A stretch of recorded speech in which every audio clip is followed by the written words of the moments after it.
always begins as a polyp, a non-cancerous growth in the colon or rectum that can take up to 10 years to manifest into cancer. It is known as a silent killer. Usually before symptoms begin, the cancer has grown to a large mass because young people who are not routinely screened for CRC, by the time they are diagnosed, the cancer has often spread to nearby lymph nodes or distant organs. The symptoms of colorectal cancer can mimic other digestive disorders: bleeding from the rectum or blood in the stool, black or pencil-thin stools, cramping, pain, or discomfort in the lower abdomen, an urge to eliminate when the bowel is empty, constipation or diarrhea that lasts for more than a few days, anemia, fatigue, unexplained weight loss. According to the American Cancer Society, an estimated 52,980 people will die from CRC this year, and 149,500 will be diagnosed. Alarmingly, it is no longer an old person's disease. People born in 1990 are twice as likely to get colon cancer and 4 times more likely to get rectal cancer than people born in 1950. While the incident rates for people 55 and over have dropped by 3.6% each year, the rates for people under 55 have increased by 2% each year. Based on recent trends, by the year 2030, the incident rates for young people 20 to 34 years of age are expected to increase 90% for colon cancer and 124% for rectal cancer. Why is this happening? There aren't any answers yet. However, scientists are studying the microbiome of the gut, antibiotic use, the foods young people eat, and our environment. Last year, the U.S. Preventative Services Task Force lowered the screening age for colonoscopies in line with the American Cancer Society to 45 years of age. Lowering the age makes 20 million more Americans eligible for screenings. Statistics show, however, that only 65% of people who are eligible to get colonoscopies actually get them. This is a life-saving procedure that has a lot of stigma, embarrassment, and bad press. So let's talk about it. Yes, you have to be on a clear liquid diet for a day and drink 8 glasses of weird prep stuff. It really doesn't taste that bad. Then you have to poop until things become as clear as the liquid you drink. At worst, it compares to a mild stomach flu. At best, it's a couple hours of discomfort. The prep is harder than the procedure. The next day, under twilight sedation, a doctor will insert a flexible tube with a camera up your rectum to explore the depths of your large intestine for polyps and remove them if any are present. That alone would have just saved you from cancer. Most likely you won't feel a thing or remember what happened. Believe me, and I know you do, having a colonoscopy is way better than having cancer. And if your doctor does find a tumor, you would have caught it sooner than later. If you remember anything about today, please remember this. If colorectal cancer is discovered early, it can be cured with a survival rate of 95%. If the cancer has spread to nearby lymph nodes, the survival rate drops to 40%. If it reaches distant organs, only 10% of those patients are still alive in 5 years. 1 in 24 people will get colorectal cancer in their lifetime. If you have any questions, you may email me at elaine@petalumahomes.com. I am an empowered patient leader in Coleman Town, a private Facebook group that has over 5,700 worldwide patients and caregivers. I volunteer by educating the newly diagnosed and place them in our clinical trials groups and clinics. I have completed several trainings and attend annual ASCO GI symposiums. My husband, Robert, and I volunteer in the colorectal cancer community to honor our son. If we can save one person from cancer, we will have made a difference. Thank you, Mayor Barrett and the City Council for proclaiming March as Colorectal Cancer Awareness Month in the city of Petaluma. This means a great deal to our family and all those affected by cancer. Thank you. Thank you. City Council. Thank you both. And thank you for doing this every year because it's an important thing to remind people about. Appreciate it. Have a great night. With that, we will move on to a second proclamation, which is the Equal Pay Day proclamation. And that is Wednesday, March 24th. Whereas more than 50 years after the passage of the Equal Pay Act, women, especially minority women, continue to suffer the consequences of unequal pay.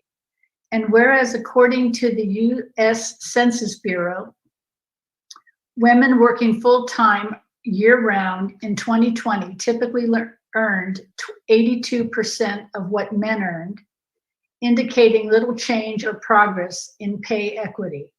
And whereas according to Graduating to a Pay Gap, a 2012 research report by the American Association of University Women, the gender pay gap is evident 1 year after college graduation, even after controlling for factors known to affect earnings, such as occupation, hours worked, and college major.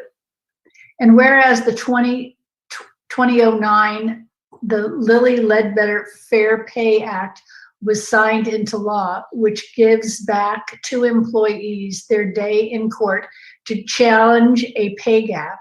And now we must pass the Paycheck Fairness Act, which would amend the Equal Pay Act by closing loopholes and improving the law's effectiveness. And whereas according to one estimate, college-educated women working full-time earn more than $500,000 less than their male peers do over the course of a lifetime, and nearly 4 in 10 mothers are primary breadwinners in their households, and nearly 2/3 are primary or significant earners, making pay equity critical to families' economic security.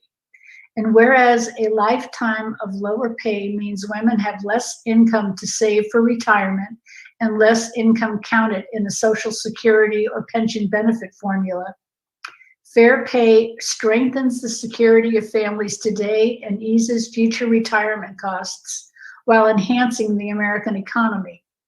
And whereas fair pay equity policies can be implemented simply and without undue costs or hardship in both the public and private sectors, and whereas Wednesday, March 24th, symbolizes the time in 2021 when the wages paid to American women catch up to the wages paid to men from the previous year.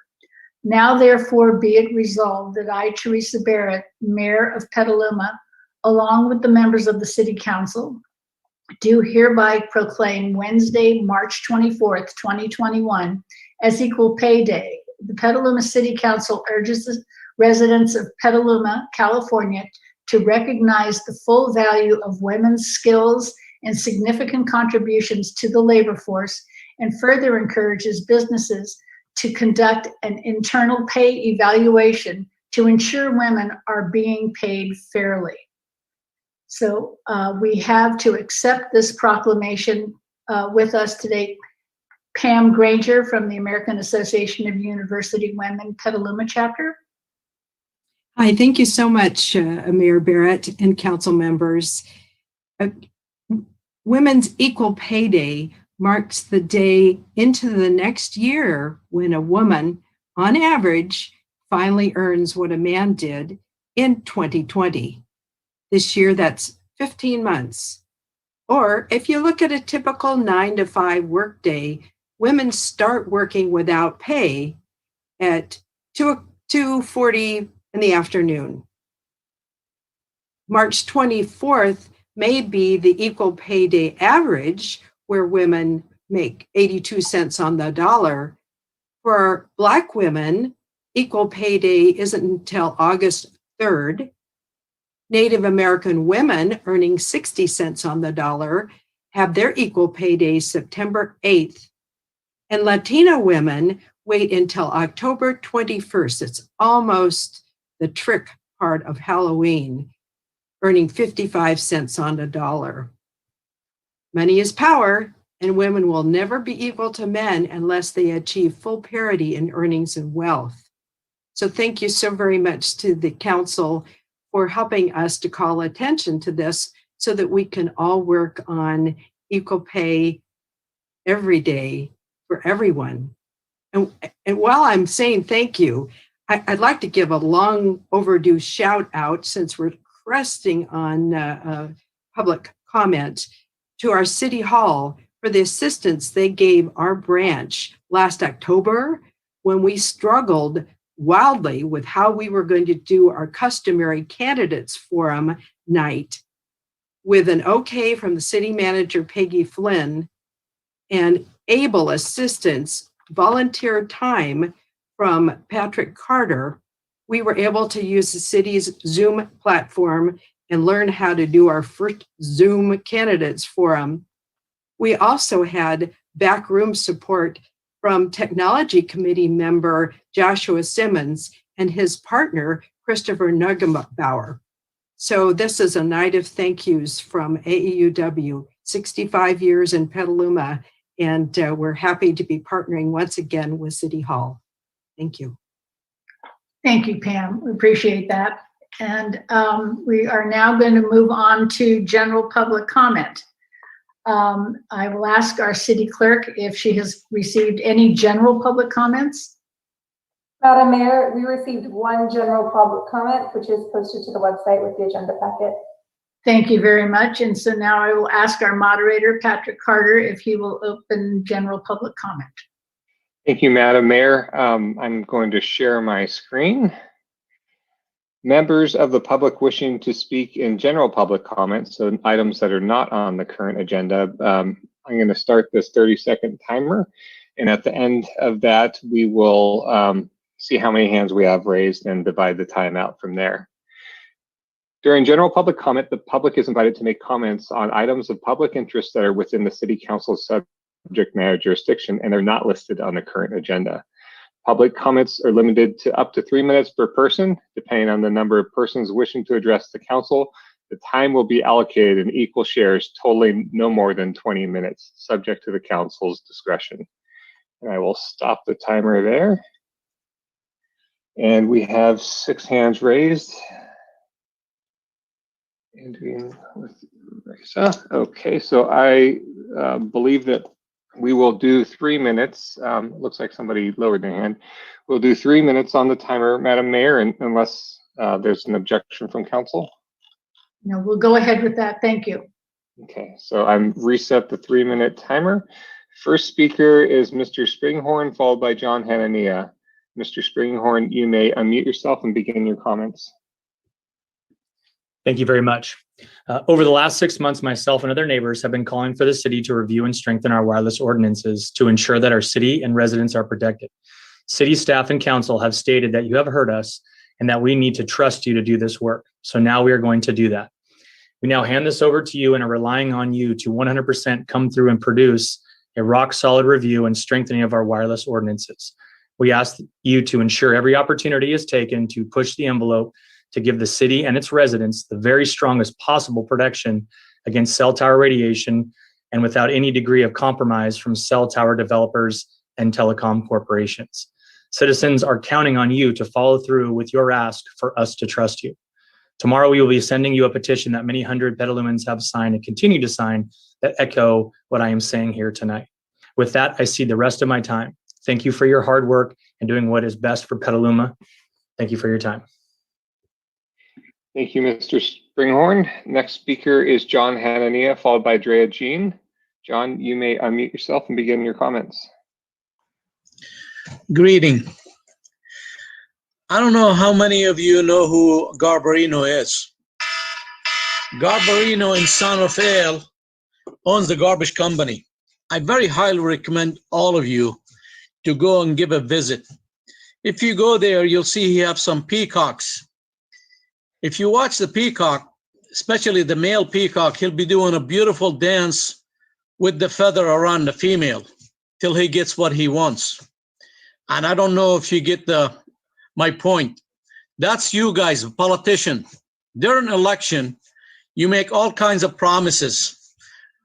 You have wonderful speeches. You speak very eloquently. But after you're elected, it seems completely a different story. When people come to you about your staff doing wrongdoing, it falls in deaf ear. I'm not the only one who's bringing things forward to you. Look at the lady last meeting who brought to you about Eric Danley using the N-word and profanity. When you guys have a staff doing something right, you have no problem rolling the red carpet, giving them recognition, and by all means, they should deserve it. But when there's something wrong, hush, hush, make it go away. Is that democracy? I ask you, practice what you preach. You give the Pledge of Allegiance. Why you say it if you don't mean it? I don't understand it. Now, I want to touch on something else. Your city manager goes and says there's $2 million set aside for the street every year. I sure like to see where the hell is that $2 million? Because if you spend $2 million on the streets for every year, you're going to need trillions and trillions to fix the city of Petaluma streets. I'm not buying it. I don't see no $2 million being spent on the street. You can fool some of the people all the time, and you can fool all the people some of the time, but you cannot fool all the people all the time. I asked you over and over to do your job, and you guys just sit there like a total wooden Indians. You don't like the way I come across, but you don't leave a person any other choice. You don't. You push people to their limit. And when people criticize you, you don't like that. Well, take the blinders off your eyes. Take the wax out of your ears. Listen to the public. I don't get it. What's it gonna take for you guys to sink in? What's it gonna take? Have a good night.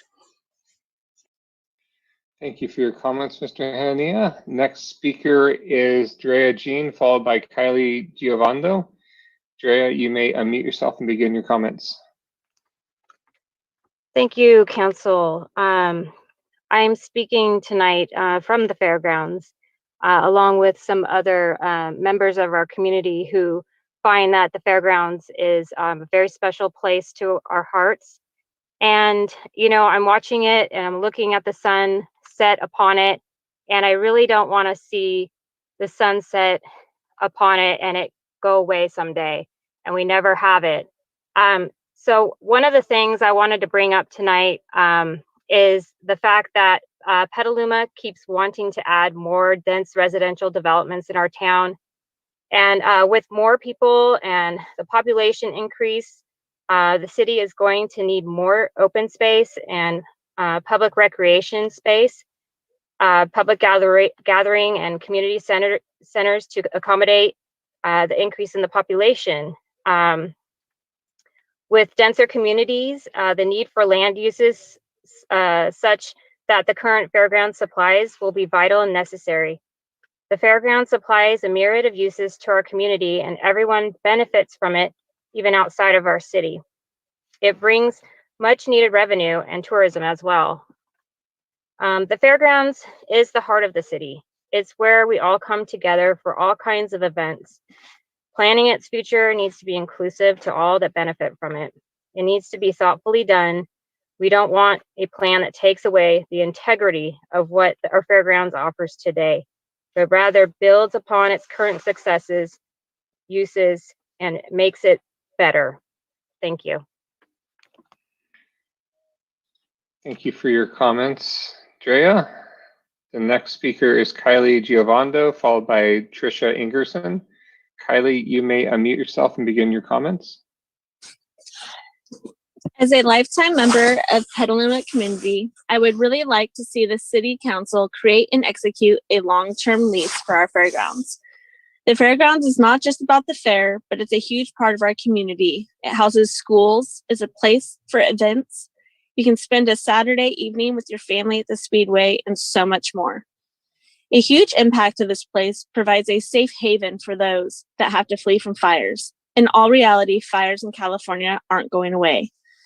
I strongly urge our city council members to listen to their community members that voted them in. We live in this wonderful town and would like to keep such an important place for our community that also helps our local economy by bringing in $12 million per year. Thank you. Thank you for your comments, Kylie. The next speaker is Trisha Ingerston. Trisha, you may unmute yourself and begin speaking. Hi, I'm Jordan.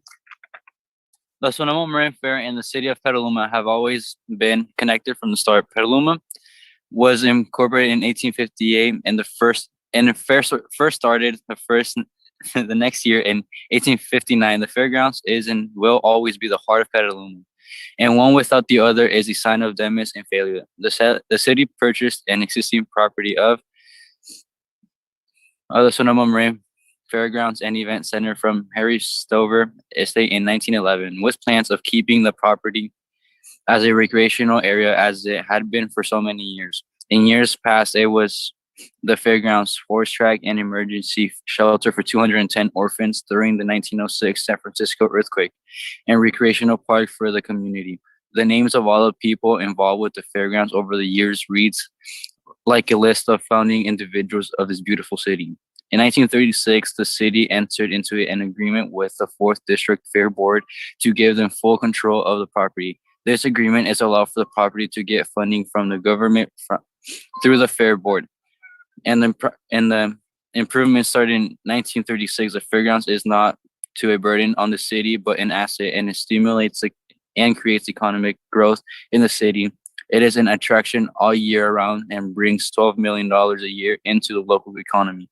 Talking to people in the community about the fairgrounds and event center generates beautiful memories of times gone by, of touching their first farm animal, of summer nights listening to the bands, of the thrill of the raceway, the love felt that weddings held there, and feeling accomplishments from their exhibits in their first race.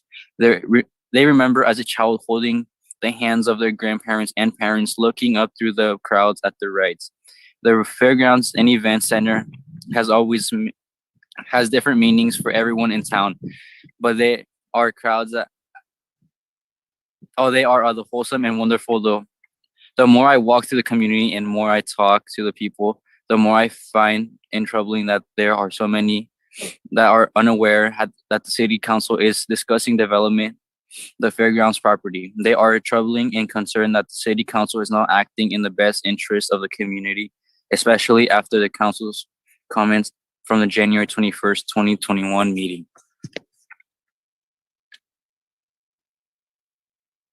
Does that conclude your comments? Okay, they muted themselves, so I thank you for your comments. Madam Mayor, we have one person put their hand down and another person raise their hand. I'm not sure if you'd like to take this other comment since there were Since we're still within our 20 minutes, we can go ahead. Okay. Robin is the next speaker. Robin, you may unmute yourself and begin speaking. Robin, are you there?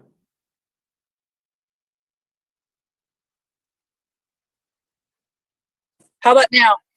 That works. I'm sorry.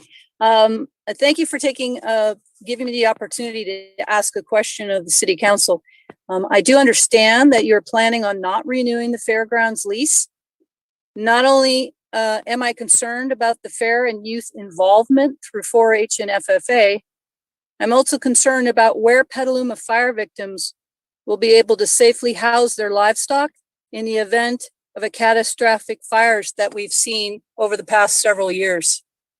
I'm wondering if you've taken into consideration your Petaluma citizens that have small farms that will need to relocate their animals in the event of a disaster. Thank you. Thank you for your comments, Robin. And Madam Mayor, that's the last hand we have raised, so I'm turning it back to you. Thank you very much. And with that, we'll close general public comment and bring it to the council for council comment. We'll start with Mr. Healy. Thank you. I have not had any liaison meetings since our last meeting, but I can report on two things. First, there was a follow-up Zoom meeting with Senator McGuire on the topic of the switch to VMT and its impact on housing production. It was an interesting conversation. Our planning manager, Ms. Hind, was able to join, and I'll be able to, and she did a nice job, and I'll be able to report on anything further on that coming forward. The next Water Advisory Committee meeting should be more interesting than usual. I'm starting to hear chatter that the water shortage allocation methodology may come into play in the next year, which calls for 30% curtailment under a 30% curtailment scenario because of the low water levels in Lake Sonoma. So I don't know much about that at this point, but I'll report back next time. Thank you. Thank you. And we'll all be interested in hearing about that in particular. Mr. McDonald. Thank you very much, Madam Mayor. Regarding my committee assignments here, the North Bay Watershed Association had a special presentation recently at our meeting from the Regional Water Quality Control Board. And the topic was homelessness and impacts on the waterways around here.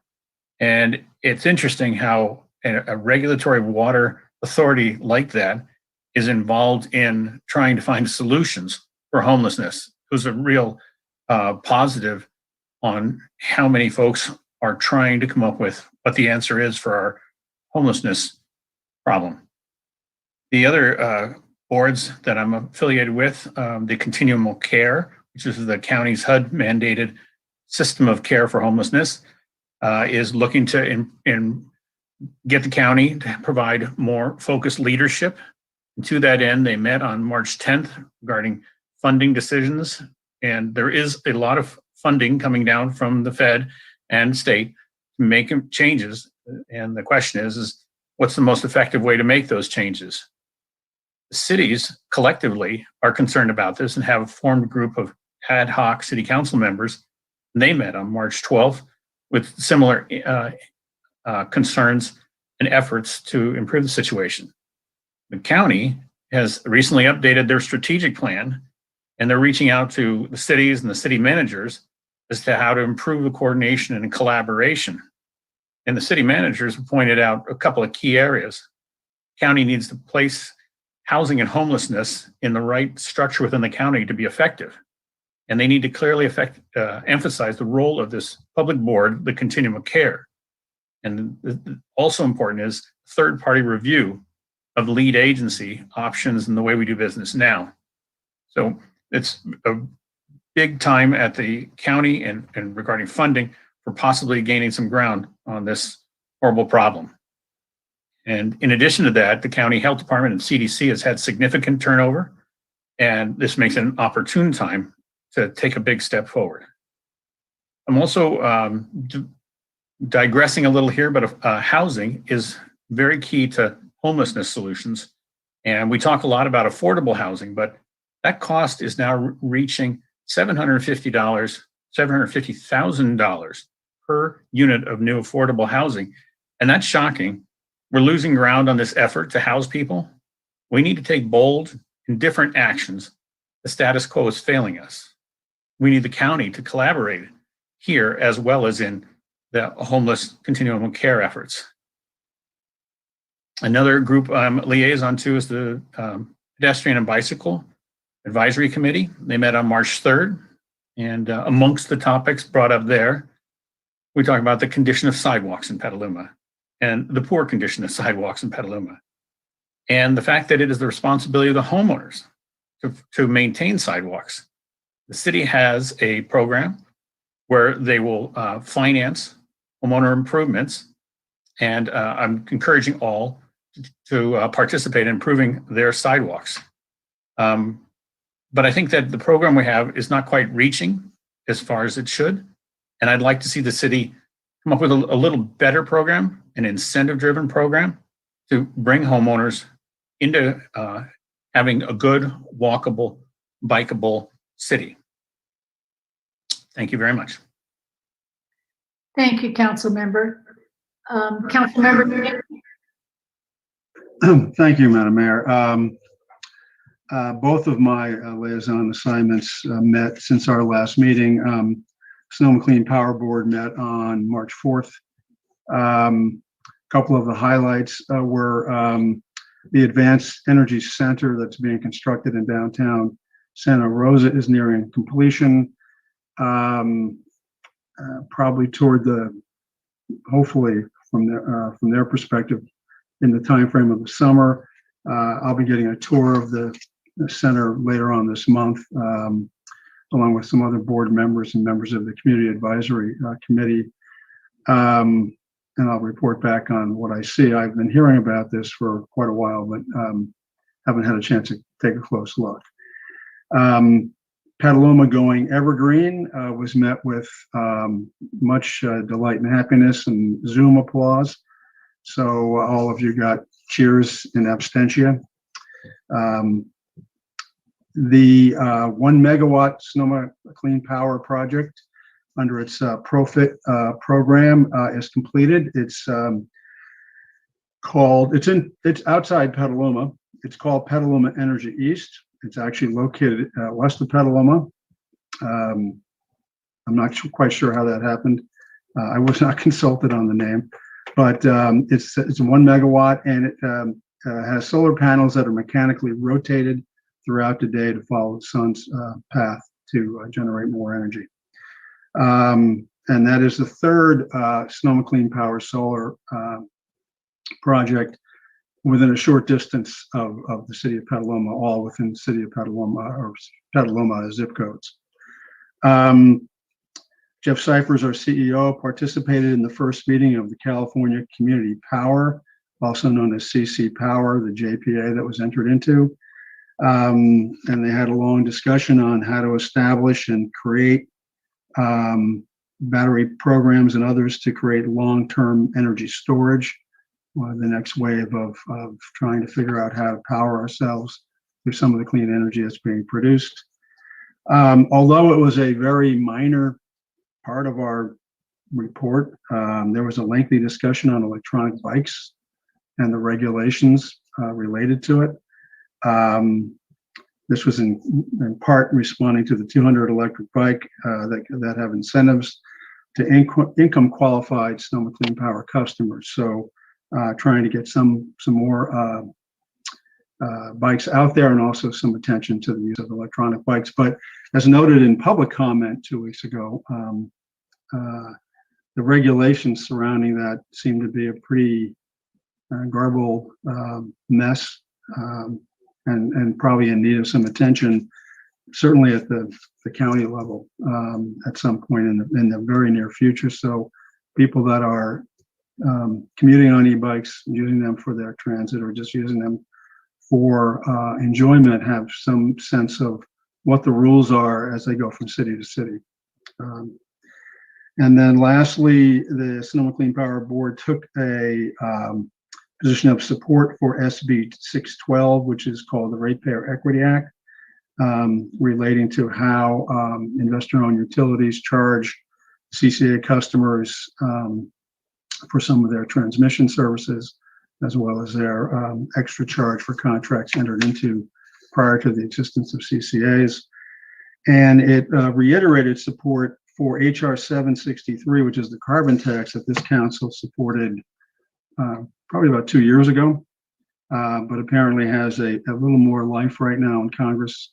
And so we did that. Transit Advisory Committee also met also on March 4th. We got presentations on the Brown Act, a presentation on the Sonoma County Connected Communities Transportation Study, and presented on the climate framework. We had such a long agenda that we were actually booted off of Zoom because another commission needed to get on, and so our meeting ended somewhat abruptly. But that's where that is. I'm sure we'll pick it up next month as well. So that's my report. Thank you. Thank you very much. Vice Mayor Barnacle. Thank you, Madam Mayor. I've had no committee or commission or board assignments since we last met. I have been contacted by some people looking for us to, the council to reach out directly and then also provide a sign-on letter in support of SB 617. It's the Solar for All Act, I believe is what it's called. And Mr. McGuire is it's in his court and in his committee, Solar Access Act. And basically what it does is it streamlines the solar permitting process. And with the federal tax credits going down, this is a really important piece of legislation that I'll be sending over to staff, and hopefully we can have it on a future agenda, because we don't need this to happen next year. We need it to happen this year. And with that, I also would like to just reiterate what I said last meeting a lot of, which is I'd like to some way figure out how we can get more focus on active transportation immediately, potentially an ad hoc focused on quick build active transportation projects around town. I think every day that goes by and we aren't making it safer for bicyclists, we're missing opportunities to reduce emissions and make it safer for those people who don't have a chance to own a car. So that's all I had to say. Thank you very much. Councilwoman Fisher. Thank you very much. I'd like to support Vice Mayor Barnacle's ad hoc idea. I do think that we do need to take a look at active transportation with the e-bikes that are coming online and our lack of signage in the city and people wanting to get around. So I fully support that. I too had two liaison assignments meetings last week. On Monday, the executive committee of the Sonoma County Transportation Authority / Regional Climate Protection Agency met prior to our board meeting. And the highlight of that board meeting was that we actually adopted the Sonoma Climate Mobilization Strategy. And so I think the real question now is what happens next? We did highlight a few programs to have staff get started on implementing, but the question is how the cities receive it, or if they do, and in what form, and what the process is. So we're in discussions about that. On Tuesday night, Planning Commission met, and the only thing really on our agenda there was the approval of the Auto Plaza sign. So that existing 60-foot sign is going to be coming down and being replaced with a 40-foot sign, which will then have offsite advertising, which it doesn't have now. So thank you very much. Thank you. Councilmember Posake. Thanks, Mayor. I had several meetings. First, I had a tobacco-free Sonoma County CHIPA meeting where the main subject was coming back to the tobacco retail license that was presented to council end of 2019, I believe, and was moving forward at the time that COVID hit. And so they've waited patiently for the past year and would like to bring that back. And I think we'll be hearing from them relatively soon in that regard. One interesting feature of this is that they talked about how Petaluma's been getting a lot of attention from the tobacco distributors because we're surrounded by areas that do have tobacco retail licenses, meaning the Sonoma County area, as well as the city of Sebastopol to the north, and most of Marin and Novato to the south. So that will be coming, I think, back before us at some point this year. I also had a Youth Commission meeting where work continues on the Youth Commission website. And art show, and the youth on that commission are also interested in returning to council in support of the tobacco retail license. And finally, we had a Climate Action Commission meeting this last week where we began brainstorming and talking about the form and content of agendas for 2021. And we formed an ad hoc committee on education. And the next meeting, which will be April 8th, the prime topic will be the city's Climate Ready program. I think everyone will become a lot more familiar with that relatively soon. Thank you. Thank you very much. And I had a Bay Area Air Quality Management District meeting this morning regarding it was a committee of the Air District regarding the safety and cleanliness of the refineries, and I believe there will be some action coming forward to the actual full board in April, looking to make the refineries more cleaner going forward. I'd also just like to remind Councilmember Posake that before you were the liaison to the Youth Commission, they also came before the council prior to COVID regarding discussion about vaping.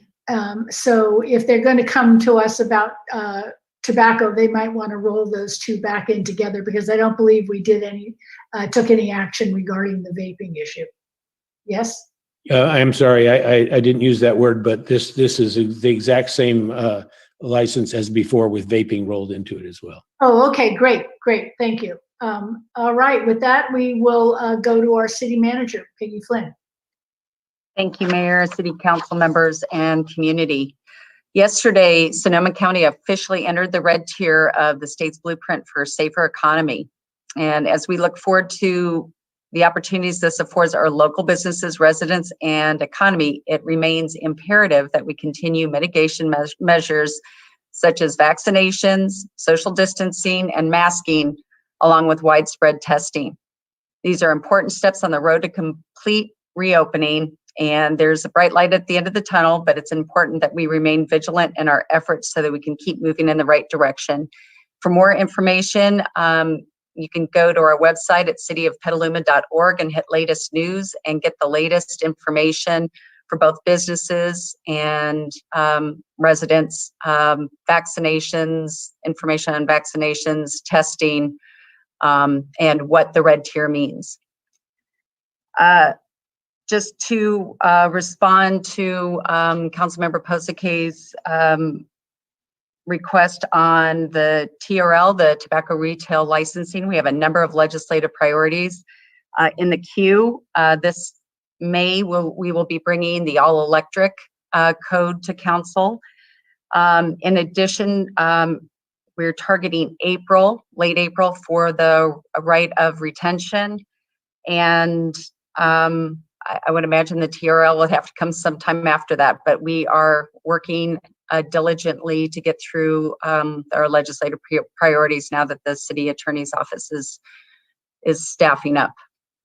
Also, I want to address the allegations from Mr. Hanania regarding our city attorney that he referred to tonight and in a recent city council meeting. They were charges filed by the Petaluma Professional and Mid-Managers Association bargaining unit with the Public Employee Relations Board in 2017. Those charges were investigated by an outside attorney and investigator, and no misconduct was found.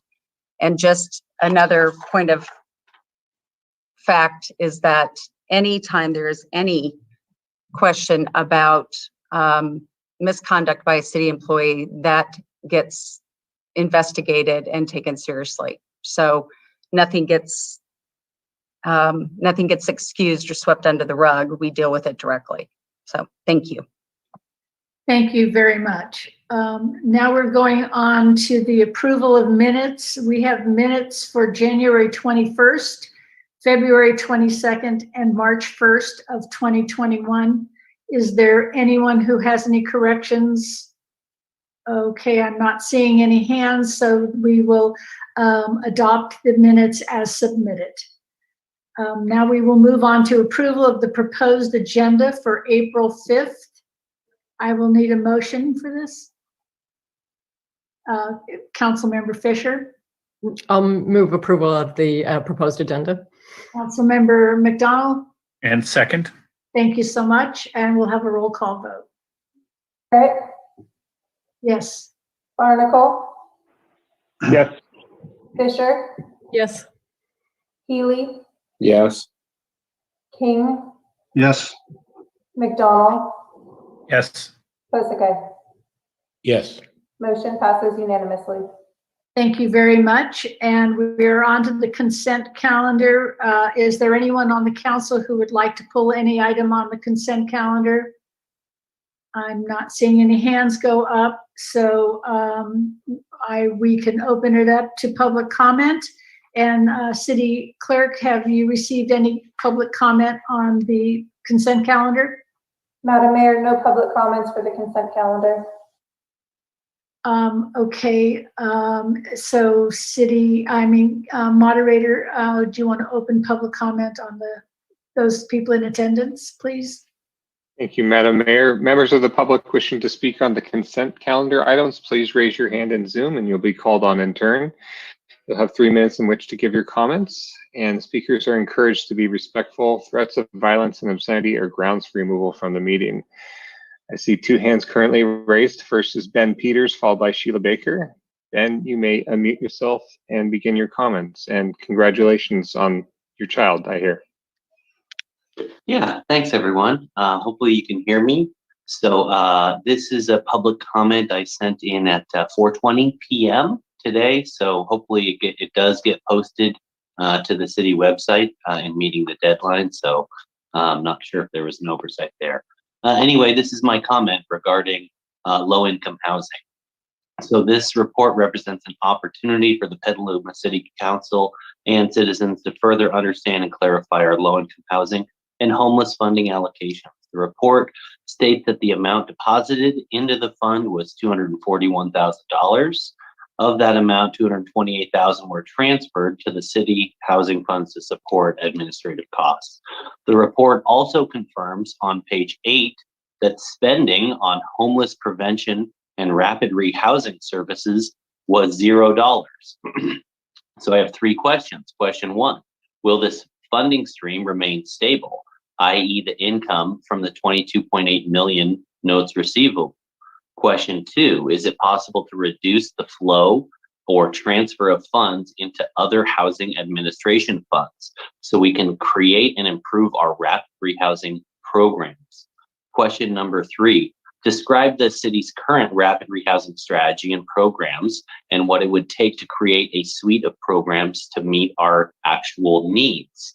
This is part of the requirements of the filing plan for the successor agency. Question 4, what are we doing to stop failing the extremely low income test?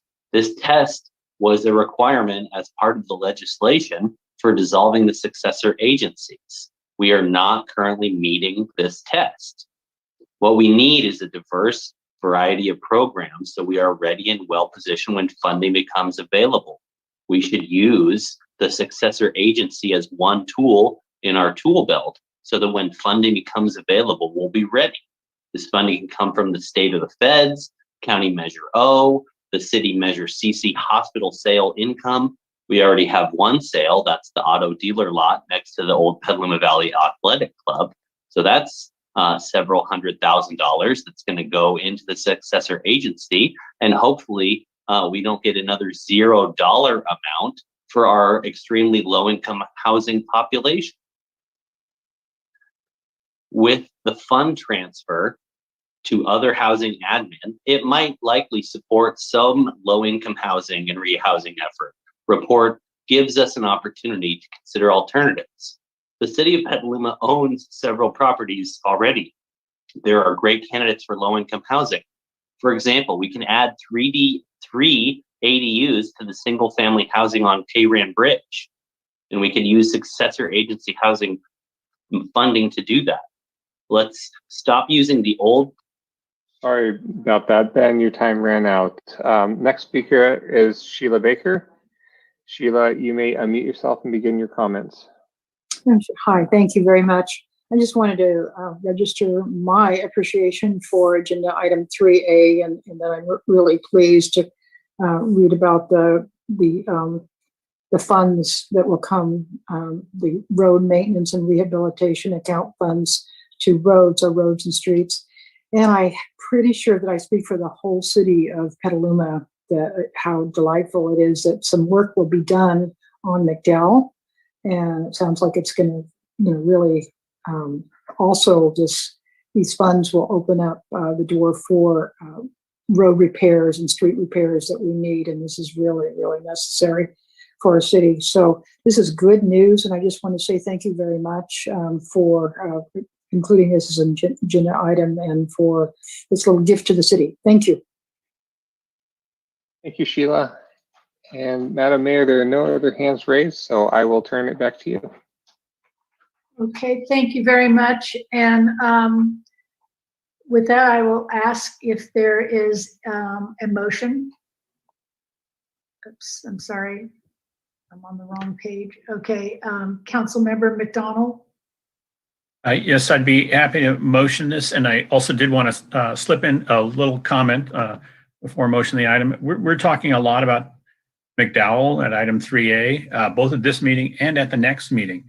And I'd sure like to see what the plan is for sidewalks and bike lanes through that, particularly in regards to having early outreach to the public about what's getting achieved there. And and then also on 3F, just like to note for the public benefit, because I'm sure the council's well aware of this, when we had redevelopment in the years 2012, 2014 in this report, we were averaging 60 units of affordable housing per year. And since then, 6 units per year. So again, we have to think of a new path forward to get us even a better place than we were before. And yes, I am making the motion. Thank you. Thank you very much. And Councilmember Fisher? Yeah, I'll second that motion. And because Councilmember McDonald usually says how many attendees we have, I'll take that role. And we currently have 101 attendees in this meeting.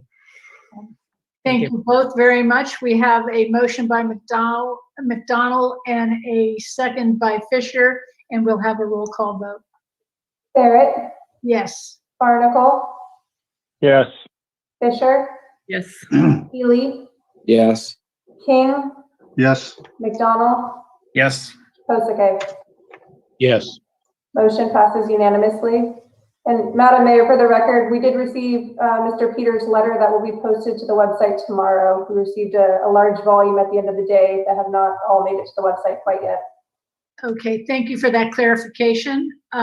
Okay, so now we move on to new business. And this is review the list of appointees recommended by community groups and other volunteers and nominees, and confirm and or amend the list of appointees and adopt a resolution forming an ad hoc community advisory committee to work with the city manager and chief of police to develop recommendations to address Petaluma community race relations and promote diversity, equity, and inclusion citywide and regarding police policies. And our city manager will kick this off. Ms. Flynn. Thank you, Mayor. Staff is pleased to be bringing this back to council. This process was approved by council at our February 22nd meeting to respond with some urgency to address the concerns and feelings of safety by our BIPOC communities. We are super grateful to the individuals and the organizations that have stepped up and offered their representation on this ad hoc committee. The purpose of this agenda item is to review all of the individuals that have expressed interest that we have on our list and develop a committee that represents the broadest diversity in our community so that we can timely and urgently and holistically come up with long-lasting, positive change in our community to ensure that folks feel safe in our community, that our BIPOC community members feel safe, and that they recognize that we stand united and in solidarity to ensure their safety and their inclusion in our community. And with that, I am going to hand this over to our police chief, Ken Savano. Thank you, City Manager Flynn, Mayor Barrett, council members, staff in our community. Police Chief Ken Savano here to update our journey to this evening. Highlighted here and beginning with the mayor's pledge back on June 10th. We've been meeting monthly to address community race relations since the workshop in January. This item before you tonight follows our last discussion on February 22nd. And this item gives you all the opportunity to review, amend, and confirm the committee members. Following my brief remarks, our consultant and committee meeting facilitator, Tracy Webb, will speak in more detail about the makeup of the committee and the process moving forward. After the last meeting, just to summarize, council reviewed, amended, and approved the list of proposed organizations who would appoint a representative to the Ad Hoc Community Advisory Committee. City Council also expressed a desire to appoint a member to the AHCAC if they felt it was necessary to ensure diversity, equity, and inclusivity, as Manager Flynn just indicated. Following that meeting, we engaged the approved organizations and gave direction for nominating their designated representative and how to register online for the committee. In that process, we collected meeting time preferences and any special accommodations or needs that those members would have. Through that process, we collected the list of representatives that I'll share with you in just a moment. I also want to comment that some of the organizations nominated multiple representatives, and for those who did, we worked with most to confirm a single representative and listed the additional nominees as additional volunteers for council consideration this evening. We also received information from community members who volunteered to participate for your consideration as well.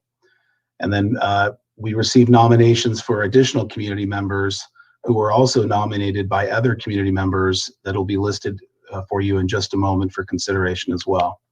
And then finally, we've worked with our consultant, Tracy Elizabeth Webb Associates, to develop the Ad Hoc Community Advisory Committee guidelines and schedule.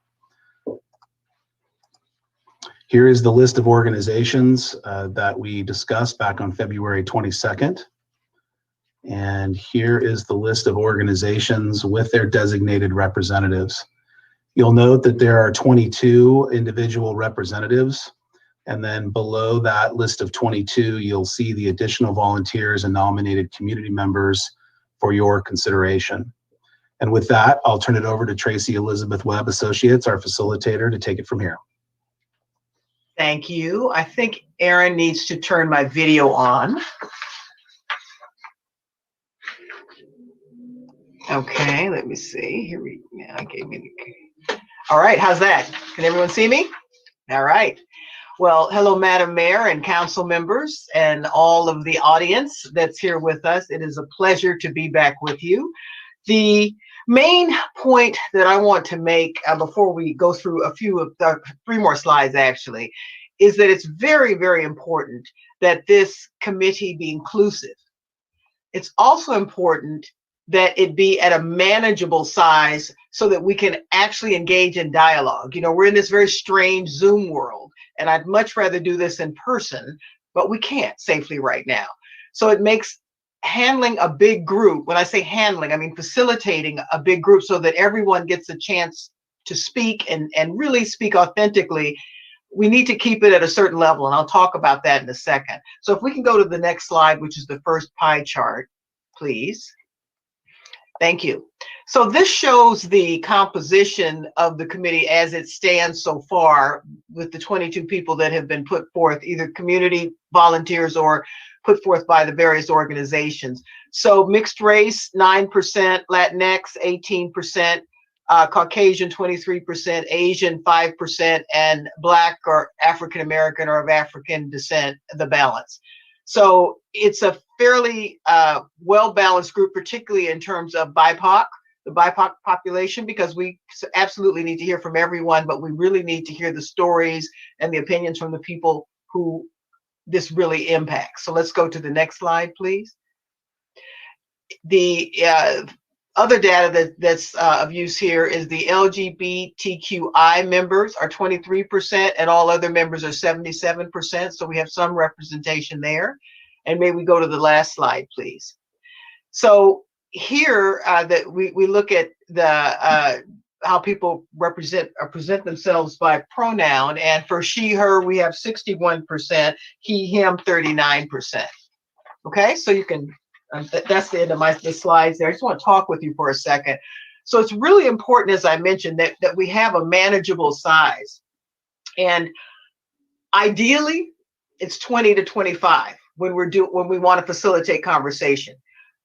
But I recognize that's not going to happen because each of these groups do need representation, and then we have volunteers. What I would ask of the council is, as you deliberate and decide if you want to appoint additional people, please keep in mind that if we go over 29 or 30, it doesn't matter the skill of the facilitator. You know, this is a virtual world, and what happens is we end up with people reporting out and talking out at each other and very little time for the back and forth.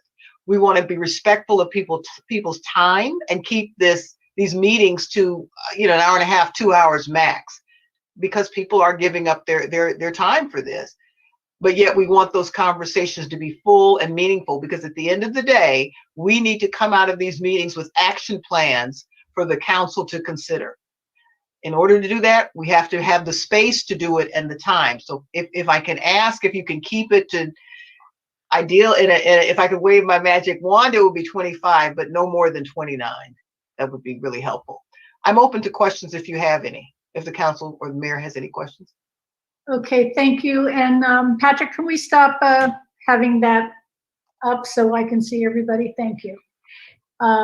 Okay, thank you, Tracy and Peggy, for your presentations here.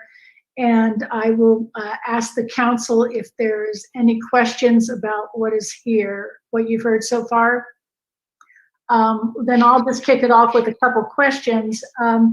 One is, I see 22 people have been appointed by the different committees that our city has reached out to. And I do notice that 2 of them do not live in the Petaluma zip code or even anywhere near Petaluma. One's in San Rafael and one is in Bernard Park. Can someone talk to us about, I thought we had decided that we were going to be using people from Petaluma or the environs, and I see our city manager has her hand up.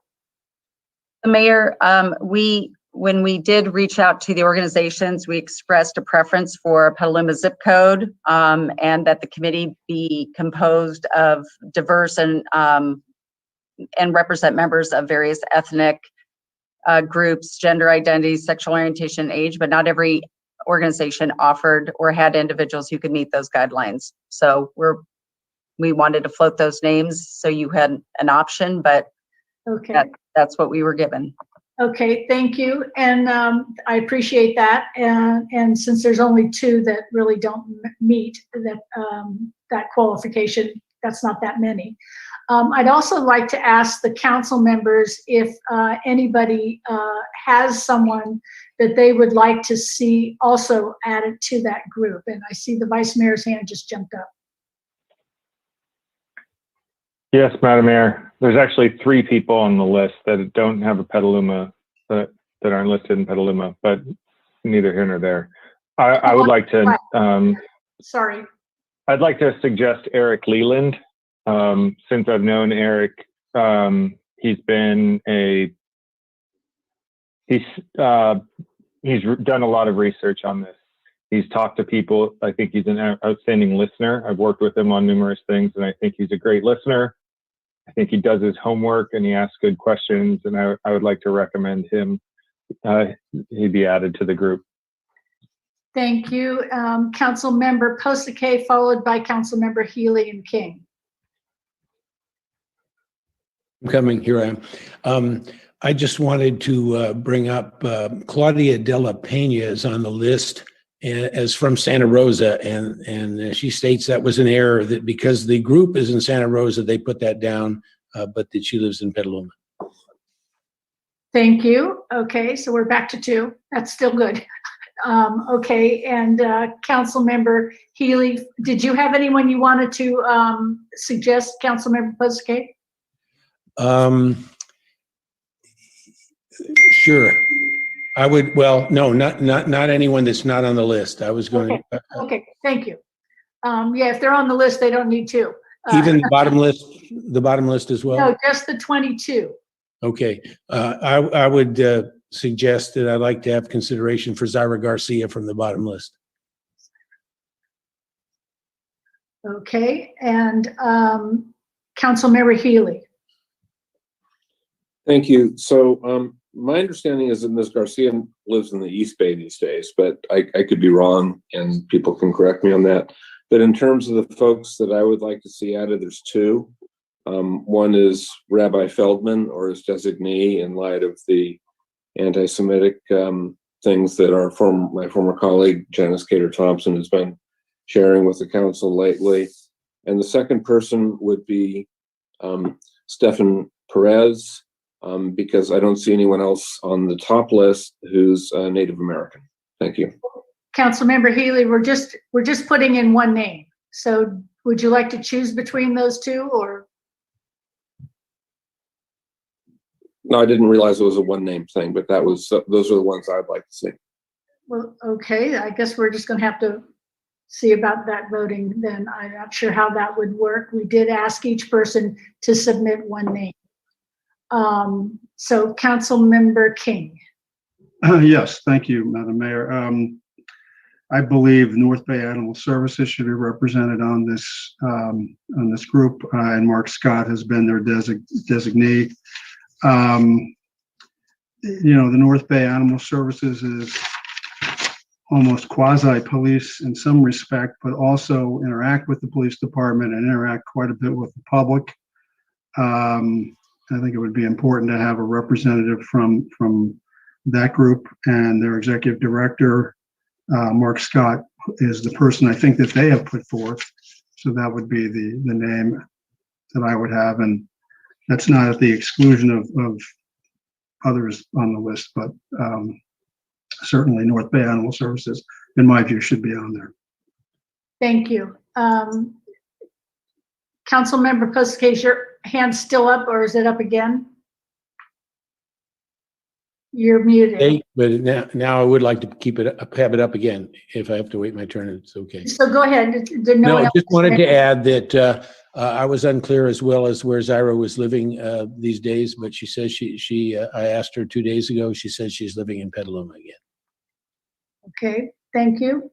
Okay, and Councilmember Fisher. Well, I just wanted to weigh in. I also want to see Eric Leyland and Zaira be appointed to this committee. And given the size of it already, that out of respect for our facilitator, that I wouldn't appoint anyone additional. And I think that if the rabbi wanted to be on, perhaps he could take the place of Lou, so they can just we have 1 appointee from that group.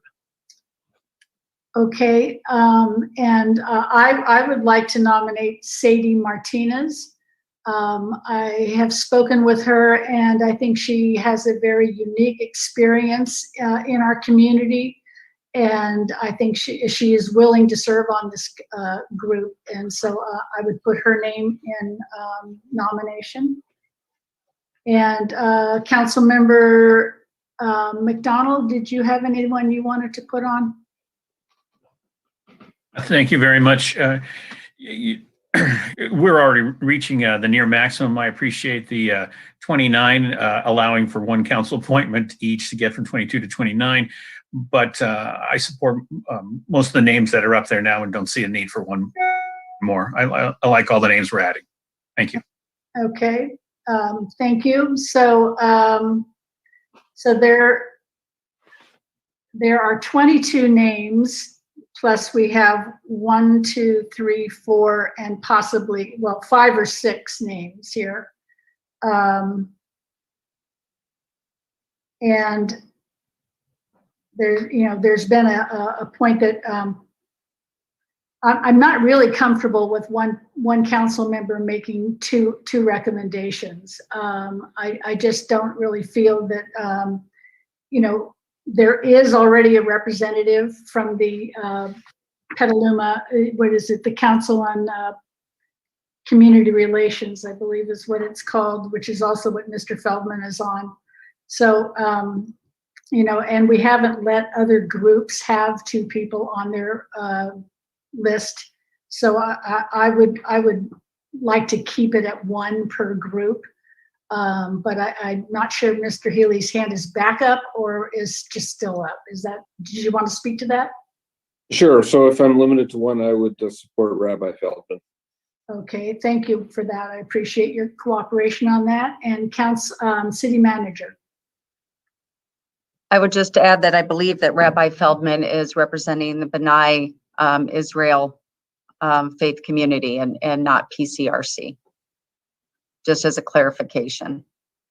Yes, but we weren't, that wasn't one of the groups that we had added in the very beginning. And, correct. You know, then if you're, you know, suggesting one church versus another church, I mean, then that really does open up to quite a few. So I appreciate Councilmember Healy's cooperation on that issue. So with that, I think we will go to public comment.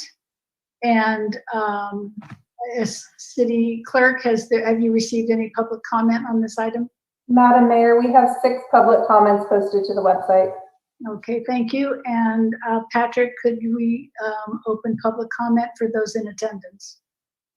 Thank you, Madam Mayor. Members of the public wishing to speak on this item, please raise your hand in Zoom and you'll be called on in turn. You'll have 3 minutes in which to give your comments. And the first speaker is Jenny Griffo, followed by Amelia Packard. So Jenny, you may unmute yourself and begin your comments.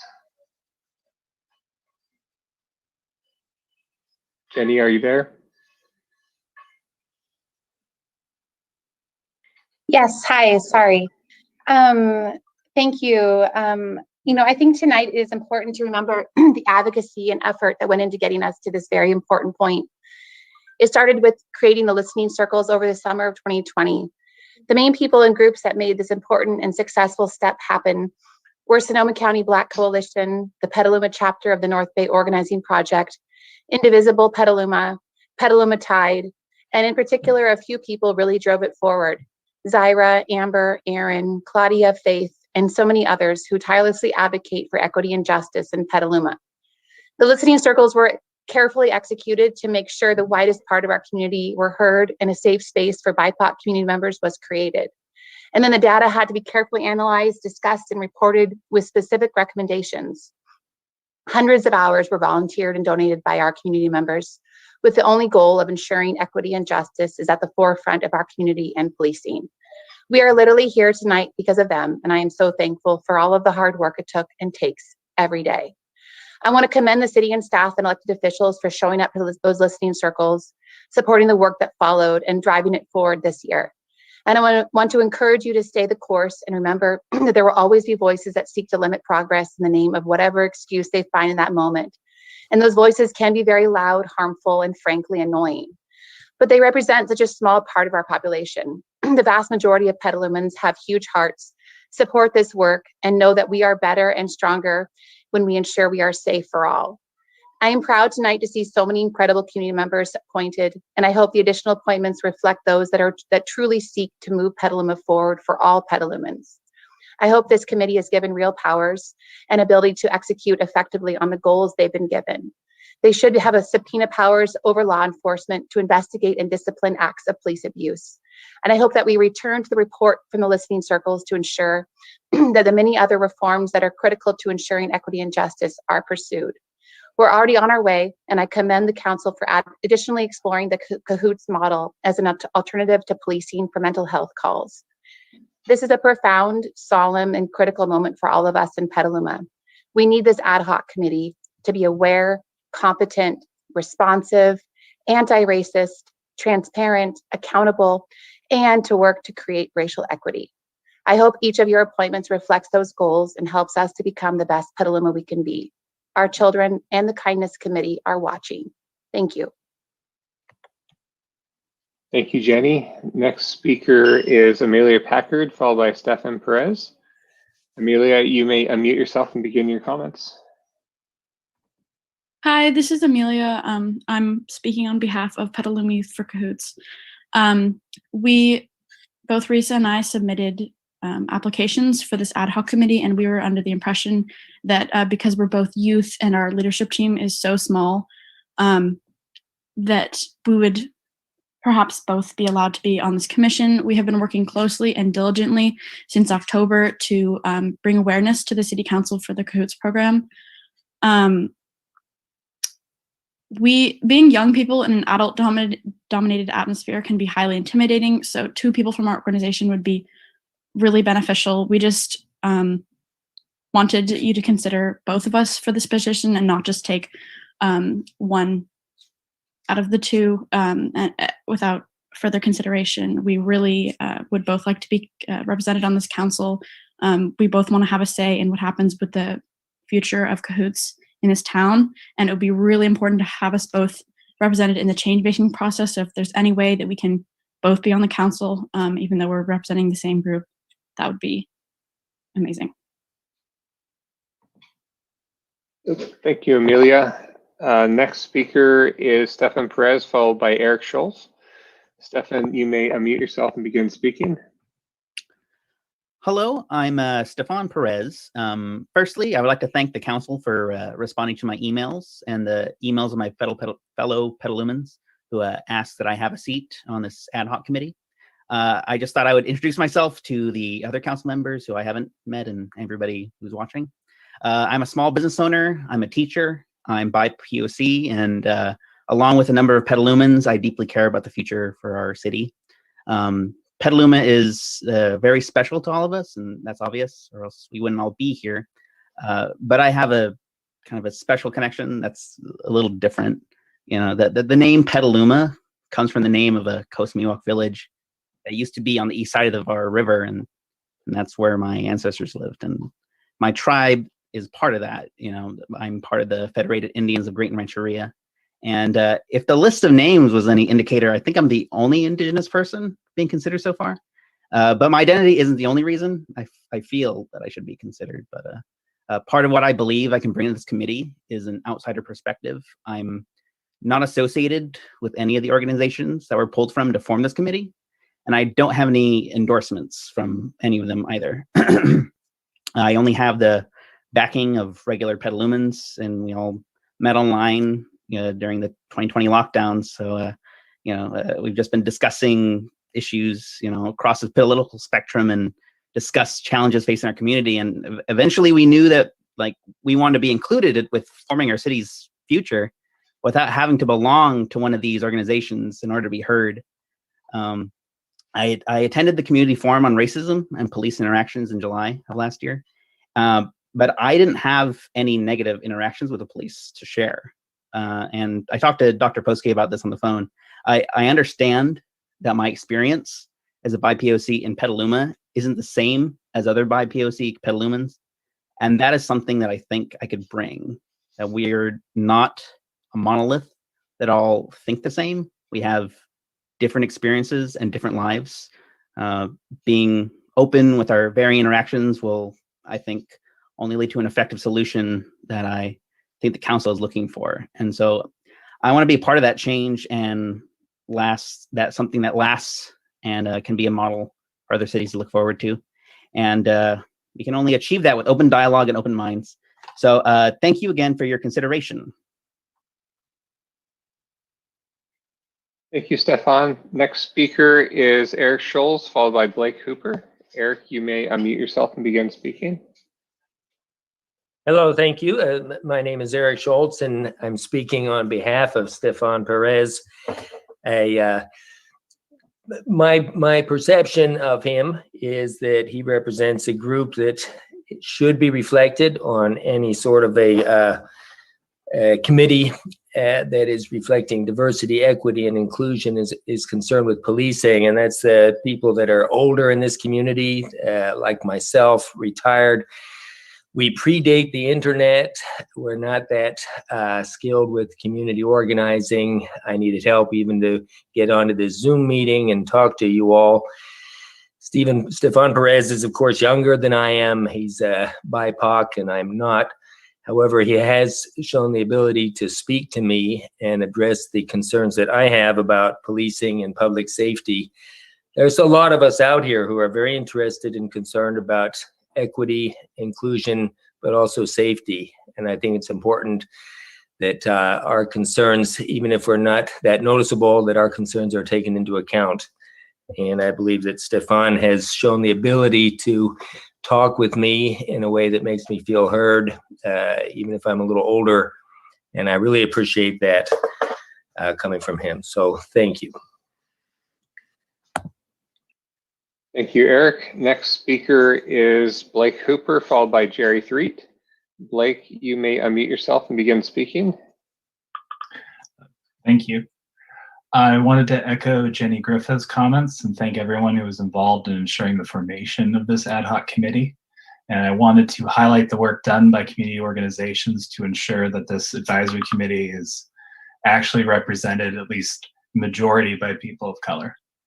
And I would just like to propose that when we move forward with future appointments on the city's other boards and commissions, that the city also consider using this approach of partnering with local organizations to help with outreach and recommendations so we can see greater inclusion, equity, and representation on the rest of our city's boards and commissions. Thank you. Thank you for those comments, Blake. Next speaker is Jerry Threet, followed by Susan Kirks. Jerry, you may unmute yourself and begin speaking. Thank you. My name is Jerry Threet. I'm a local attorney and former director of ILARO here in the county. And I have 3 points I wanted to make in regard to this item. One, it's very important, and I think you're doing a great job so far to ensure that you have representation and with integrity from the communities that need to speak on this issue. And a couple of things. It's important not only that you have diversity and representation from diverse communities, but also that the folks who are appointed feel empowered that they can speak for the community. Sometimes it happens that when folks come from organizations that depend in some way on funding or other sorts of approvals from local government, that they can feel like it's not safe to say what they need to say. So I urge you all to do what you can to empower those voices so that they feel that they can make the statements they need to in this process. Secondly, this is going to be a big group, and I think if you should consider splitting up the group into subcommittees so that they can handle discrete tasks that they're being asked to take on. For example, you could split it into civilian oversight reviews, and then a different subcommittee that deals with community race relations in your community and the relationships between people and communities out in Petaluma. And then finally, I think when looking at your resolution that establishes this committee, I think it's very important that you be specific about what the goals are of this group that's going to be appointed. When I look at the resolution as it exists today, those goals are defined in a very vague way. And I'm concerned that as we get down the road, there might be disputes over what the goals of the group may be, and some things could get lost that were brought up and very important in your past meetings. That's all I have to add tonight. So thank you very much for this meeting. Thank you for your comments tonight, Jerry. The next speaker is Susan Kirks, followed by Aaron Chmielewski. Susan, you may unmute yourself and begin speaking. Thank you. Good evening.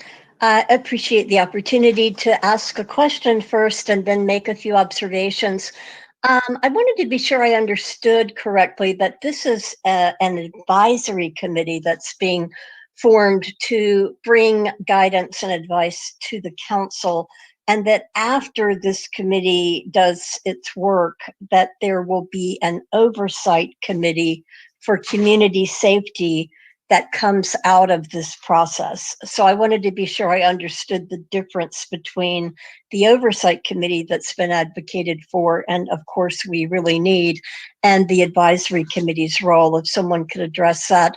And I'd also just like to add my voice to say that I think Mark Scott with North Bay Animal Services would be an excellent addition and really needed for the committee.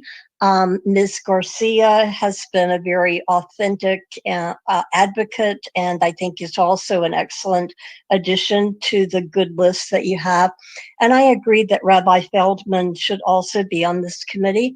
And learning more about Mr. Stephan Perez, I think he would also be very good. And I know that your consultant is going to be providing a space and encouraging input. But I also agree with most members of the community. I think that this advisory process should be for all of the community to learn. And I'd like to see the voices of the Black, Indigenous, people of color, including Asian American members of our community, uplifted and have a safe experience and be the primary voices for this particular body. So thank you very much for letting me make a comment this evening. Thank you, Susan. Next speaker is Aaron Chmielewski, followed by Sarah. Aaron, you may unmute yourself and begin speaking. Good evening, Aaron Chmielewski, MBOP Chair of Petaluma Table. I just wanted to thank you again for continuing this process on a timeline that's fairly quick at this point. I wanted to echo Mayor Barrett's comment about including one, you have to include the others, and that can get really out of hand, because I do also want to respect Tracy Webb's consideration for how hard this will be with an enlarged group, especially since it started out as listing which ones to have incorporate someone, and now it's just kind of getting even bigger. I do also want to advocate for the youth, for Cahoots to have both of their representatives on there. Too often we do not have youth voices, and their commitment really shines through, and I very much admire their representation in this. Yes, they are from the same group, but a lot of times, like I said, there isn't that level of representation from our youth, and this would be a very vital way to help them continue this and feel that this is them being heard as well. So in that light, though, thank you so much, everybody, for all these parts that we're putting together, and have a good evening. Thank you, Aaron. Next speaker is Sarah, followed by Jennifer Hewitt. Sarah, you may unmute yourself and begin speaking.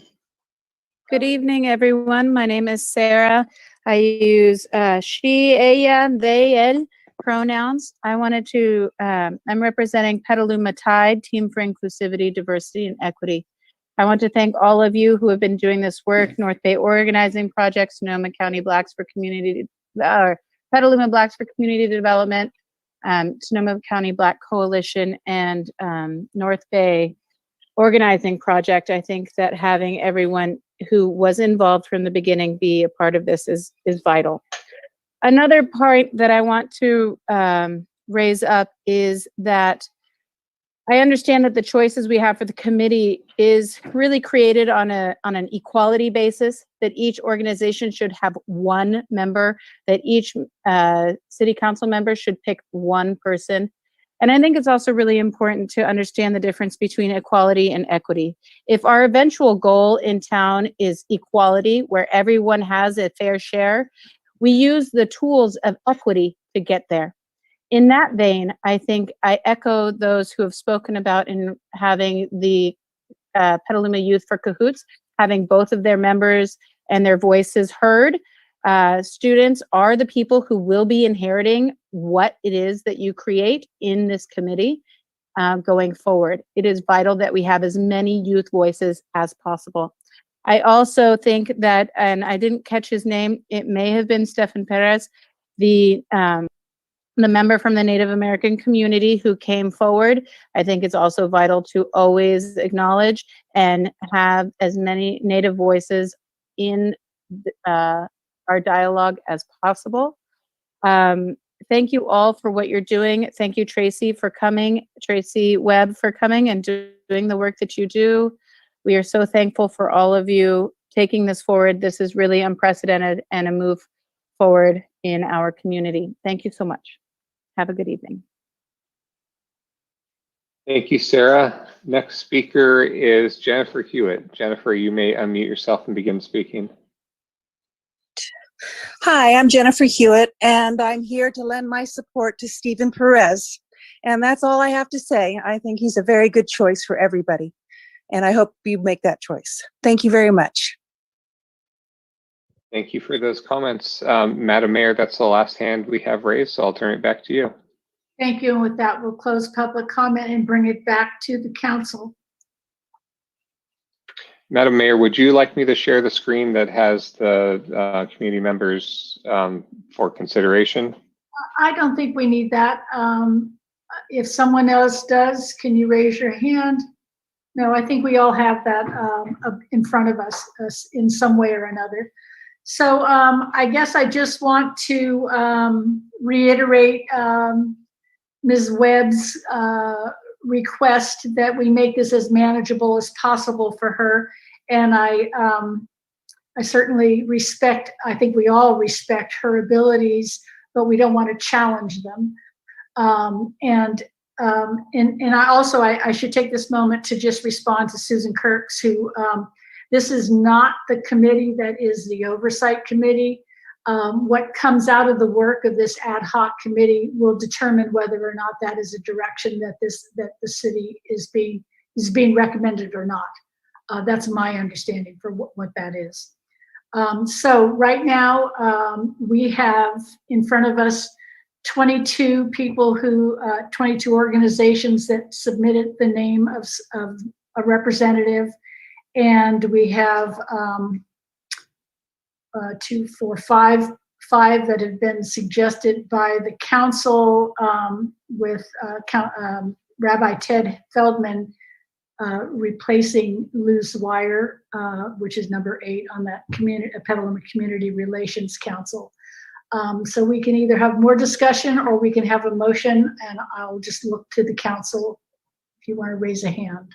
Council Member Healy. Thank you. So I was proposing Rabbi Feldman as an additional member, not as a replacement. Thank you. Okay, thank you. And Council Member Posake. I wondered if, is this the appropriate time? I wanted to ask a question of Tracy Webb, if that's possible. Is that possible? This is absolutely appropriate. Tracy,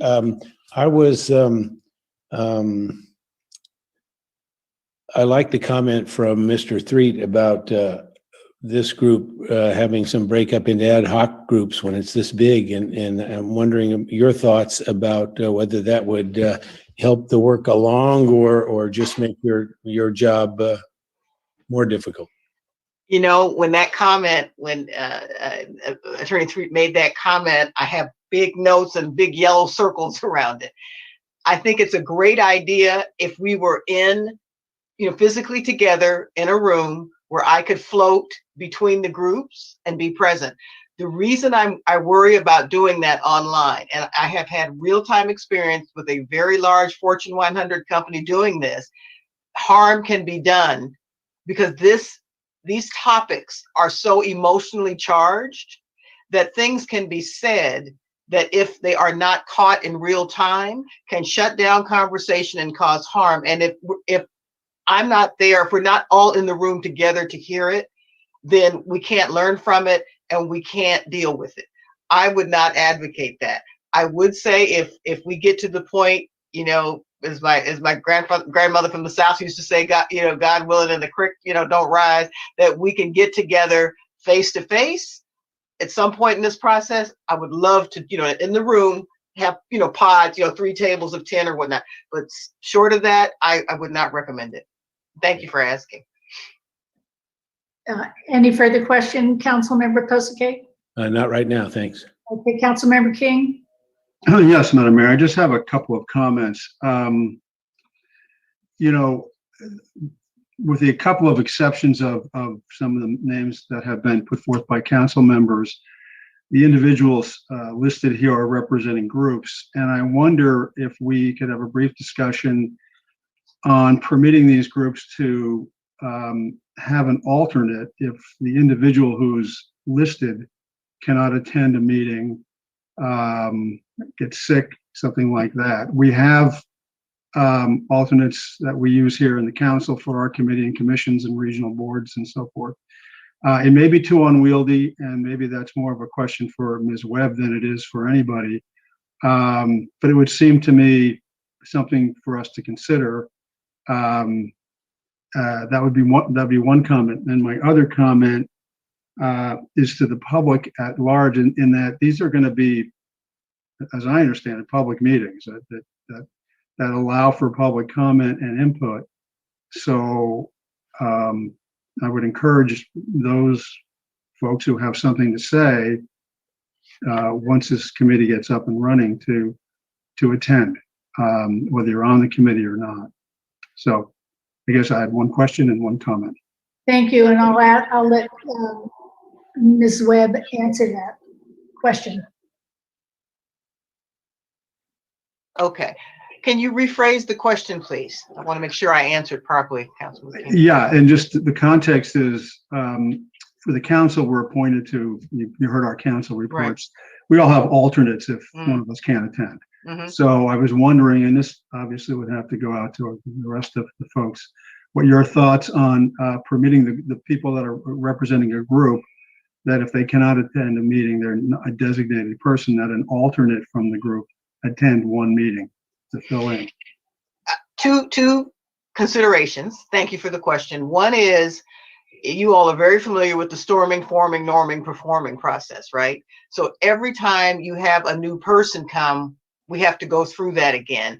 And it's not necessarily an activity, but it's the energy, it's the interaction that changes every time someone new is there.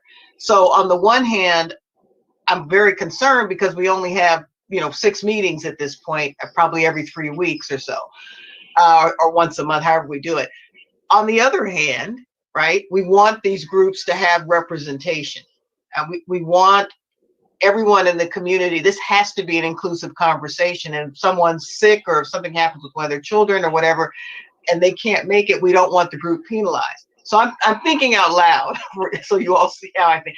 And I think I'm falling on the side of having alternates, just so we make sure that each group has representation as much as possible at every meeting. But what I would ask is that the groups not intentionally or unintentionally abuse this policy and use it as a way of having 2 people as a part of the group, if that makes sense. You have one main person and your alternate is really only if that person is sick or there's a real reason they can't make it. Otherwise, we won't make as much progress as we should. I hope that answers your question. It answers it perfectly. Thank you. And my last comment was, I've already nominated somebody, so I'm just going to say, we don't have anybody who's Indigenous on this committee, and Mr. Perez has represented that he is. If there's somebody who has a nomination left that would be interested, I would be supportive. So those are my comments. Thank you for that. And so now we're just looking for a motion. And,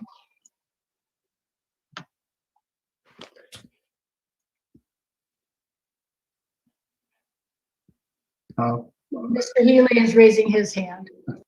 So thank you, Madam Mayor. Could you clarify who the council additions are at this point? It is the 22 people whose names were submitted in our staff report, plus Eric Leland, Zyra Garcia, Rabbi Ted Feldman, Mark Scott, and Sadie Martinez.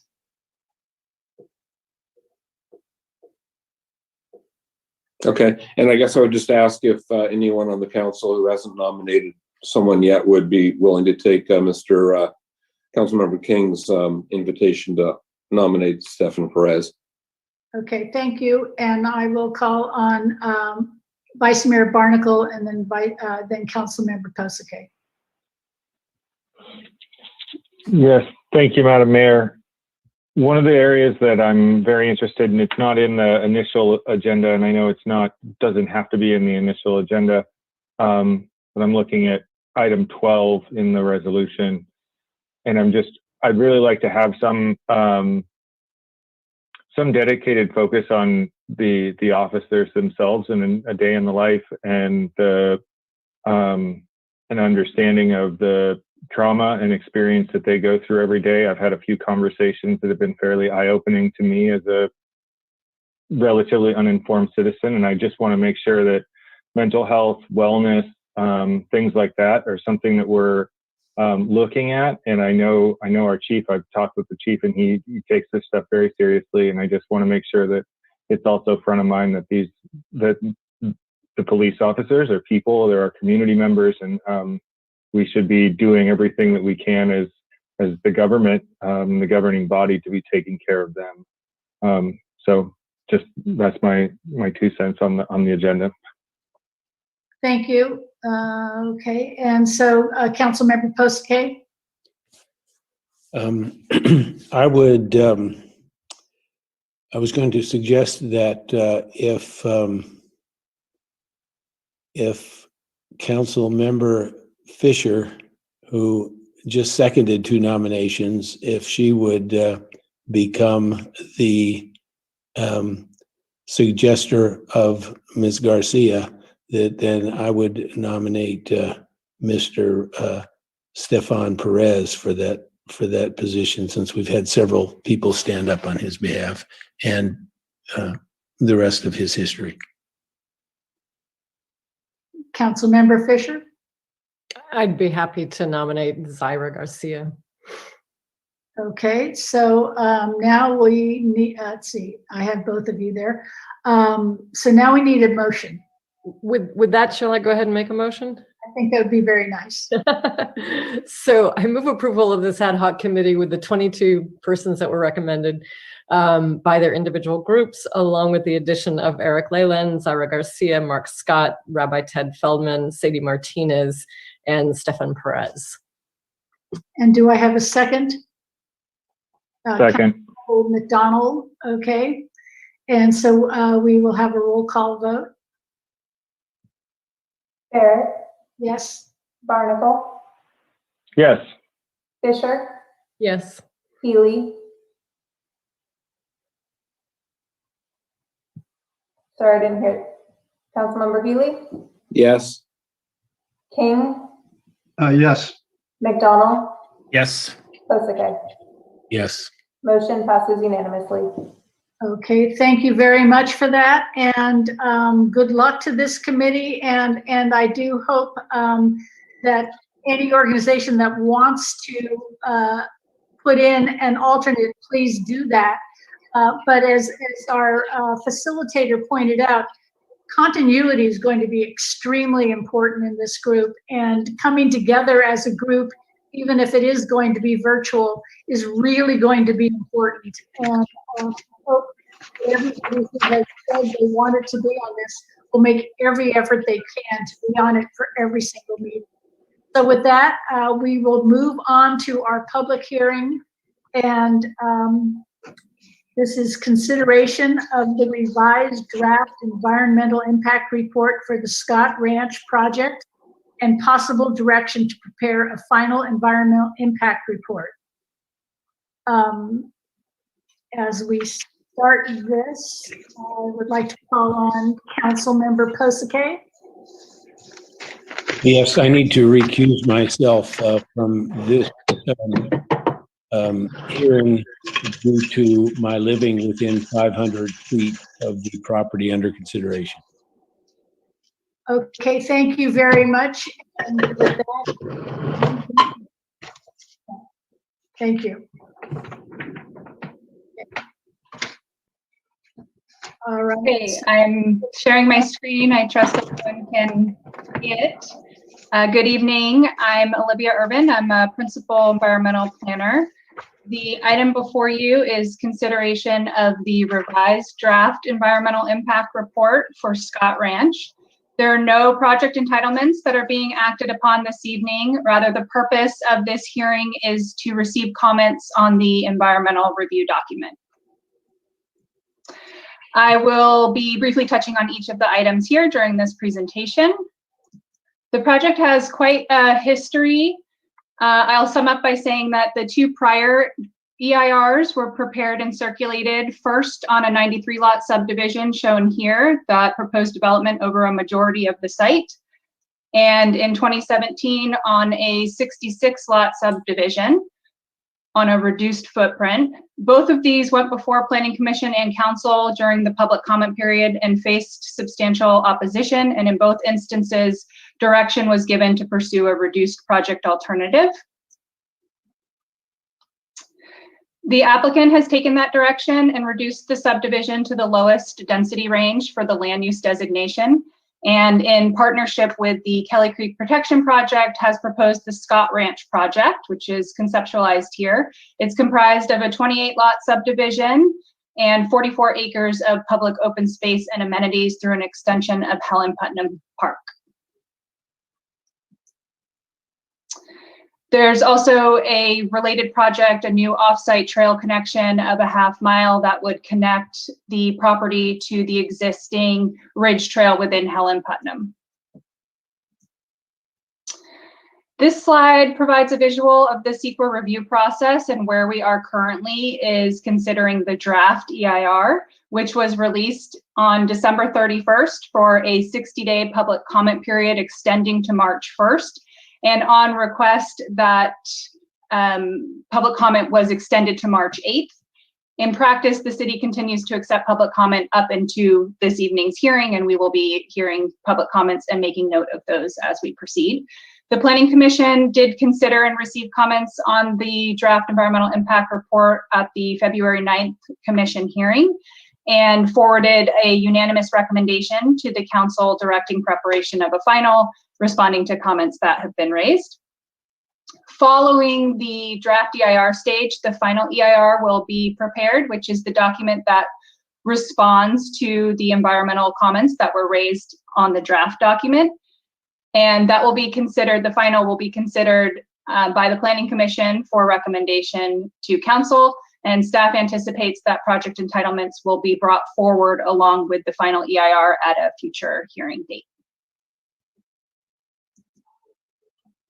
The intent of the California Environmental Quality Act is to disclose environmental impacts, to identify mitigation measures and alternatives that reduce impacts, and provide an opportunity for public participation. The purpose of the hearing this evening is to receive comments on the draft EIR, identify any changes or clarifications or additional information to be addressed in the final. We will not be answering every question raised or address every comment received this evening. Rather, that is the purpose of the final EIR, which will contain responses to all comments on the environmental concerns that have been identified. The EIR is not an evaluation of the project merit. It does not grant project approvals or entitlements. The direction to prepare a final EIR does not indicate support or opposition to the project.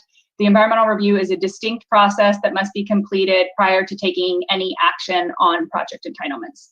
And the City Council is the decision-making body and is charged with receiving the Planning Commission recommendation, and at a future hearing would be responsible for certifying the EIR and taking action on the project entitlements. The draft EIR covers a suite of environmental categories as summarized here. I'm not going to touch on each of these this evening. I'm going to focus the balance of this presentation on a few considerations and touching on some of the themes that have been commented on so far. So biological resources, we've received a number of comments on this topic. The project site does provide habitat and foraging opportunities for a number of plant and animal species, including common and special status species, migratory birds, bats, and the federally listed California red-legged frog. There are a number of sensitive natural communities on site, including riparian woodlands, native grasslands, and wetlands. Wildlife corridors have been identified across the site. A majority of the site is located within critical habitat of the red-legged frog. This designation does not restrict development, but it does afford a greater level of scrutiny and compels a very specific federal review process undertaken by the U.S. Fish and Wildlife Service. Several comments have been received asserting that studies are outdated or do not accurately capture the biological resources, a few public comments have come in from biologists presenting additional biological observations and records. These and all other public comments relating to the environmental effects will be considered and responded to in the final. I do want to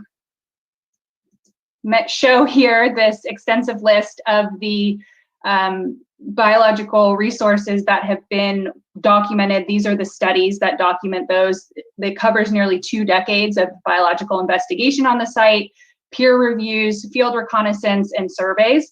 All of these are used to inform the biological resources chapter of the EIR. These are all part of the administrative record or on file with the city as indicated in the public notice, and they can be made available on request. For example, the city received a request for the 2018 updated biological assessment, which was subsequently posted to the website and has been included as attachment 3 to this evening's staff report.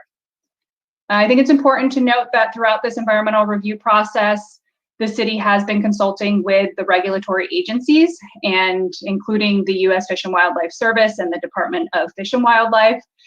Since the draft EIR was released, both of these agencies have indicated that biological conditions on the project site are sufficiently understood and reflected, that they're informed by appropriate studies, and that subsequent protocol level surveys for red-legged frog are not warranted.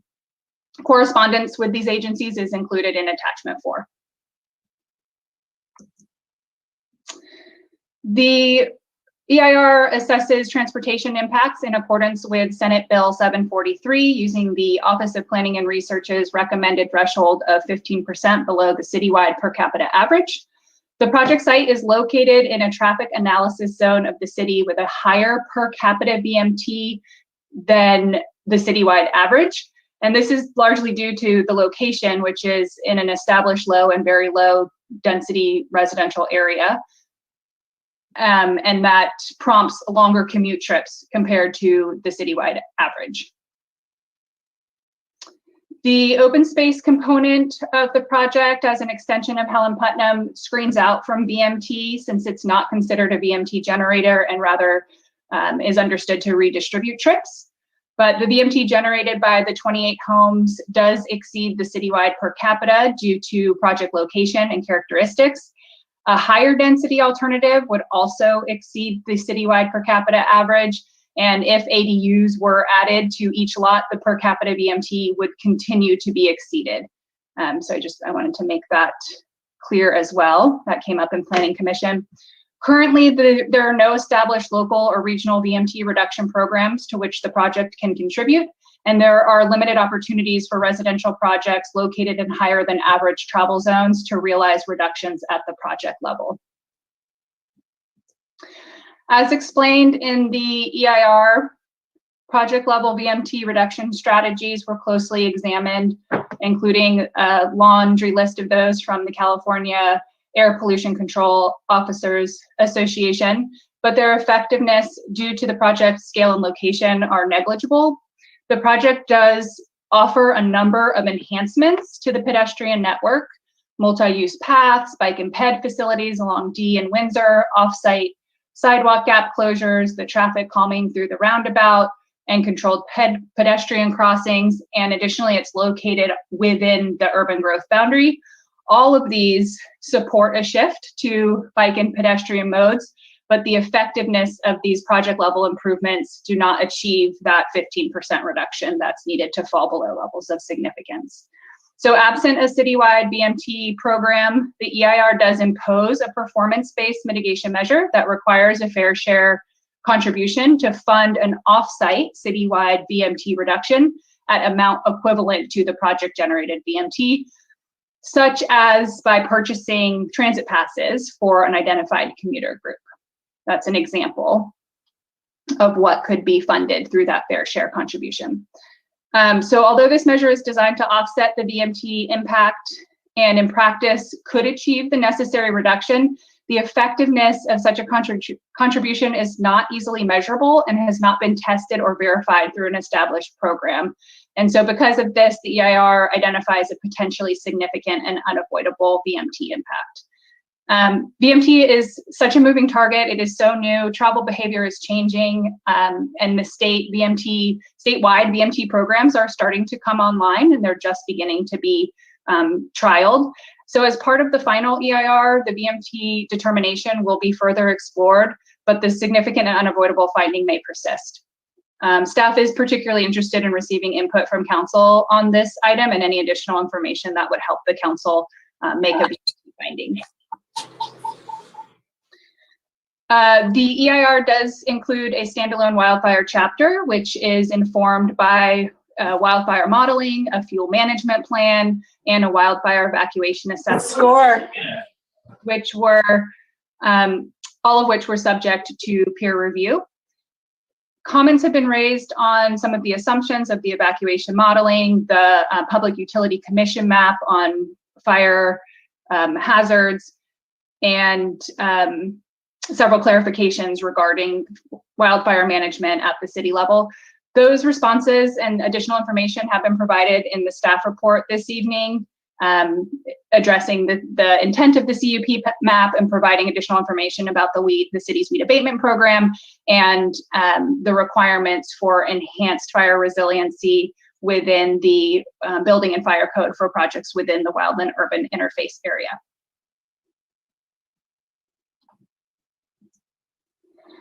Very quickly on alternatives, each of the prior two EIRs included an alternatives analysis and found the reduced density alternative to be environmentally superior.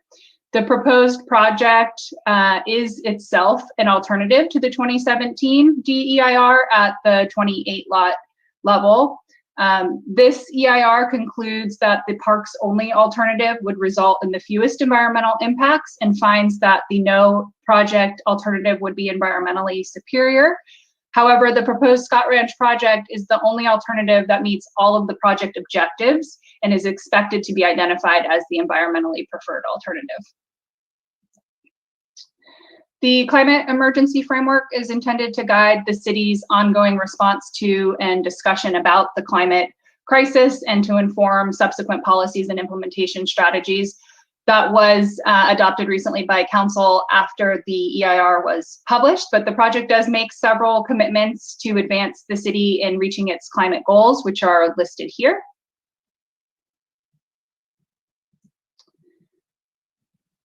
There have been a large volume of public comments received, over 100 to date, since the EIR was published. Comments express general support or opposition to the project, raise concerns about existing conditions, speeds, noise, parking on Windsor and D Street.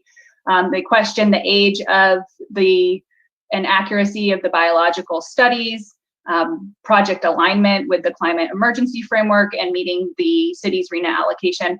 All comments are being collected and assembled, and all comments regarding the environmental effects will be responded to as part of the final.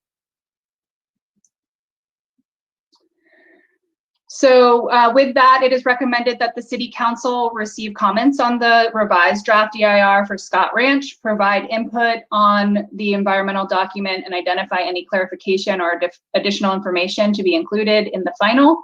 Consider Planning Commission's unanimous recommendation to proceed with the final and address comments. And staff recommends that the council adopt the resolution contained in attachment 1, directing staff to prepare the final EIR. That completes staff's presentation. Before we hear from the applicants' presentations, I understand that the city attorney would like to make a few remarks.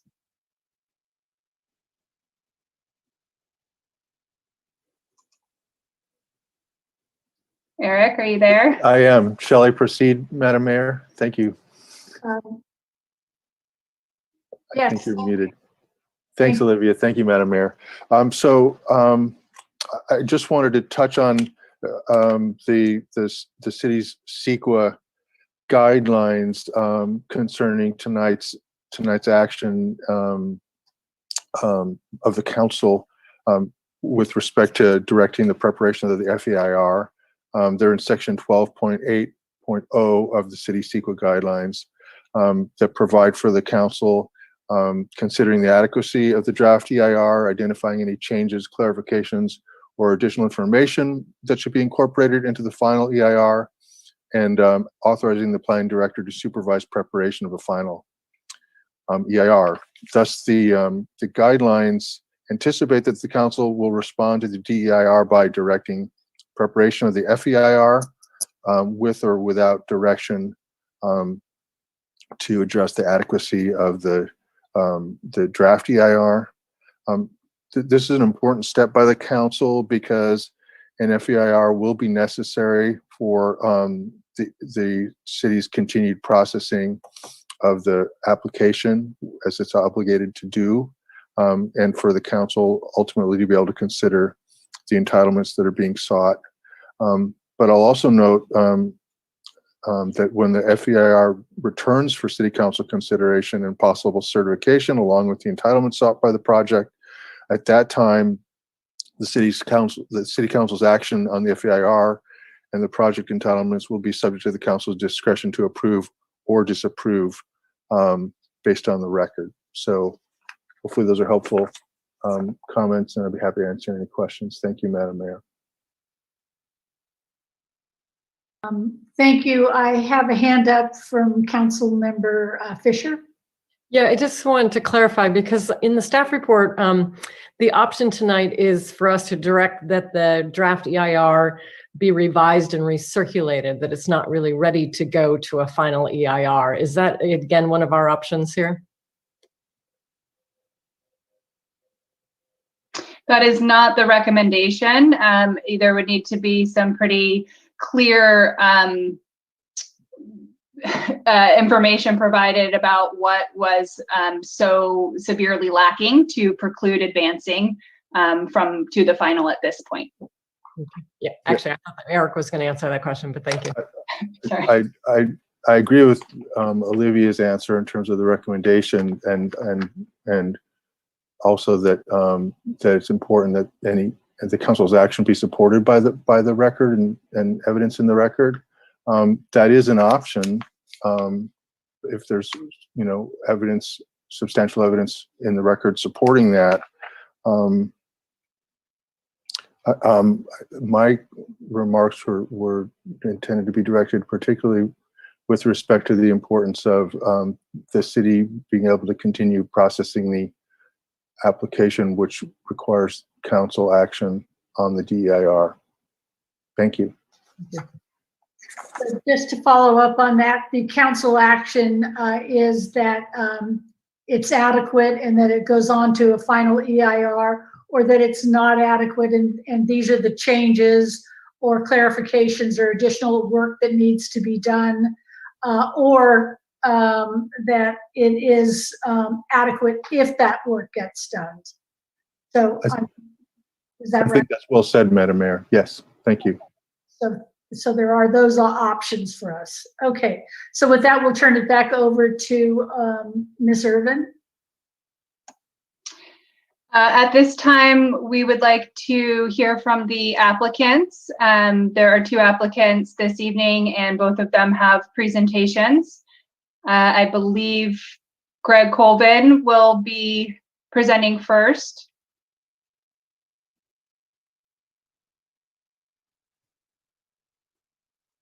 There's Greg. Thank you, Olivia, for a fine staff report. Good evening, council members. Finally, we're here. My name is Greg Colvin, Director of Kelly Creek Protection Project, and there are 3 things you wouldn't know from reading the staff report that are pertinent. 1, there would be no proposal to extend Putnam Park without the $4 million now in escrow donated by people from Petaluma to buy a large portion of the Scott Ranch from Davidon. 2, there are only 2 ways the whole ranch could become parkland. Both require paying the owner fair market value. The city could use eminent domain, or private nonprofit funds could be raised to buy it all. We tried that. 3, without our compromise, we would be looking at 48 homes and no park extension. That's what Diana Gomez, the former Planning Commission chair, said in her recent comment to you. This 150-year-old dairy ranch has a long history. Before Arnold Scott died in 1999, the city placed an urban growth boundary along the outer edge of his ranch and rezoned it residential. That increased its value. He left it in his will to University of the Pacific to fund scholarships for needy students. Davidon paid University of the Pacific $7.8 million to buy the ranch.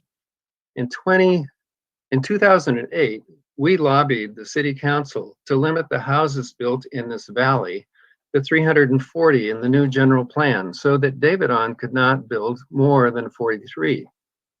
The council did not impose that limit. It kept the R1 residential designation in place, allowing a range of units from 28 to 110. But it did impose bullet points on the land. Keep the red barns in place, a 100-foot setback from the creek, a public park, only 3 acres, not 44, and so on. Now, Davidon has come here for EIR review twice before, as Olivia said, on 93 homes in 2013 and 66 in 2017. Both were disfavored by the council with massive public attendance at hearings and hundreds of comment letters. Before the last council meeting, Peter Cohn and I set up Kelly Creek Protection Project and raised $4 million in pledges toward a buyout of this land. Together with other community groups, we fiercely opposed the 66 homes and called upon Davidon to negotiate. The council encouraged us and said the next EIR should look more closely at 28 homes.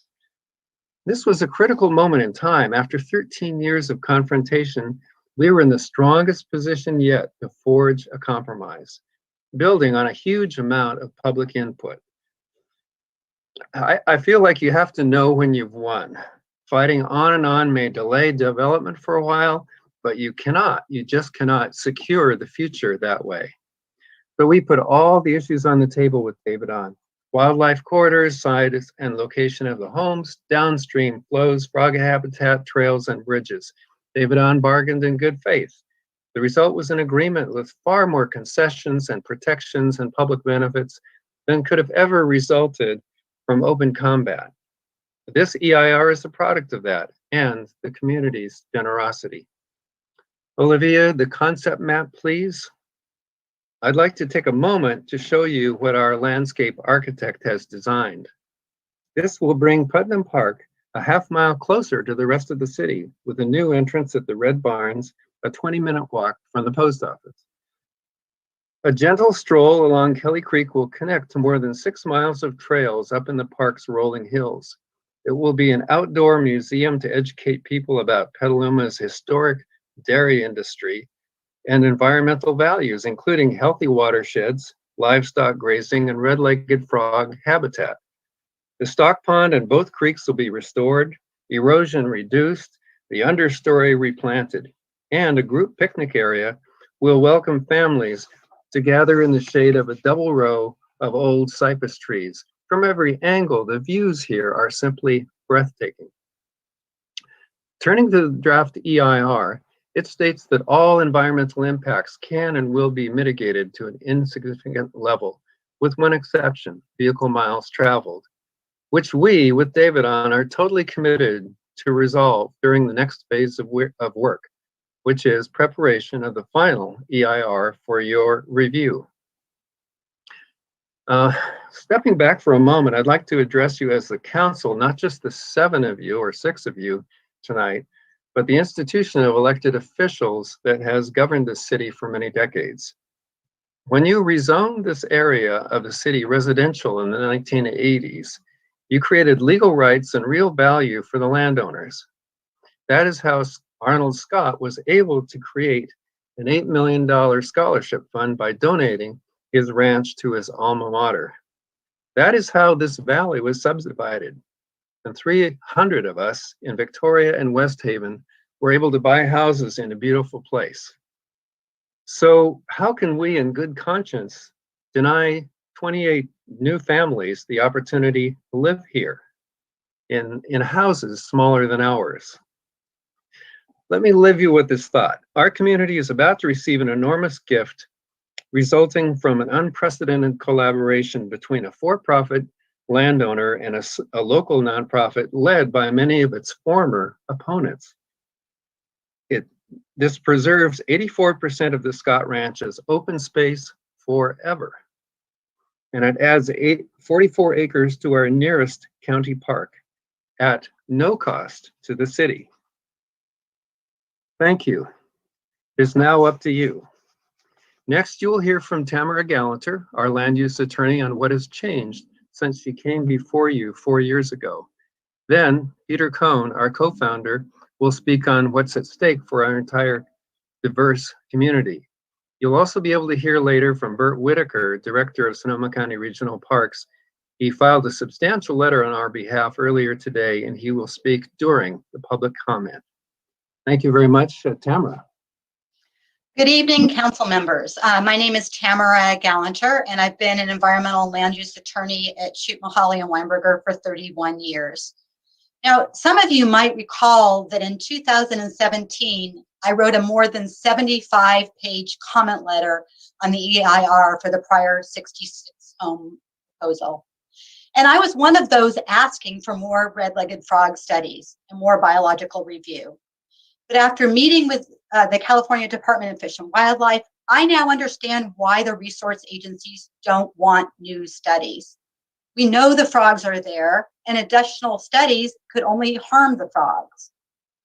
But I also learned the significance of that red line on the map. It's not some magic boundary line for frogs, it's just the northern tip of thousands of acres of habitat that extend south all the way into Marin County. And the resource agencies confirmed that the most valuable habitat, the habitat they care about protecting most, is south of Kelly Creek. Even so, the EIR treats the entire property as red-legged frog habitat. And mitigates for that. Now, I've read all the draft EIR. What a difference from 2017. It's thorough and clear and addresses the critical issues facing our community, including vehicle miles traveled and wildfire risks. Proceeding with preparation of the final EIR will result in an even better CEQA document. Thank you. Just a reminder, there's approximately 1 minute, 30 seconds left on the timer.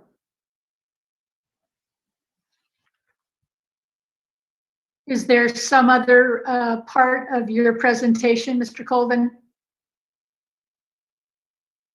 Yes. So it's Peter. Okay.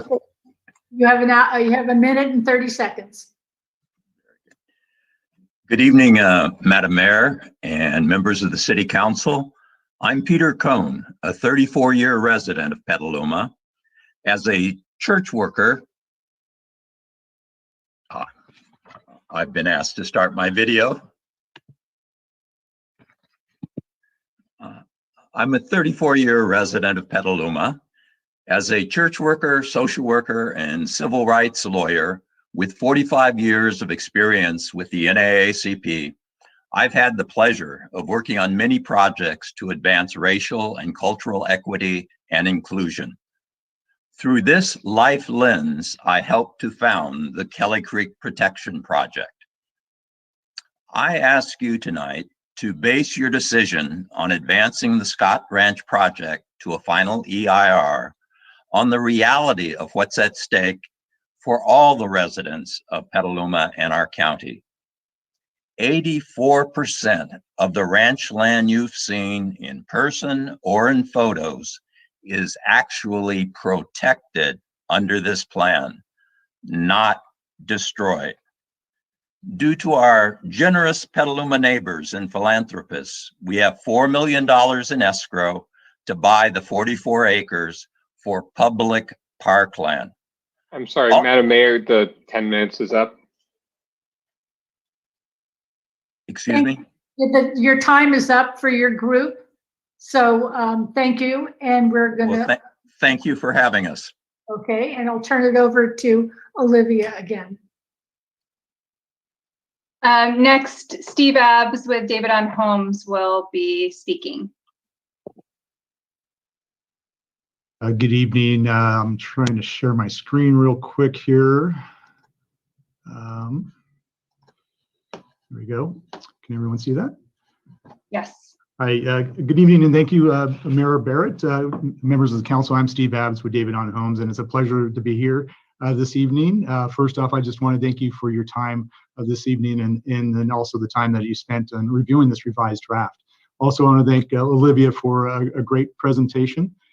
It's amazing to think that it's been 4 years since we've been before council back in 2017, and there's been some extraordinary changes to this project that's happened since then. And due to the negotiations with KCPP, very, very tough and detailed negotiations that considered the hundreds of comments and concerns raised from the community dating all the way up to 2017. And this has become a collaboration that has focused on reducing the environmental impacts of the project and increasing and making some new exciting public benefits for this project. So tonight I'm going to kind of walk through some of the evolution of this project and some of the new exciting changes. There we go. So in 2004, 93 lot application was deemed complete. You can see the houses pretty much encumbered the entire property. There was a lot of scrutiny that we received from the resource agencies. The urban setback line was established, and then we had to change the project to a 66 lot project in 2009. There was also a 63 lot alternative that kept the barns in place, but this was the application all the way up to 2017. This is what council last made comments on. This is what the community raised their concerns on back in 2017 at the hearings. And we listened to those comments, and that's what prompted our discussions with KCPP. The result was this 28 lot project. Now the residential project consists of only 15 acres. The remaining 75% of the property is now the KCP application for the extension of the park. So the residential application is only for 28 homes. That's the absolute minimum allowable homes per the general plan. It limits the development to only 9.5 acres of the site. That's only 16% of the property. The remaining property of 84% of the property is preserved as permanent open space, with the 44 acres that KCPP will extend the park with will become permanent public open space where the public will be able to access the property for the very first time and enjoy the many amenities that KCPP has proposed. And this is just going to be a phenomenal public benefit to the community. Another public benefit that we've proposed is a roundabout at D Street in Windsor. This traffic roundabout will improve the traffic flow of that intersection and also improve the traffic or the safety of that intersection, not only for the vehicles, but for pedestrians and bicyclists. You can see the crosswalks that we're installing there. In addition, we are installing a gap that's existing in the existing sidewalk on D Street. 800 lineal feet will be installed. This will encourage that pedestrian access in and out from the northerly neighborhood into this new park. These are public benefits and not mitigation measures, and will be provided at no cost to the public. The discussions with KCPP also talked about adjusting the house sizes and styles. So we have reduced the houses from an average of 4,000 square feet down to less than an average of 3,000 square feet. In addition, 75% of the homes will be single-story homes. We didn't have single-story homes proposed in the previous application of the 66. Now 75% will be single-story homes. So we've reduced the footprint of the homes, we've reduced the height of the homes, really lowering the overall profile of the site and reducing the visual impacts of the project. Also, the homes will be zero net electric and EV ready. EV ready exceeds the current Title 24 requirements of the state, and zero net electric combines the energy efficient technology and solar panels on the houses that will generate power that each and every house will be self-sustainable.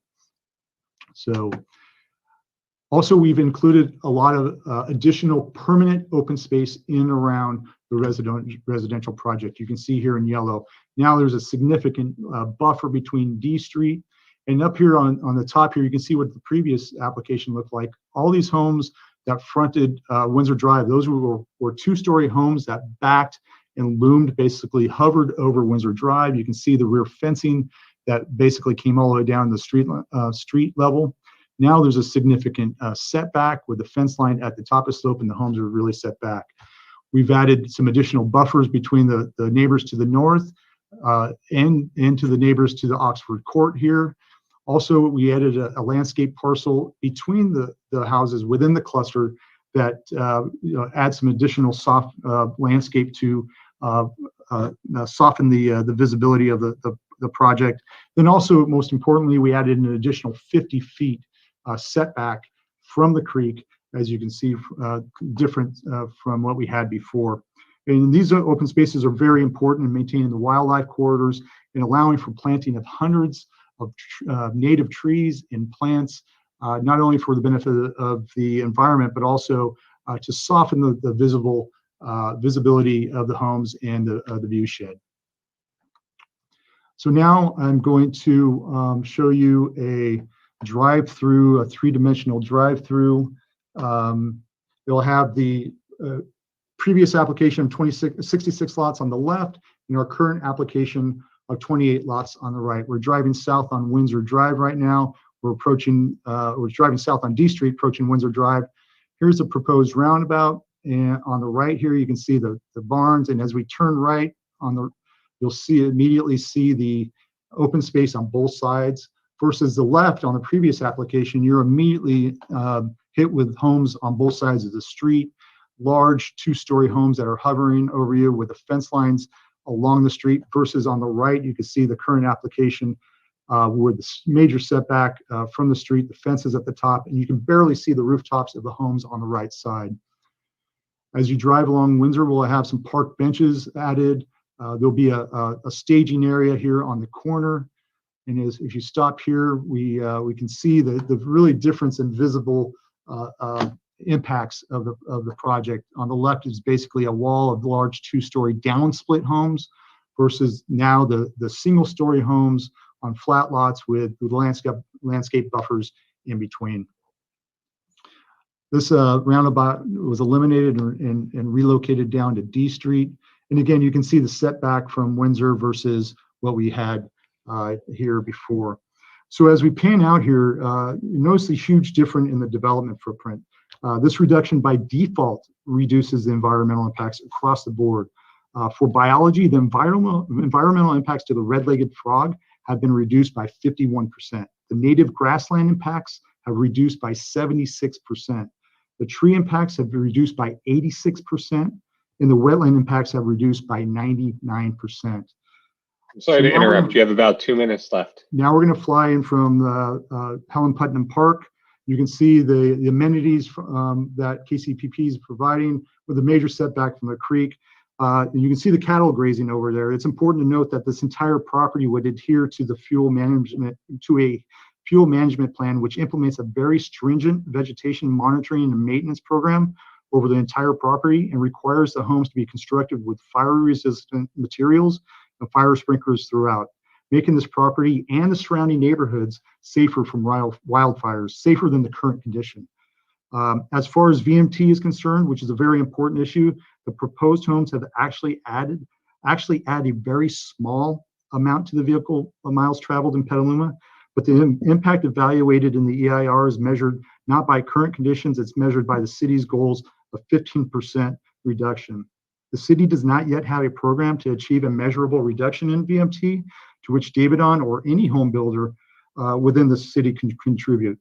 Nevertheless, we are committed to seeking solutions with any and all agencies from the City Advisory Committee to the State Air Resources Board with a goal to have provable mitigation that can be implemented. I stopped it here because here you can really see the significant difference in reduction of the development of the footprint. And the project has obviously come a long way.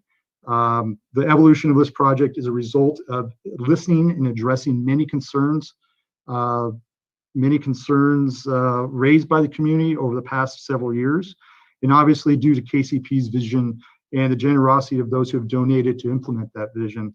So tonight, we look forward to hearing your comments once again and giving us an opportunity to address them over the next several months. And we ask for council's approval for this process to move forward to the EIR. Thank you very much.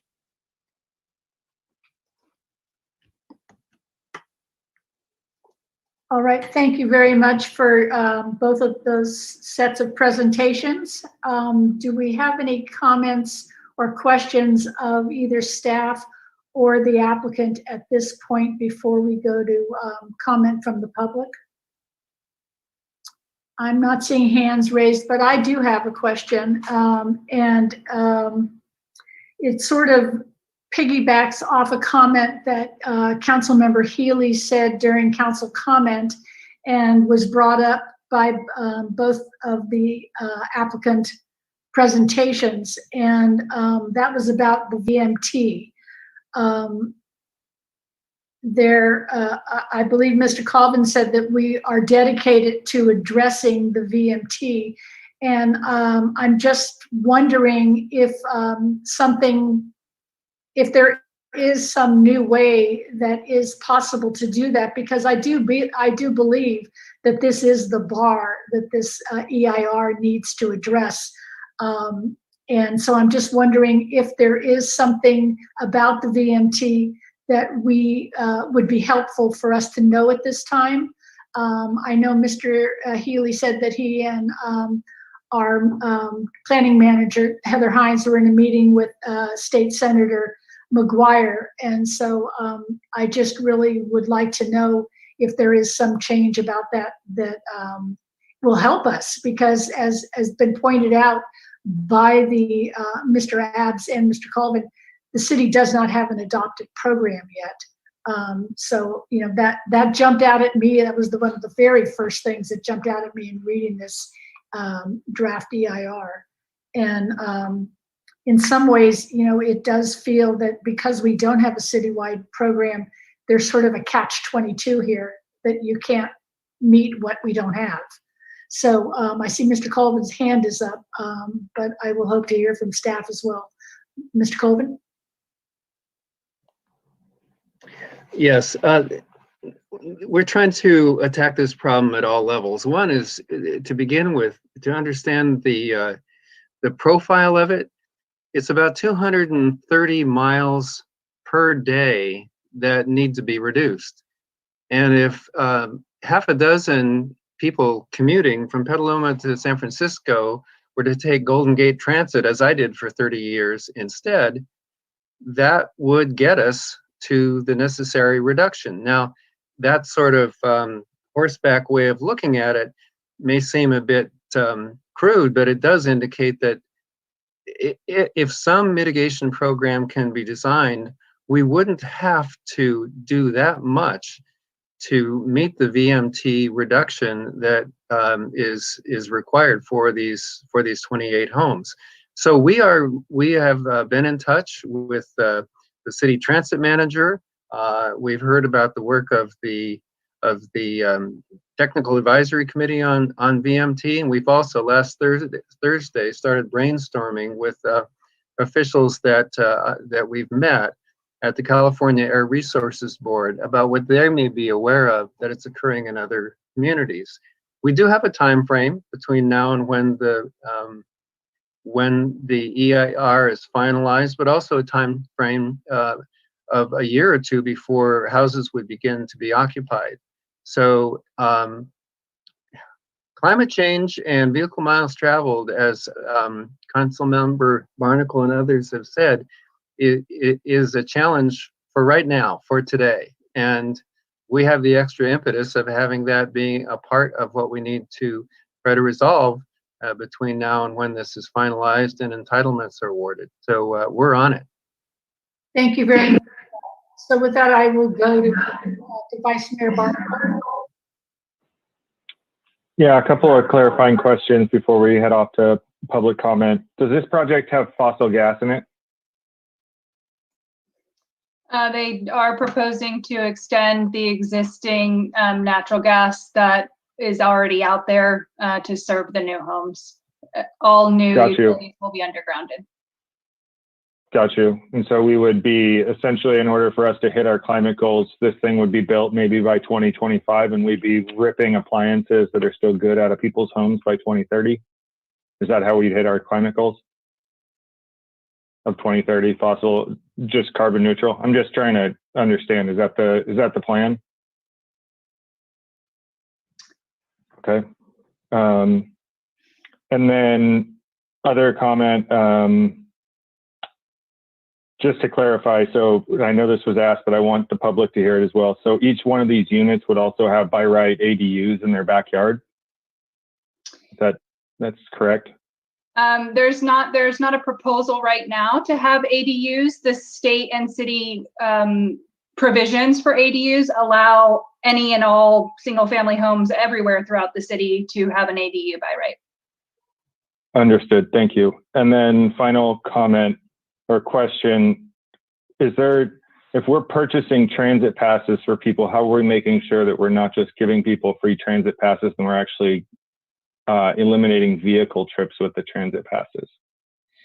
Yeah, so that's the nuance of the verification of the program and why it's so difficult to say whether or not that would be effective, because that doesn't currently exist. We have been looking at a model that LA County has rolled out where they offer transit passes to their teachers and government employees and students, and that was so we'll be looking at that as a potential model for something. But again, this is such a new thing, and it's something that we have to develop from the ground up, and to it really needs to be a citywide solution. And so we're trying to do the best we can here with a program at the project level.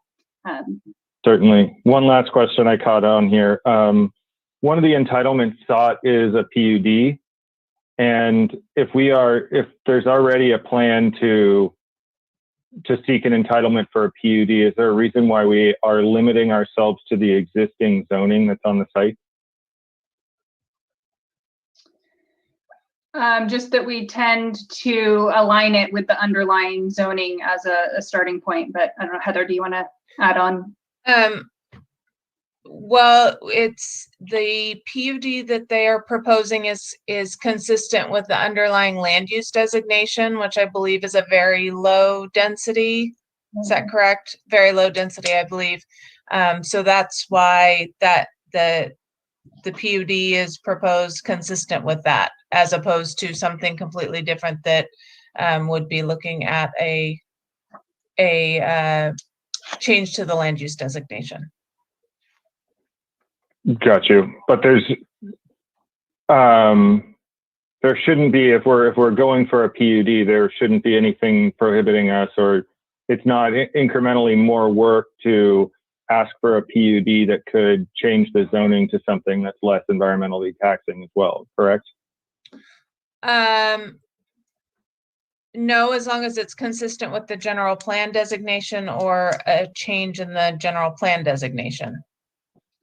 Which they're asking for a change in the general plan designation too, right? Or they're asking for a change to our general plan. They're asking for, there is a policy in the general plan that's very specific to this property. I can't remember the number off the top of my head, but they are asking for some changes to that policy, yes, but not to the general plan land use designation. Got you. Okay, thank you. Okay, so let's go to Councilmember Fisher. So let me piggyback on that for a minute. So is there a general plan amendment required to deviate from our policy 1P21, which requires that they dedicate that 300-foot urban separator to the city and provide associated funding for the maintenance of that space? If that's not their intent, would we be asking for a general plan amendment for that as well? Well, I believe they are dedicating, the plan is that the whole that whole area would be dedicated to a public agency, being the regional park. So I think the idea there was it's consistent with the intent of that policy, and that maybe it's not to the city, but it's going to a public agency for protecting it as open in perpetuity. But without the funding. Yes, I'm not sure. Olivia, can you help me with any discussion of the funding, or perhaps that would be Mr. Colvin too? I'm going to pull up that policy right now. I don't recall the funding discussion specifically, but I do think that the intent of that policy is to provide public access within that urban separator, and that would cover maintenance associated with that would be my assumption there. And that when we were looking at modifying the bike and pedestrian plan, which does call for a path along the urban separator at this location, we received input from the Department of Fish and Wildlife that would have potential conflicts with the red-legged frog habitat, and they strongly discouraged that here. And so we looked at the addition of the Kelly Creek path on the north and south side as sufficiently meeting the intent by still providing that connectivity. And so that path would be installed and would be maintained by the park. So my interpretation is that intent of that policy has been satisfied by the proposed design here. And in regard to new sidewalks on Windsor, do I understand that we're going to have a new pedestrian sidewalk on just one side of Windsor in the transportation section? Yes, that's correct. The hillside is quite sloping on the north side, and so it proposes just sidewalks on the project side of Windsor. On the south side. And they did provide a sidewalk on the other side as well to increase the pedestrian activity and feasibility. Would that help with their VMT? No, unfortunately, those kinds of really minor sidewalk gap closures, there's not, doesn't have a huge measurable benefit. The other thing is the north side there's no sidewalk on the project side of D Street. So if there was a sidewalk there, it would sort of go to nowhere. They would still need to cross over D Street to the far side where the sidewalk is existing and the proposed sidewalk gap closure is provided for. Okay. I have a number of other questions, but I do want to get to public comment, so I'll hold them for the moment. Thank you. Okay, thank you. And Mr. Colvin, you don't have to raise your hand. If someone wants to talk to you from the council, we'll call on you. Thank you. Mr. King. Yes, thank you, Mayor. I had a question on the vehicle miles traveled and some of the points about mitigation contained at 4.1350 and through about 4-1352 in the report. There's a reference to things like mitigation banks, mitigation exchanges, and some other potential mitigation measures. Am I to understand that those have not quite been developed and at this point within the city? So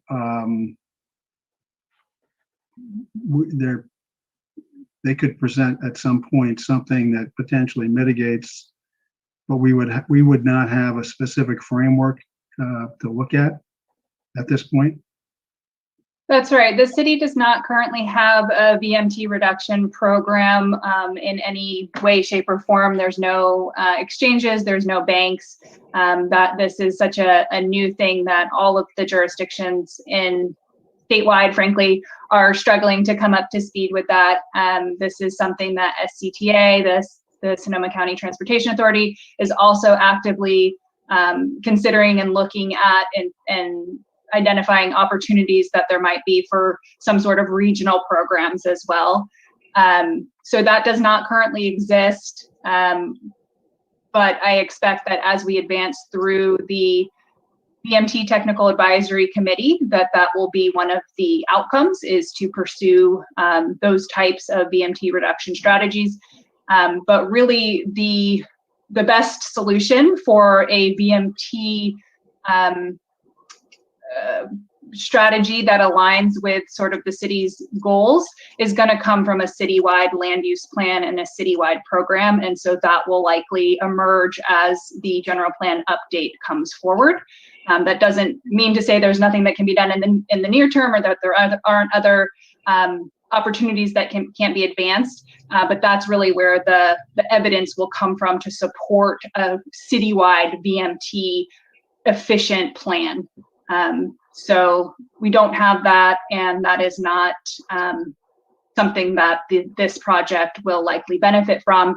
If there is a fee program in place at the time of issuance of occupancy, for example, they would be subject to that sort of fee. But the mitigation is intended to be a stopgap measure to cover the fact that we don't have a program in place right now. So it's intended to kind of build a mini program for this development to participate in.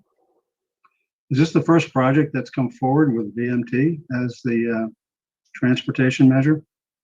No, we have done, it's the first one that has been identified as significant and unavoidable in the draft document. There's been a number of MNDs, mitigated negative declarations, that the Planning Commission and Council have seen that do use the VMT metric. But it all comes down to the location within which that property is situated and the relationship between that travel zone and the citywide average. So if you're at the average, you can generally meet those reductions by on-site or increased density or a number of other improvements. But if you're above the average, the California Association, the air pollution, the one I mentioned before, the CAPCOA, there's a limit on how additive measures can create a benefit. And so there's this idea that it generally can't be above 15%. So if you're above the 15% area, you're going to have a very hard time mitigating. And that comes from where? That is the leading guidance on what reduction credits can be taken for various VMT reduction strategies. So you get a certain number of reductions if you install a transit stop, or you add a bike lane, or you have higher density. All of those kind of get you different points depending on where you are and how much of a benefit that is. And who has established this? You said leading guidance, but who? So the evidence out there right now, the best information is provided by the California Pollution Control Officers Association. The abbreviation for that is CAPCOA, and they have a reference document that kind of provides that guidance. So we look to that as the substantial evidence to support the justification for taking those reductions. And is that a state agency? No, this is the mayor here. People like the executive director of the Air District, the CARB executive, those are people who make up CAPCO. Those are the CAPCOAs. And so it is an organization that has executive directors. All right. And others.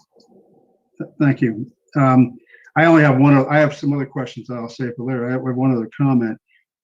This is for the developer, and this will follow up on prior comments.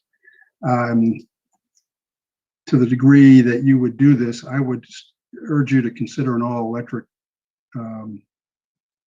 situation for and eliminate the natural gas pipelines. I know you mentioned that you would have it ready for electric, but certainly something I would be interested in seeing personally. Thank you. And I will have questions after public comment. Yes, thank you. And I see Mr. Healy has his hands up. Thank you. So just to follow on Councilmember King's question, are we to understand that a project with higher density, so with ADUs and junior ADUs thrown in, would score higher on the VMT metric, even though that would mean more households living there and presumably more vehicle trips? Can someone explain why that's the case? Sure, I'll give it a go. So any added increased density would reduce the per capita because you have more people living in a concentrated area, but each of those people is still driving very far because they're in an area of town that has a higher per capita rate. And so it would overall increase VMT because you have now ADUs with each of the units, but the per capita VMT would be reduced slightly because on a per capita basis, you're introducing more people to an area, and so the per capita goes down, but not substantially. Does that answer your question? Sort of. It does bring to mind Benjamin Disraeli's comment about lies, damned lies, and statistics, but thank you. Well, just to complicate it a little bit more, Councilmember Healy, it's my understanding that ADUs and junior ADUs actually aren't used to calculate the VMT because they're by right. And so the VMT does not actually consider those. And they are, you're able to actually triple the density on the project site because as the Vice Mayor asked about ADUs, the answer was correct, but it also did not say that they also are able to have a junior ADU as well on the site. That is by right in the state of California. But my understanding is that neither the JADU numbers or the ADU numbers are used to calculate the VMT. So, well, can we clarify that a little bit? So if they are added after the project is built, so when somebody comes in and they have an existing single family home on a lot and they want to add a JADU or an ADU and junior accessory dwelling unit or an accessory dwelling unit, we do not calculate VMT. That is an as of right, and you can get a building permit for that. No discretionary review. If this project were proposed with ADUs and or JADUs as part of the proposed project, then when the VMT's analysis was run for this project, it would include them, which, as Olivia said, would bring certain things down a little and other things up a little. So in this case, you know, it wouldn't solve the VMT exceedance for this project if they added, let's say, into the project 28 ADUs. It would not solve the VMT issue for this one. But it is accurate to say that if this project were approved and built, theoretically, you could end up with 28 JADUs and 28 ADUs by right, as individual property owners wish to pursue that. thank you. I think that's an important, thank you for the clarification as well. Okay, Councilmember McDonald. Thank you. That's just a whole difficult area to kind of get your head around. So we approved the Casa Grande Road development recently, and it was chock-a-block with ADUs, which we thought was a good thing. And it's you know, way far from edge of town or from center of town. This is a mile and a half from the train station, a mile from downtown. Casa Grande was able to meet the VMT requirements. And how was that?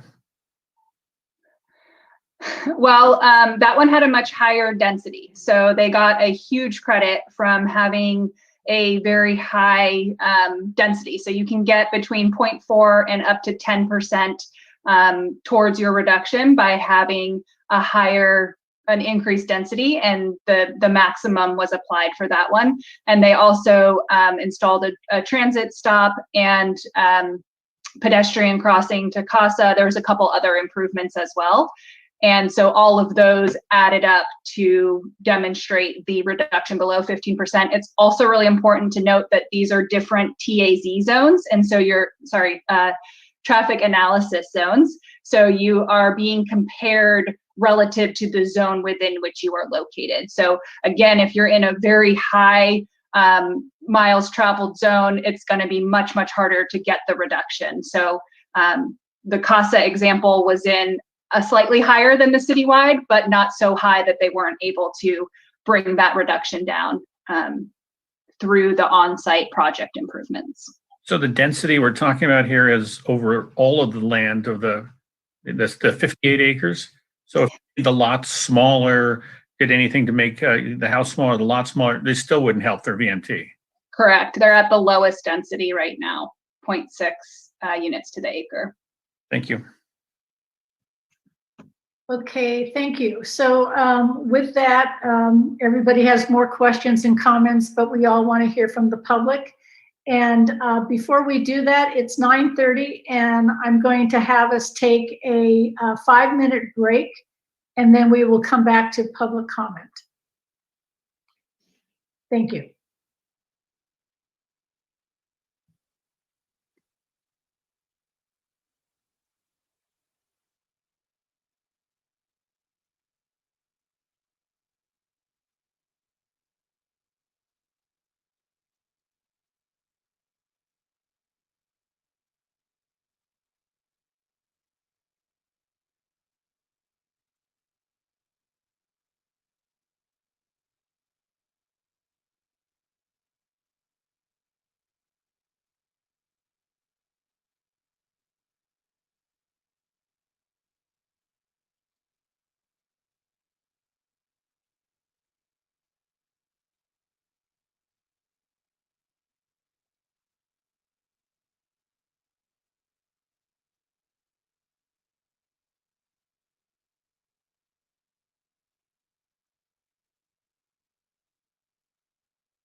All right, thank you for keeping time, Mr. Carter. We appreciate that. And I am waiting. Okay, I think we are good. I think we're all here. 1, 2, 3, 4. Yes. Okay. Thank you. And I see a little. Our clerk is giving me the yes. We're all here. I appreciate that. So I will ask our city clerk. We're back in session, and I will ask our city clerk if she has received any public comment on this item. Madam Mayor, we've received quite a bit of public comments. 63 of those comments are posted to the website with the agenda packet. Anything that came in after the meeting started will be posted tomorrow. Okay, thank you. And just because this is an environmental impact report, when does public comment close on this item? I can answer that. So CEQA, California Environmental Quality Act, requires a minimum of 45 days. We have afforded 60 days. That would have ended March 1st, but there was a request to extend that. So we extended the formal comment period to March 8th, so a week ago tonight. But in practice, the city continues to accept public comment. Everything that came in since March 8th through tonight will be considered and assembled as part of the collection of comments and responded to. Thank you. I appreciate that. And the reason I'm bringing it up is that I received many comments from the public that did not include either Ms. Irvin or planning manager Hines or our city clerk. And it's really important for people to realize that just sending a note to the city council members is good, but it's not sufficient to get it into the public record, because sometimes we forget, we don't notice that the city clerk has not been added or that the planner has not been added. So just in the future, or if you have already sent something and you didn't include one of those 3 people, please do that so that you'll be sure that your comments are in the public record. Okay, so thank you on that. And I will now, we are going to open the public hearing, and I will ask our moderator to ask those in attendance who want to speak to please identify themselves.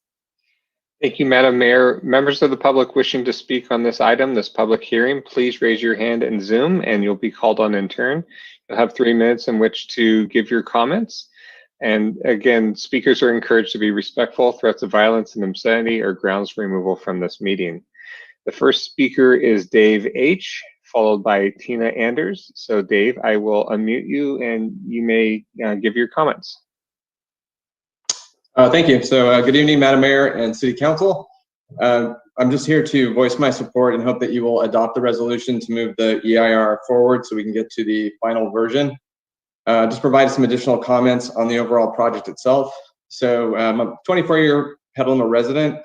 I live about a mile from the site. So actually the last time I came to offer public counsel or public comments to the City Council was when I saw the first plan that was released, the 93 House version, and I came to rally against it. Since then, had a chance to get connected with the Kelly Creek Protection Project, learn more about the efforts that were underway in terms of negotiating and trying to secure primarily, obviously, the intent of trying to have as much open space remain as possible or available to the public as possible. I think, where we've landed ultimately is that, I think if you end up with a situation where you have lower density housing and you end up with 44 acres of open public space, which extends Helen Putnam Park, something, that's a park that I walk in, maybe once a week or more. And I think it's a well-traveled and well-utilized. And I think when you look at the plan, I think the end result of that space is actually going to be incredibly beneficial for Petaluma. And in general, while I think it would be great if there was no additional development in some respects, I think that there is a compromised position. And I think if you look at where the project started to where it ended up, I think we end up in a situation that is mutually beneficial. So main request is that we move forward to get to the final version of the EIR so we can then make the final decision ultimately. So I just wanted to lend my voice in support of the council moving forward with that. And I will yield the rest of my time. Thank you for your comments tonight, Dave. Next speaker is Tina Anders, followed by Sally Newsom. Tina, you may unmute yourself and begin your comments.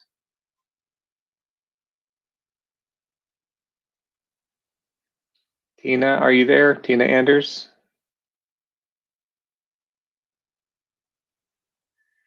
Not hearing, so we will come back. Next speaker is Sally. I'm here. Oh, I'm you're here, Tina Okay. Anders. All right, thank you, Tina. You may give your comments. Okay, thank you. My name is Tina Anders. Obviously, I live and work in Petaluma, and my family, friends, and tons of community members would like to kindly and stridently request a no vote to the prospective Davidon development up against Helen Putnam Park. Please do not allow Davidon to build on our beautiful countryside. I love that some folks were resourceful enough to think about how to expand our park, but build homes on our beautiful countryside so that we can expand our park? No, please no. The residences would range in size from 2,678 square feet, huge, to 3,523 square feet, humongous. These were stated to be mid-level homes, but according to Steve Abbs of Davidon in a recent Zoom KCPP meeting, the homes will be around up to $1.4 million. These houses are not affordable housing. What about the regional housing needs allocation for Petaluma? Is this what our community needs? Why did they reduce the size of these homes and reduce their footprint? Because we don't want them there, but they're still trying to build on our countryside. It's not cool. All traffic studies indicate, quote, significant and unavoidable, unquote, traffic. However, it says with mitigation, this impact would remain significant and unavoidable. Are these significant and unavoidable traffic impacts an acceptable permanent trade-off for this project? VMT, as stated earlier, is a significant problem. The report indicates that the 44-acre extension of the county park and amenities would generate 1 vehicle trip during the morning peak hour and 5 vehicle trips during the PM peak hour. I'm quite curious about this. Only 1 car will arrive in the peak morning hours and only 5 cars in the peak PM hours? I don't know.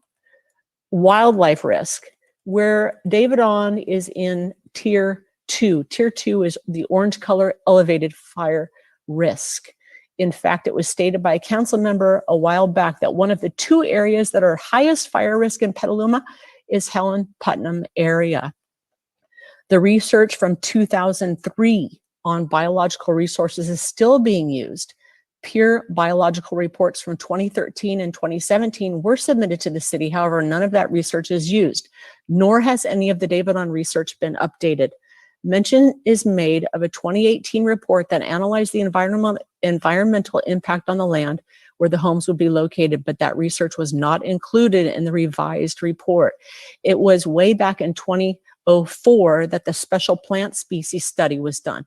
We need more updated data, and the project would result in substantial adverse effects on special status wildlife species, including obviously the red-legged frog, nesting birds, and roosting bats. According to the report, the new addition. I'm sorry, Tina, I had to cut you off there. Your 3 minutes were up. Next speaker is Sally Newson, followed by Josh Simmons. Sally, you may unmute yourself and give your comments. Thank you very much. I'm Sally Newson. I'm the founder and executive director of nonprofit Wellify Teen and the owner of Mind Tank HQ and Village Corner, which is a small convenience or corner store located in Ross. First, I just want to say that I thought the changes presented by Steve Abbs were very impressive. I greatly support the project and would like to see the 44 acres donated to the regional parks. I see opportunity to transform the Red Barn area into a community hub to public benefit where people can gather, play, and picnic.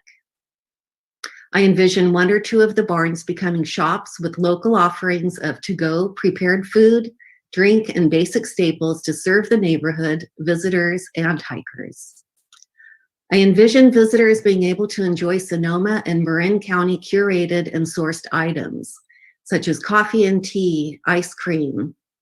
For example, I would love to see Valley Ford's Double 8 buffalo milk soft serve gelato served. Baked goods such as from De La Fatteria or Tea Room Cafe, healthy snacks, freshly made to-go sandwiches and salads, as well as locally and sustainably made gifts, Red Barn t-shirts, jewelry, cards, etc. I envision providing job and possibly partner opportunities for local people and/or organizations. At the Village Corner in Ross, we have interns from a College of Marin program for students with developmental disabilities, which gives them a great opportunity for hands-on training and work. It's been successful for about a half a year now. For the smaller barn closest to the field, I envision a pop-up shop, such as an artist studio where art can also be sold. This concept is similar to what I offer at the Village Corner and would welcome the opportunity to work with the regional parks to create a wonderful community gathering place surrounded by nature and Petaluma history. Thank you. Thank you for your comments. The next speaker is Josh Simmons, followed by Che Moore. Josh, you may unmute yourself and begin speaking. Hello, thank you very much. Good evening, City Council, City staff. I wanted to comment tonight on just a couple of issues. One, I wanted to echo support for going all electric in this project. It's really great to see how far this project has come. And in light of our climate goals, going all electric just makes a lot of sense, frankly. That aside, I would like to see a more detailed plan on the mitigation efforts that the development and the regional parks plan to do as far as wildfire. And echoing the comments of the assessment done by Wildfire Defense Works David Spew, I'd like to see a designated evacuation plan mandated as part of the approval process, something that is being done elsewhere based on lessons learned in the Tubbs fire. It feels a little bit like we don't really take wild urban interface and fire threats as seriously as the rest of Sonoma County. I'd hate for any of us to look back after tragedy and know we missed an opportunity to avoid it in the first place. But thank you for your time and consideration. Thank you for your comments, Josh. Next speaker is Che Moore, followed by Paul Eckloff. Che, you may unmute yourself and begin speaking. Thank you. Hi, my name is Che Moore. Hello, Madam Mayor and City Council members and all. My husband and I moved here 30 years ago. We live on Oxford Court. At that time, the developer told us that the Scott property would not be developed. It would be willed to UOP, and they would use that for an extension for their environmental studies. So that's changed. I'm concerned about the VMT count. It seems as though the parking lot on D Street for the parks is not included. I could be wrong, but based on what I heard, those cars were not counted at all. And if that's a 27 space lot that we know is going to be on a rotation basis every hour, that's a huge amount of cars that aren't being counted for that. And also, I just have a little question. It was said that the 28 homes had significant issues, but it would be superior to no development. So I didn't quite understand how that could be.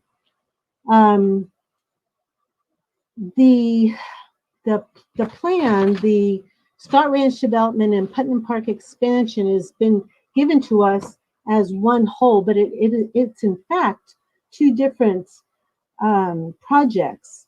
In the revised DEIR, it says the timing and implementation of the park extension project would depend on the availability of funds and priorities of Sonoma County regional parks. So there is no promise of funds to develop the extension. Now, we have 3 phases, and Kelly Creek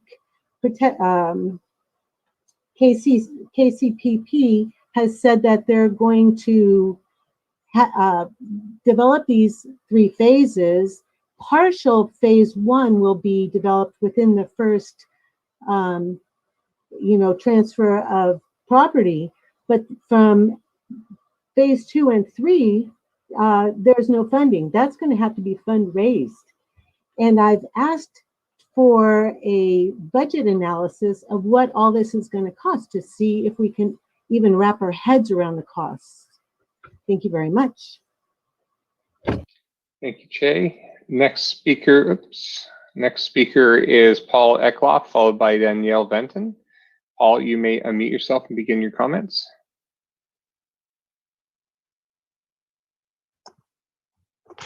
My wife Sherry and I have moved to Petaluma in 2008 after I retired, and we were delighted to discover Helen Putnam Park conveniently nearby. And ever since, we've been walking there regularly with our dog. We have a Sonoma County Regional Parks Pass, and we park at Chileno. We followed the controversy over Scott Ranch these very many years, and we're delighted that a settlement is almost in sight. I'm a great believer in compromise at all levels of government. And so I hope we can reach this reasonable compromise. Don't let the perfect be the enemy of the good. The prospect of being able to walk to the D Street entrance is exciting. It'll be pleasant and it'll reduce our vehicular miles. So I hope this will all come about while we're still able to walk. So go for it, Council. Thank you. Thank you for those comments, Paul. The next speaker is Danielle Benton, followed by Bert Whitaker. Danielle, you may unmute yourself and begin your comments. I'd like to say good evening to the council. Some of my comments echo Paul's.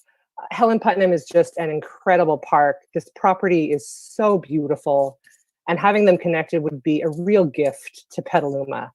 I've enjoyed walking at Helen Putnam my whole life. My parents took me as a kid, and when I go now, I see Petalumans just of all backgrounds. It helps the whole town be healthier with opportunities to be outside, opportunities for exercise. My partner and I are starting our family in Petaluma, and we would really love to have expanded trails to share with our kids. I'm glad that there is an inclusion for more habitats to be protected in this plan. I've heard some concerns about fire risk from some commenters, but in the EIR, it says that the development actually reduces fire risk. So that's a great value, especially in the area that we're living in. I, like many other people, think it would be great if this entire area could be turned into park, but there seems to be no viable option for that. This land is sold, it's zoned residential, so I think that the developer's willingness to reduce the number of homes to 28 is a really good solution, a really good compromise, and will protect much of this beautiful land for our future generations. So I hope that the council will direct staff to proceed with preparation of the final EIR. Thank you very much. Thank you, Danielle. Next speaker is Bert Whitaker, followed by Frank Dean. Bert, you may unmute yourself and begin your comments. Hi, can you hear me okay, Patrick? Yes, we can. Hey, good evening. So Bert Whitaker, the Director of Sonoma County Regional Parks. I want to thank the City Council and staff for hearing this item tonight. And as we navigate the pandemic, we have seen firsthand how important our parks and open spaces are. And Helen Putnam Regional Park has become so essential for so many over this past year. I'm really pleased with all the recent improvements at the park. And if you've not had a chance to hike, bike, or ride your horse out there lately, what you're going to find is major renovations on over 90% of the trails. Natural restorations around the pond area. We've completed the new trail connecting the park with Windsor Drive, and we're working this spring and summer to develop the new public parking area along Windsor Drive. And I'm really pleased to say we've tackled one of the most long-standing issues of the park that we refer to as the Moonscape Trail that used to greet visitors in the main parking area off Chileno Valley Road with that big, ugly, steep erosional scar. And now over 120 steps in a contoured trail create the sort of sustainable trail experience we're all looking for. Big thank you to our Parks Foundation, our crews at Conservation Corps North Bay and the Trails Council, and the many Petaluma residents who have volunteered with us for years helping us steward and improve that park. We've submitted a comment letter regarding the draft environmental impact report for Scott Ranch and appreciate the careful consideration of how the project can best be integrated with Helen Putnam. We feel this project provides benefits for both the residents and visitors. with more convenient access to open space and trails and other amenities that support healthy lifestyles and outdoor recreation. A big thank you to Kelly Creek Protection Project for working diligently to fundraise, negotiate, and deliver a meaningful expansion to Helen Putnam Regional Park. And we respect and trust their commitment to an initial phase of park development, where the community will see the new D Street public parking area, the Kelly Creek Trail that will connect into the existing trail network at Helen Putnam, a temporary restroom, and the frontage improvements, vegetation treatments, and other mitigations required by the project. We expect this will be completed in a timely manner and prior to the transfer of the parkland to the County of Sonoma. Additionally, with an improved park plan, regional parks will be well positioned to pursue the additional park improvements proposed in that plan. Things like the additional trails, picnic facilities, and other recreational educational amenities, in partnership with the nonprofit Regional Parks Foundation, the Earth Island Institute, and other partners, and sources of potential funding from local and state grant agencies, consistent with how we have developed our current system of over 50 parks that are growing across Sonoma County. In closing, I wanted to remark how appreciative we are of this collaboration with the city, the applicant, and the many stakeholders who want to see our beloved Helen Putnam Regional Park expanded and enhanced for everyone's benefit. Thank you. Thank you for those comments, Bert. Next speaker is Frank Dean, followed by Alicia Hansel. Frank, you may unmute yourself and begin your comments. Thank you. Good evening, Madam Mayor, City Council, and staff. My name is Frank Dean. I'm the Executive Director of the Yosemite Conservancy. I also happen to be a longtime resident of Petaluma. I'm speaking tonight just to support the staff recommendation on the draft EIR and to support expanding Helen Putnam Park for all of Petaluma residents and local county residents. I think it's great that this parkland is being protected or would be protected, and also I'm pleased to see that Davidon's compromises have downsized their development project significantly. I wanted to give a shout out to the volunteers to Save Kelly Creek. They've done excellent work here to negotiate with the developer and also to raise $4 million to purchase the new parklands.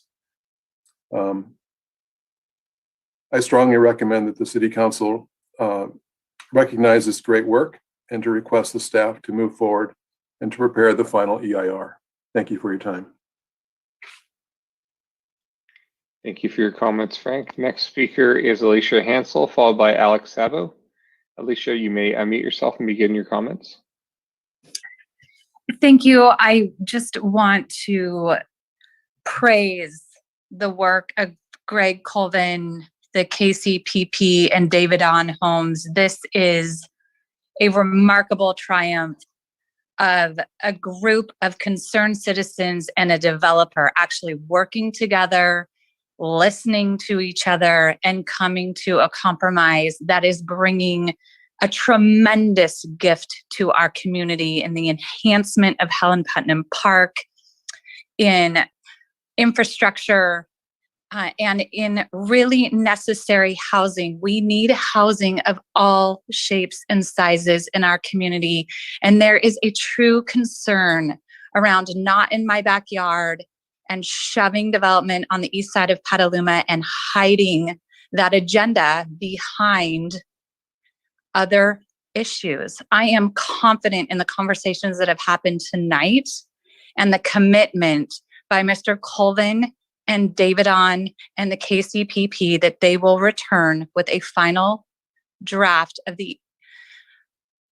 this study for the council to review that takes into account all these concerns around the VMT. And I encourage the City Council to support this important work, support this collaboration, support this gift to the community, and move this forward after nearly 2 decades of stalling this, but a wonderful, wonderful resolution. And I ask of you all to recognize that, trust the work of the people behind this, that they will come back with a valuable plan, a valuable solution, and we can move this forward as a community. Thank you. Thank you, Alicia. Next speaker is Alex Sabo, followed by Jennifer Anderman. Alex, you may unmute yourself and begin your comments. Hi there, can you hear me? Yes, we can. Hi, my name is Alex Sabo, and I'm here speaking on behalf of the Bay Area Ridge Trail Council. The Ridge Trail is very supportive of the park extension project, and we're particularly excited about the trail and park amenities included, like the new multi-use trails that hikers, bikers, and equestrians can all enjoy, as well as the new parking lots. These features increase the accessibility to the park and will help lay foundation for future trail connections to the nearby downtown. And that will further improve access and safety, importantly, for pedestrians and bicyclists. Increased park visitation, especially over the last few years, especially over the last year, has underlined how important it is to have safe access to really high quality local trails and natural green spaces. Helen Putnam is already really heavily used, so expanding the park and improving ways to access it in the future will be really vital for local residents as well as visitors. We want to thank the city, Davidon, Kelly Creek Protection Project, the regional parks, and Sonoma Ag and Open Space for all working together to improve public access to this really well-loved park. This project has been in the works for many years, and a lot of listening, finding balance, working together has been done to get to this point. So we just want to acknowledge that. And we support the project moving forward, and we're really looking forward to working with county regional parks to support the long-term sustainability and the maintenance of the park as well as the extension. Thank you. Thank you for your comments, Alex. Next speaker is Jennifer Anderman, followed by Sherry. Jennifer, you may unmute yourself and begin your comments.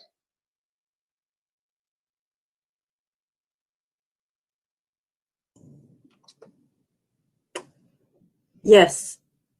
Go ahead. Hello there. Hello, City Council members, fellow Petalumians. My husband and I live on Windsor Lane, about 520 feet from the proposed project. And we would like to ask you to vote in favor of this Scott Ranch project. Although we will have a year or so of inconvenience due to construction, we feel the overall benefits for Petaluma as a whole and to ourselves far outweigh the negatives. Since the pandemic, Helen Putnam Park has had much increased usage, and we hope this continues. The Chiliano Valley lot and Windsor Drive are often full with cars of park visitors.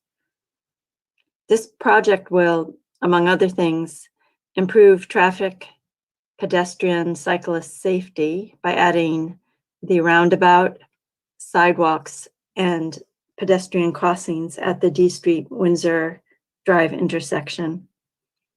The roundabout itself will force incoming traffic to slow down and create more safety, because during rush hour, it is sometimes hard to exit Windsor Drive onto D Street, and it will protect the people living on D Street from incoming traffic. In addition, the project will mitigate fire hazard to adjacent neighborhoods and thus the city itself. And for this reason alone, I would urge you to accept the project.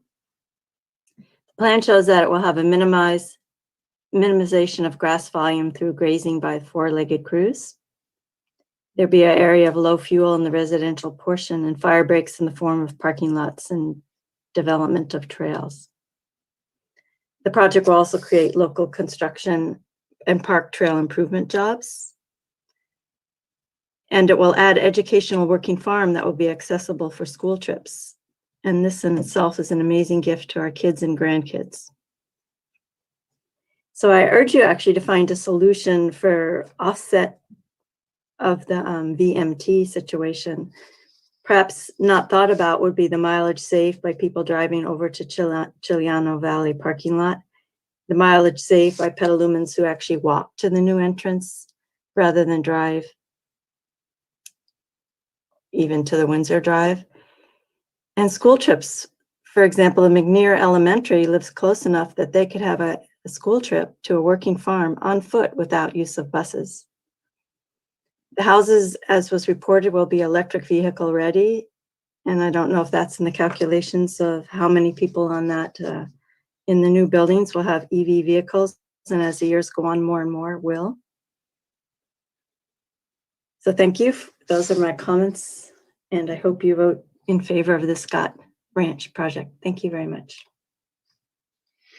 Thank you, Jennifer. Next speaker is Sherry, followed by Beverly Alexander. So Sherry, you may unmute yourself and begin your comments. Good evening. This is Sherry Faber-Marsha. I'm very excited to be speaking tonight. Thank you so much to the entire community of Petaluma for all of the 15 years plus working toward this issue, trying to work together, having open transparency. My disappointment was that we were then uninvited to the issue, and the community has spoken very loudly of the issues. The council has heard the issues. People, if you look at the website and you look at all the comments as far as to the specific parts of the DEIR and where it seems to sorely miss the target, the wildlife will be at risk. The VMT, I especially like the idea that sensitive receptors could be subject to poor air quality. Well, that's not just the wildlife, the plant life, it's also the human life with any kind of a project like that. Instead, I feel, let's look a different direction. Let's get the public involved. Let's get the people who are specifically professional about writing grants. We have our county, we have open space, we have the land trust. There are so many agencies out there. Plus, we all voted probably for Measure M. We send money to the park.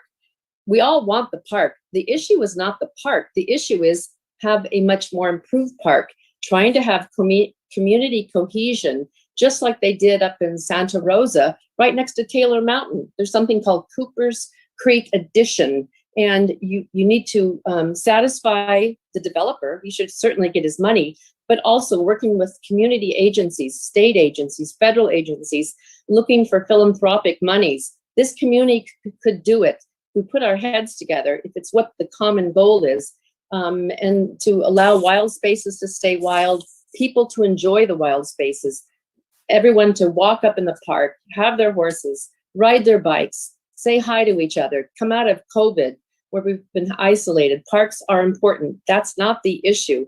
The issue isn't the park, it's increasing the parkland.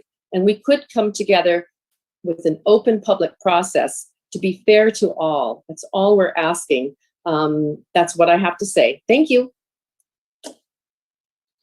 Thank you, Sherry. Next speaker is Beverly Alexander, followed by M. Ann Sullivan. Beverly, you may unmute yourself and begin your comments.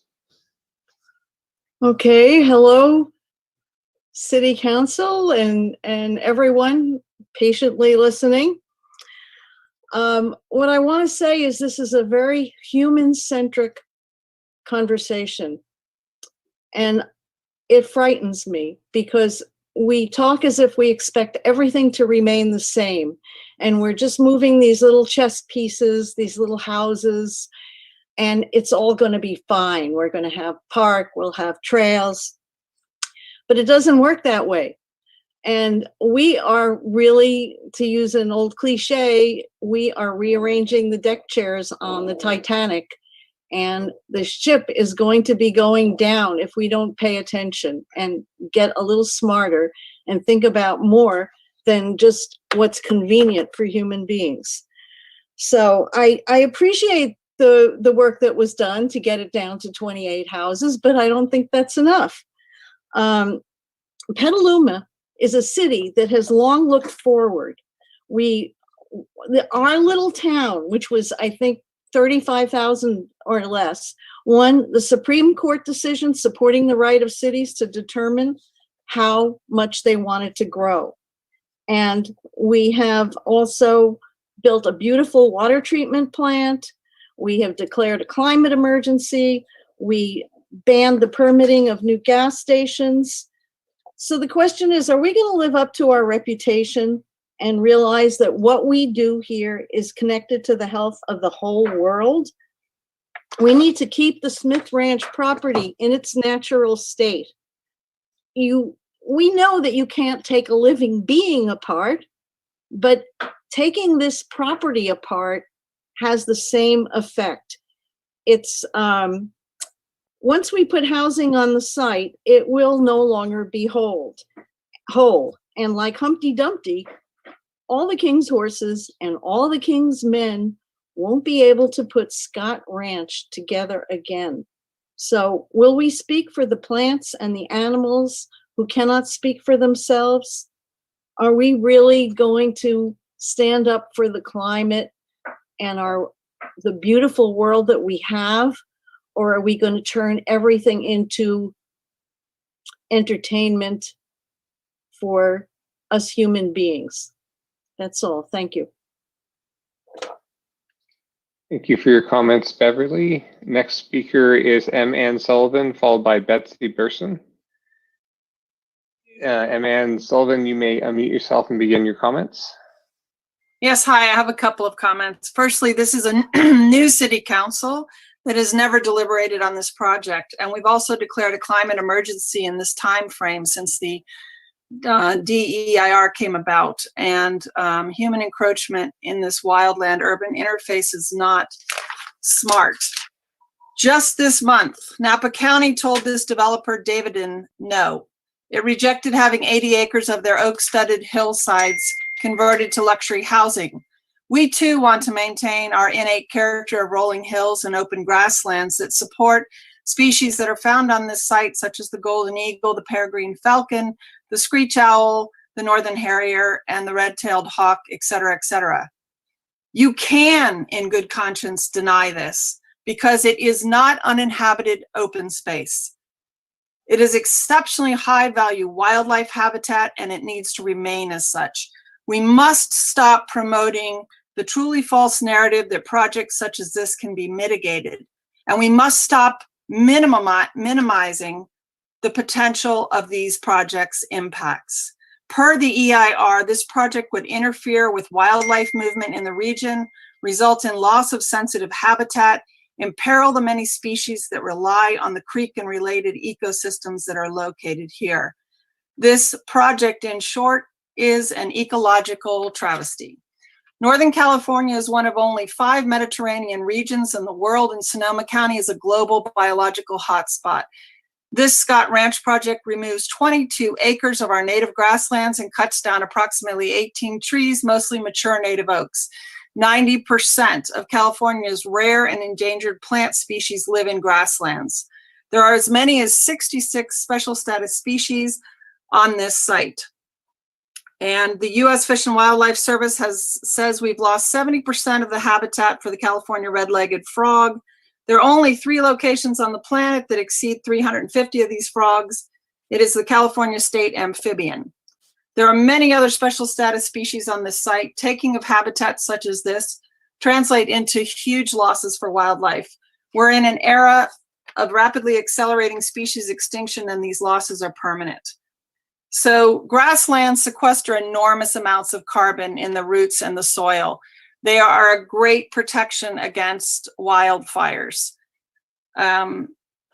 One gal made a comment about boutiques here and selling soaps and who knows what else. Why don't we just sell frog legs or squashed frogs encased in glass? Because with all of the trails and the parking lot and equestrians and the dogs and the infiltrations of humans, these animals don't stand any fighting chance.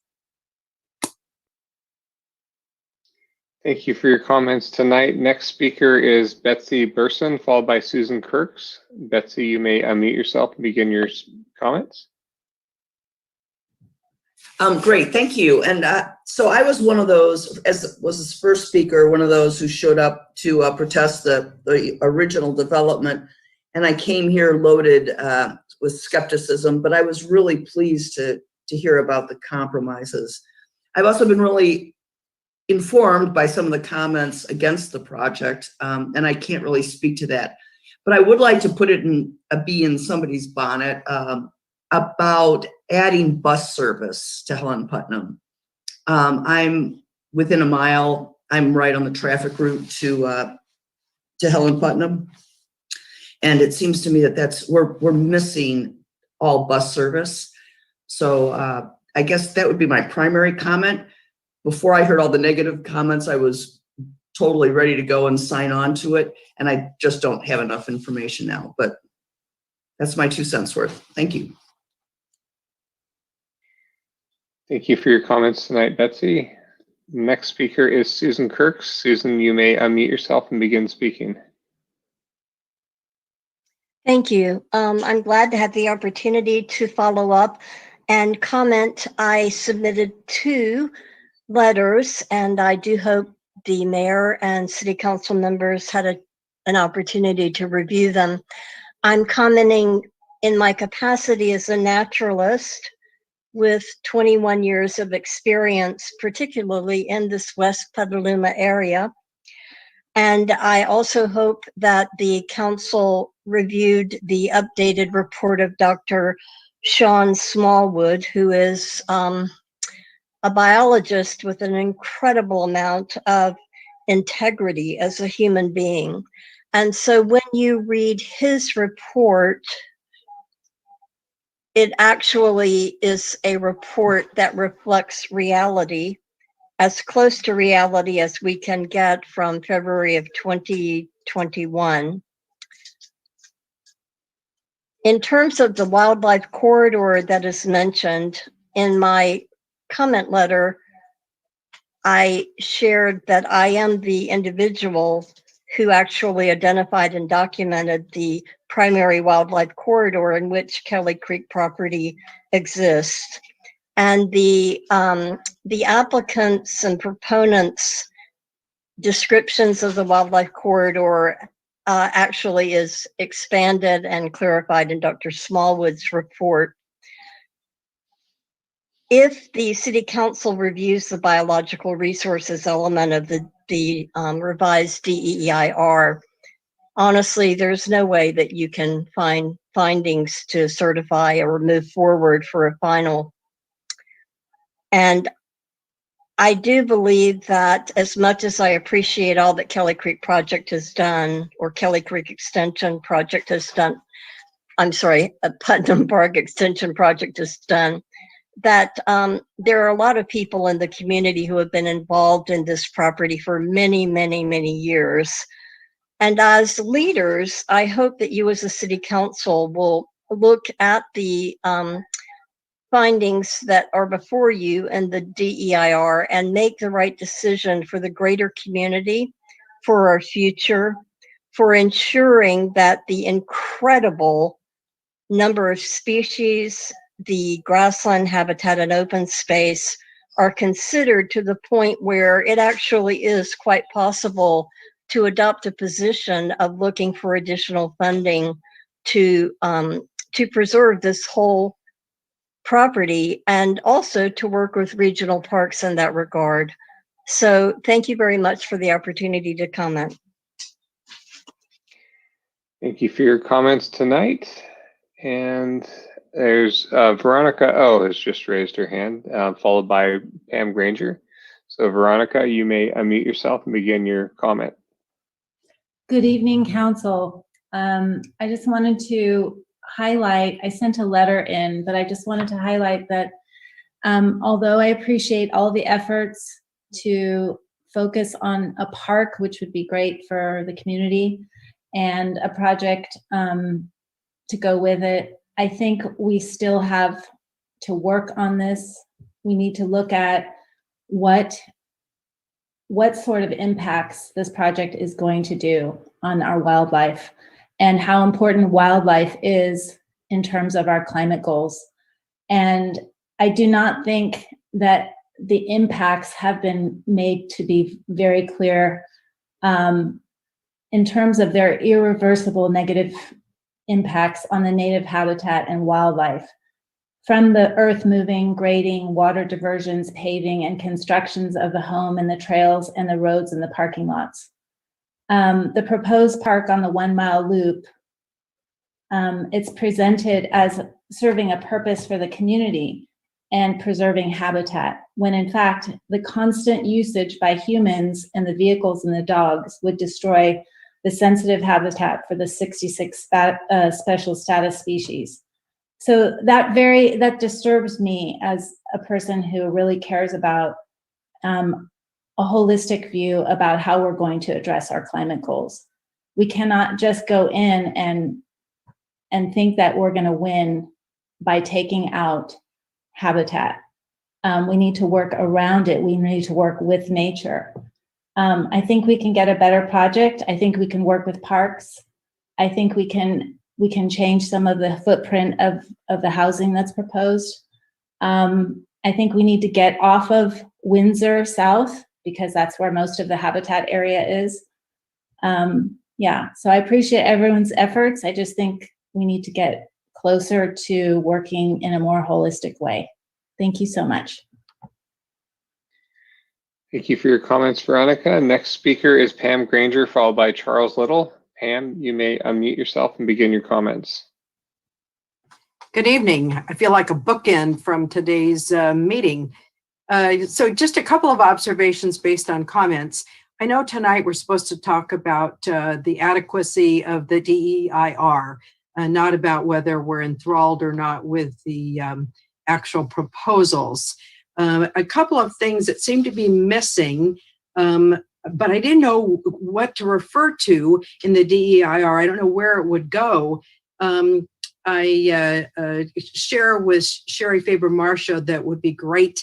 I certainly agree that the landowner, who is now Davidon, has a right to have compensation for its land, and perhaps a little longer than a couple of months of fundraising would be fair to offset that.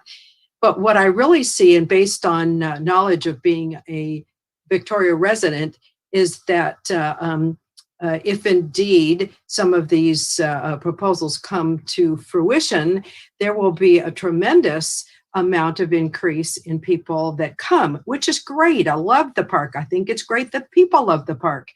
Although the last commenter does make a point, we hate to love the park to death by having too many people in a sensitive place, but it's the offsets of reasonable, safe parking.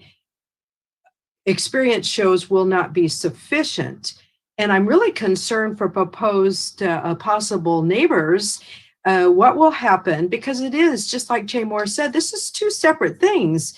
We've talked about, there's the development, the actual construction of homes, and then there's what's would, if things went their way, be addition to Helen Putnam Park.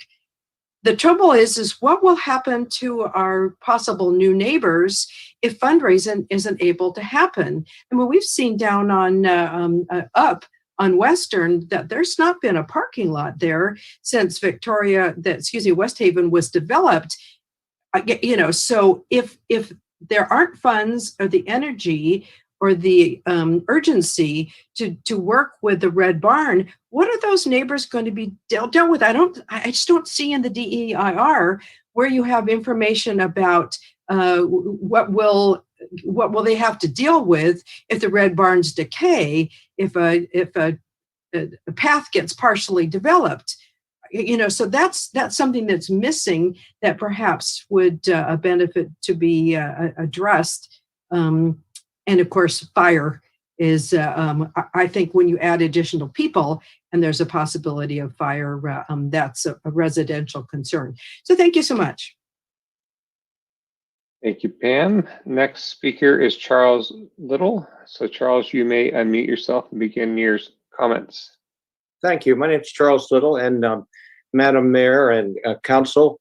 I'm a new resident in Petaluma, but luckily when I moved here in March, I realized that I was a couple of blocks away from Helen Putnam Park, and I just love this park. I walk there 2 days a week at least, and we do overuse it these days. There are a lot of people out there, but it's still a great place. And I came into this meeting excited about the plans that these folks have put together to make the park bigger and to include a different kind of environment for us humans to enjoy there, with more big trees and the creek and so forth. And as I've been listening to people talk tonight, I have completely changed my mind. I have been reminded and learned from folks who know better the biology of the environment that this is a very special piece of ground out there with very special things that really do need to be protected. I was originally going to say, yeah, let's go ahead with it. It's great, but let's make sure that the cows don't muck up the creek, and let's make sure that a bunch of water doesn't run off of the all the impermeable surfaces in the housing to also silt up the creek and so forth. But that's not enough. It's clear that that kind of mitigation is not sufficient for this very special piece of property. I think that we really need to go back to the drawing board here. And the best solution, of course, would be to raise that $6 million. Here's my $25 here right now to get things started. That's the end of my comment. Thank you. Thank you, Charles. And Madam Mayor, I don't see any other hands raised, so I will turn it. Oh, Wendy Jacobs just raised her hand. Wendy, you may unmute yourself and begin your comments. Thank you very much. It's late, and Madam Mayor and members of the council, I'll be very brief. I just want to suggest to you that Petaluma has started down a very difficult path recently, and they've gotten some acclaim and a lot of recognition and gratitude for that. And that path is recognizing the climate emergency and what we can do in a local environment to take steps to save ourselves and save the planet. I would like to suggest that if we don't feel that we can hold the line or begin to hold the line on projects such as this, which in many ways do not fit our other policy goals and certainly pose problems about the vehicle usage, perhaps problems that haven't been fully investigated. If we cannot hold the line here, where will we start to hold the line to achieve our ambitious goals about our climate emergency? Thank you very much. Thank you, Wendy. And now, Madam Mayor, I see no other hands raised, so I'll turn it back to you. Thank you very much, Patrick. And with that, we'll close the public hearing, and we will bring it back to the council. And I don't know if, okay, well, I do see someone wants to jump right in. Okay, so it actually is fitting that Council Member Fisher's raised her hand, because usually I do like to start with our liaison from the Planning Commission, because they have already had a first bite at this apple, although a few of us on this council have had previous bites at this apple. So, but this is the most current one. So please go ahead, Council Member Fisher. Thank you. So as a liaison to the Planning Commission, I read most of the EIR before that hearing, and have spent the last couple of weeks reading the rest of the sections of the EIR. And I provided a number of comments at the Planning Commission meeting, and then had another page of comments that I didn't go into. And so I said to staff that I would actually submit those in writing. And so I did spend today writing up 3 pages of comments, and they kind of go from typos to inconsistencies to clarifications needed to things that are outdated. And then a whole page and a half on inadequate analysis comments. And I, as an urban planner, have read a number of EIRs in my lifetime and probably contributed to some as well. And I have come to the conclusion in my mind that because of all these discrepancies and the analysis that I don't see in there, that I need to have as a policymaker in order to make a decision about this project. I clearly don't have the data. And so I would offer that, in fact, this draft EIR is not ready to move forward, that we do need to take care of all the discrepancies in the EIR. In one place, you know, we have rainfall of a certain number, another place we have rainfall of another number. I mean, it's all over the board.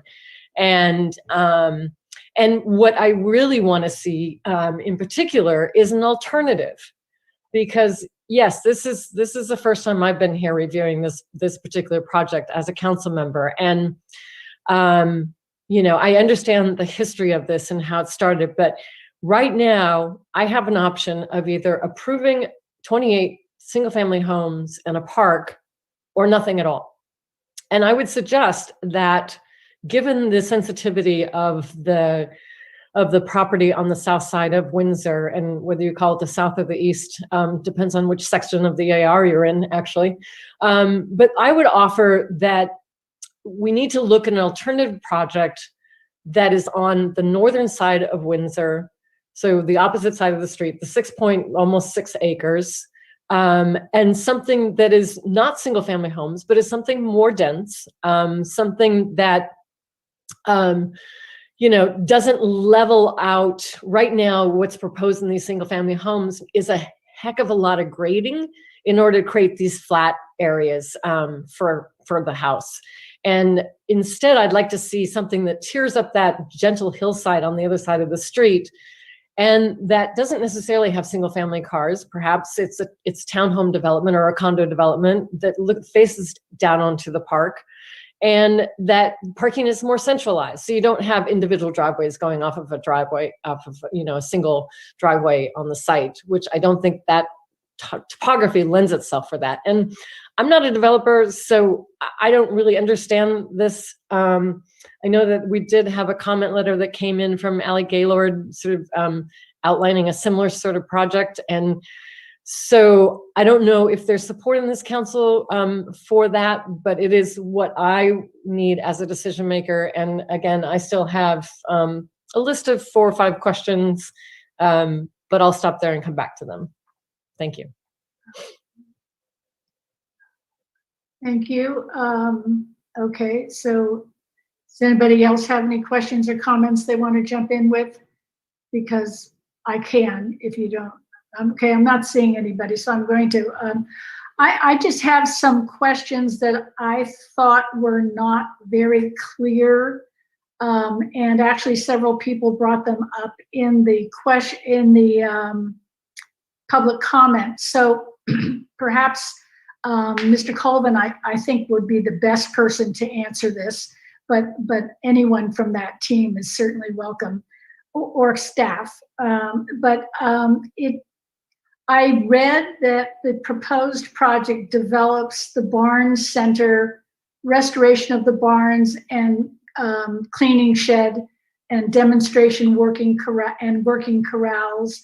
That there was talk of an amphitheater for outdoor activities, multi-use trails, and a loop trail. I'm very unclear whether or not that work will be done before this project is deemed complete, and built out, or whether or not, as somebody from the public said, that it was going to be in different phases. And so I'd like that part to be answered. But in addition, I am a little concerned about some of the biological mitigations that are proposed to be done by the Sonoma County Parks Department, that because they will be taking over the management of the park area, that it is assumed that they will be the ones who will be enforcing the mitigations. And I want to know if the park, if Sonoma County Parks has already signed on to and agrees to do that, and if they have the professional staff or the money to actually hire the consultants, if they don't have the professional staff, that would be able to enforce the mitigations that have been proposed in this environmental impact report. So that I can start to address some of those. Greg, do you want to speak to some of the phasing? I know you had a nice summary in your presentation. Do you want to address the mayor's question on the phasing item? Sure. Well, we've had some intense conversations lately, including up till 10 o'clock last night with planning at Sonoma County Regional Parks. And what's increasingly clear is that we want to be able to do something here that was not done with West Haven and the trail that was built over there, and that is to make sure that phase 1 is completed by the time any Davidon house is built and ready to be occupied. What that means on D Street, it means the parking lot, it means a restroom, it means a bridge across Kelly Creek, a trail going up the north side of the creek to connect to the existing trails within Putnam Park. Now, that is forecasted to cost $1 to $2 million, of which we will have $1 million to begin that process, because we have another $1 million from Ag and Open Space for acquisition, which frees up more than $1 million that we have in escrow. And in addition, we believe that based on our past ability, once we know that we can close escrow and acquire this land, that we'll be able to raise enough additional funds, if it takes $2 million to finish phase 1 and have that done. Now, what that does is it lets the public be able to enjoy the connecting trail to Putnam Park and have a place to park that will serve that entrance. That's the most important thing. That's the promise that we're making to the people of Petaluma, that this is not just about building houses, it is at the same time about gaining access. We do have further phases that include restoring the Red Barn, that include restoration to the habitat, fixing erosion, head cuts, and so on throughout the property. And that we're under discussion, phases 2 and 3, with Sonoma County Regional Parks. It's gotten clear that we will use our funds at Earth Island Institute to do phase 1, and then title would transfer to Sonoma County Regional Parks. And they have a tremendous fundraising ability with access to Measure M and Prop 68 and other funding sources, which they can leverage, as they leveraged with the existing new trails in Putnam Park, starting with a matching grant of $50,000 that was leveraged 6 times to $300,000. So I think it would be pretty unreasonable to expect that we could tell you we have all the millions of dollars in the bank to complete all 3 phases within 1 season. But we will do the first phase in the first season, and then we will do what's reasonable and what has been developed by Sonoma County Regional Parks as their protocol for raising funds and for being able to monitor the biological resources. I mean, you couldn't expect to have a better steward of the property. I hope Burt Whitaker is still here, than Sonoma County Regional Parks.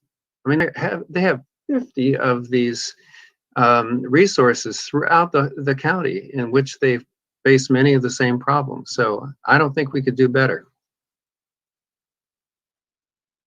Okay, so just to be clear, the question that I asked is that the biological mitigations would be something that would definitely be on the plate of the Sonoma County Parks. Is that correct?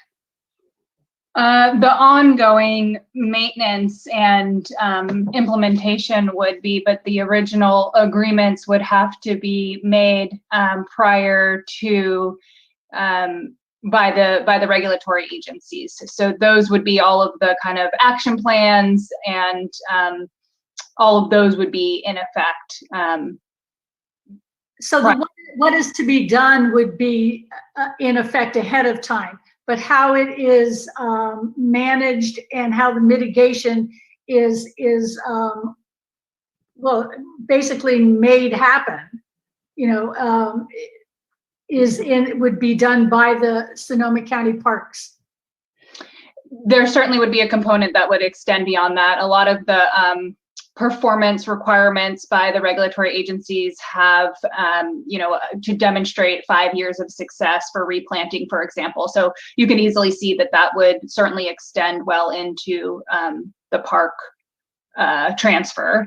I did see that Burt Whitaker is still on the line. I didn't know if we wanted to maybe hear directly from him about what they currently do with biological resources. I know the county parks obviously maintains and operates a number of parks throughout the region, and that those all have these kinds of high quality resources, and that's a huge part of what they do.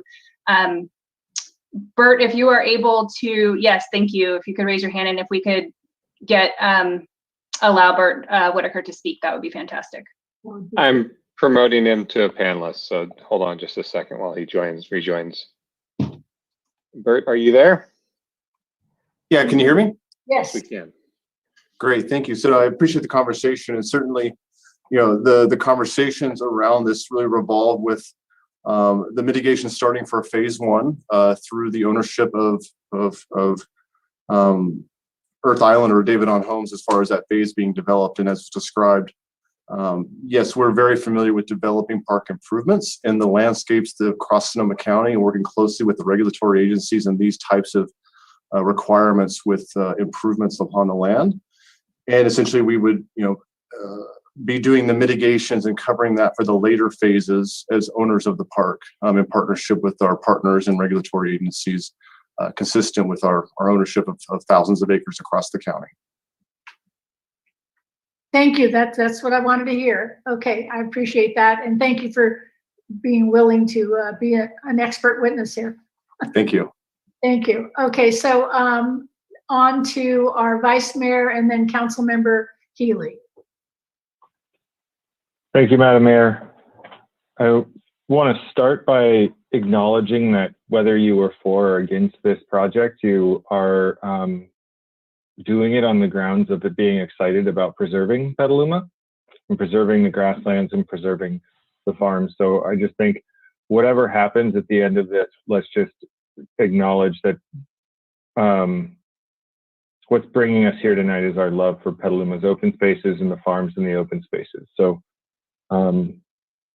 I certainly appreciate what Wendy Jacobs said. I was glad that she raised her hand because every decision matters. And I think as we look at this EIR, the acceptable amounts and things like that, I'm just trying to tie it into the larger, our climate situation, our housing situation, the fact that we've got $100 and something million of backlogged roads. So whatever we can do to reduce the number of roads that we're taking on maintenance of, I'm certainly in favor of that. And we've got a drought problem that's going to continue. And every time that we put in single family homes, we give opportunities for big green lawns that take up more water. And so I just can't get past the notion that we're putting 28 large single family homes with their own lots in this area at a time when we're looking at a drought, we're looking at wildfires, we're looking at BMT, we're looking at all these different things. And we know that single family is by far and away the most destructive type of land use that we could be building anywhere. With that, I definitely support Josh's comment about having a wildfire evacuation plan as part of doing this and going forward. I'm wondering if the park parking lot VMT has been counted in the VMT. While I'm on VMT, I think that you asked for some guidance from council on things. I did some quick back of the envelope stuff while we were in our 5-minute break. And if it's 230 miles per day that we're trying to offset a van pool from, if we just focused on creating van pools to large employers from Santa Rosa or from Petaluma residents to Santa Rosa large employers, we'd need about 8.5 van pools. Electric bikes, we'd need about 431 electric bikes deployed to offset the VMT from this project and fully mitigate it. So, and that's also, it brings in equity to the equation too. So I think we just need to be more creative with the VMT, and I would encourage the applicant to do that. build those relationships with large employers, talk to the affordable housing property managers in the city, and see about e-bike shares or e-bike program, gifts, things like that.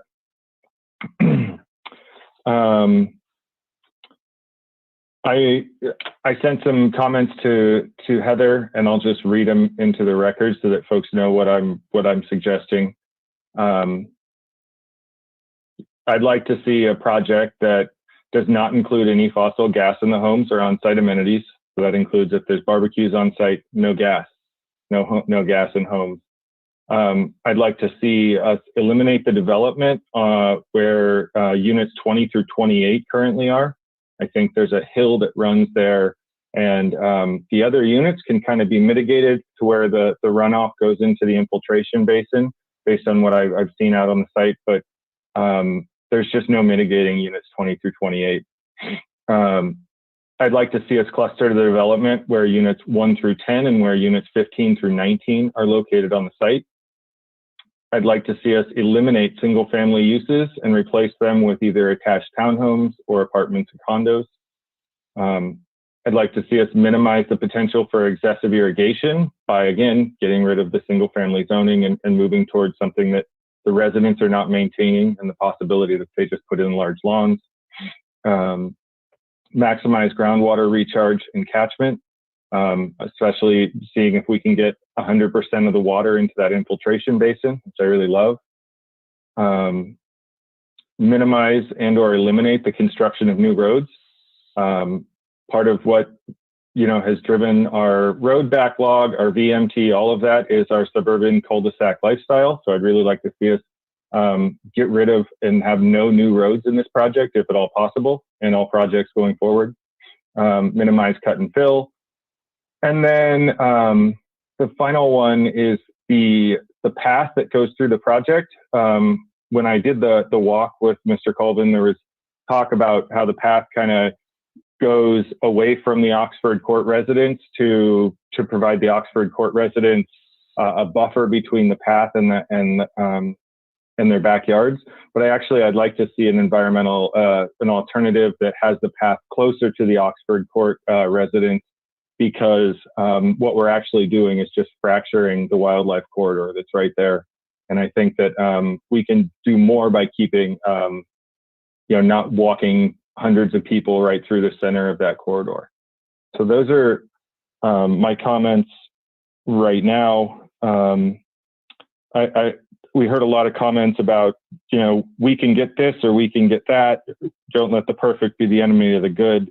I personally am not a huge fan of those terms, because I think that if we roll up our sleeves, we can always do better. And at a time when we're dealing with wildfires almost every year, droughts and things like that, I think it's just being responsible as the governing body to try and do as best we can to mitigate every environmental impact from this project.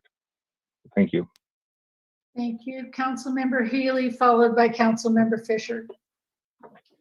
Thank you. So to my way of thinking, preparing a draft EIR and getting all the comments and concerns, both from the public and from the council, is why we authorize and direct the preparation of a final EIR, so that all those comments and concerns can be responded to.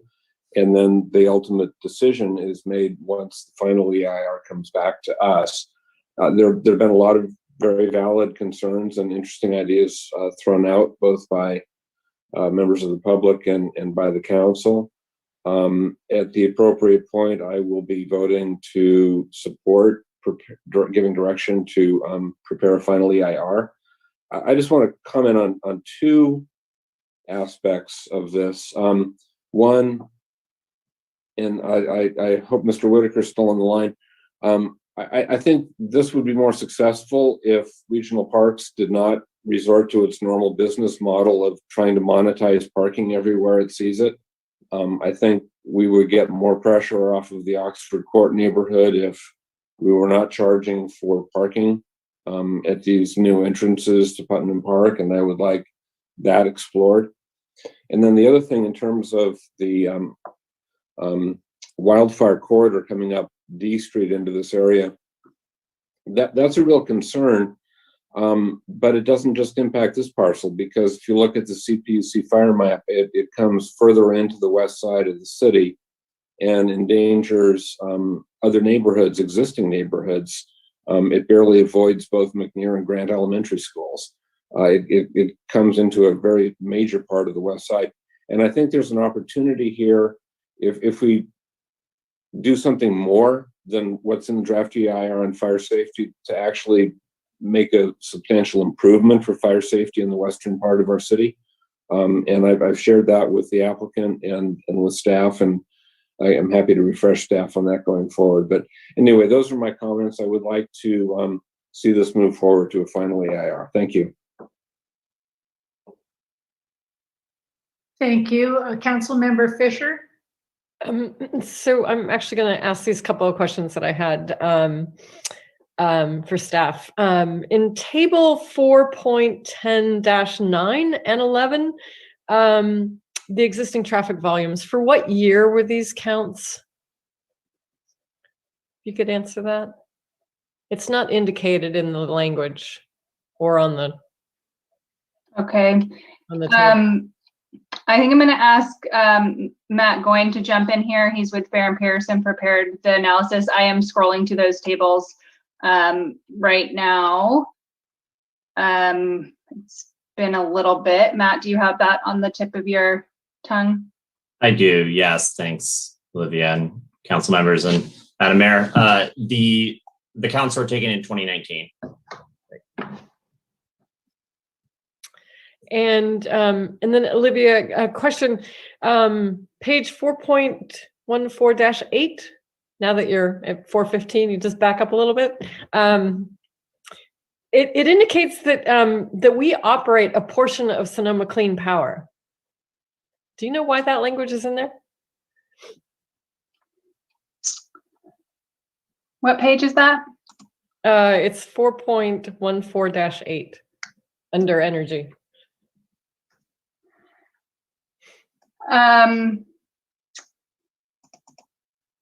I don't know, but that certainly can be clarified. Obviously, the city does not operate that, but. Yeah, I thought maybe there was something I didn't know. Okay. And then two other things I just want to raise, because I didn't include this in my my comments today that I sent in, but there's language in there about the water detention facilities that they're putting in, the basins, and it's either 1, 2, or 3, depending on where you read. But it says that those would not be off-site. And in fact, if you look at it as a residential project and a park project, that all of those basins are off-site of the residential project, which is where we're trying to mitigate that water, the storm flow. So do you understand the question? You just tossed your head. Yeah, I'm trying to understand what you're asking, because when we talk about the project site from a CEQA standpoint, we're talking about the whole of the area. So we're not necessarily teasing out this is the Davidon Homes versus this is the Putnam Park piece. We kind of talk about the whole thing. That's fine, but the language in there indicates that it's not off-site. So yeah, so I guess that would make sense. But when it comes to the project level, then obviously we've got to split them apart, right? And know that all of those mitigations are happening off of the residential site. Yeah. Okay. And then just want to pay attention to one of the mitigation measures recommended. Was that the construction contractor shall not stage equipment within 200 feet of the existing residences adjacent to the project site. And that seems to me that it's going to be incredibly difficult, that it doesn't leave anywhere to stage for construction. So I just want to raise that as a little flag, and thank you. That's all I have. Thank you. Thank you. Councilmember King, followed by Councilmember McDonald. Thank you, Madam Mayor. Just a couple of comments, and I appreciate the comments tonight from the public as well as the emails that we've received copies of. And I would look to obviously see those addressed in the final environmental impact report with respect to the project and the projects, plural. this is more of a, maybe an answer to one of the couple of the members of the public, and a question really for staff in terms of the vehicle miles traveled and the parking lot. My read, and I see it on it's on the transportation section 4.13-23, has a statement that the Office of Planning and Research recommended threshold applies to the residential components of the project, but does not recommend thresholds for parks or park expansion. That, I mean, that's what that is. And I see you nodding, and that's a good enough answer for me for the moment, but I would like to see that addressed more clearly in the final, since there were a number of people who had that question. So that's one comment / question. My other items that I'd like to see addressed, and these may cross into SPAR territory, but you know, I'm not sure if that's the case or not. With respect to the roundabout, if you're coming into town and there's a roundabout constructed, there's a bend in the road, as we all saw on the map, and if we've ever been out there, we see it on D Street as you're coming in. So people coming in cars, bikes, can come into town at a fairly high clip, and I just want to make sure there's adequate signage. And I don't know if that has to be the counties, include the county's involvement or not, to have people be aware that they need to slow down quite a bit because they're potentially going to be hitting a roundabout, which is different than what exists there. So I don't know what type of signage that would be out there, warnings.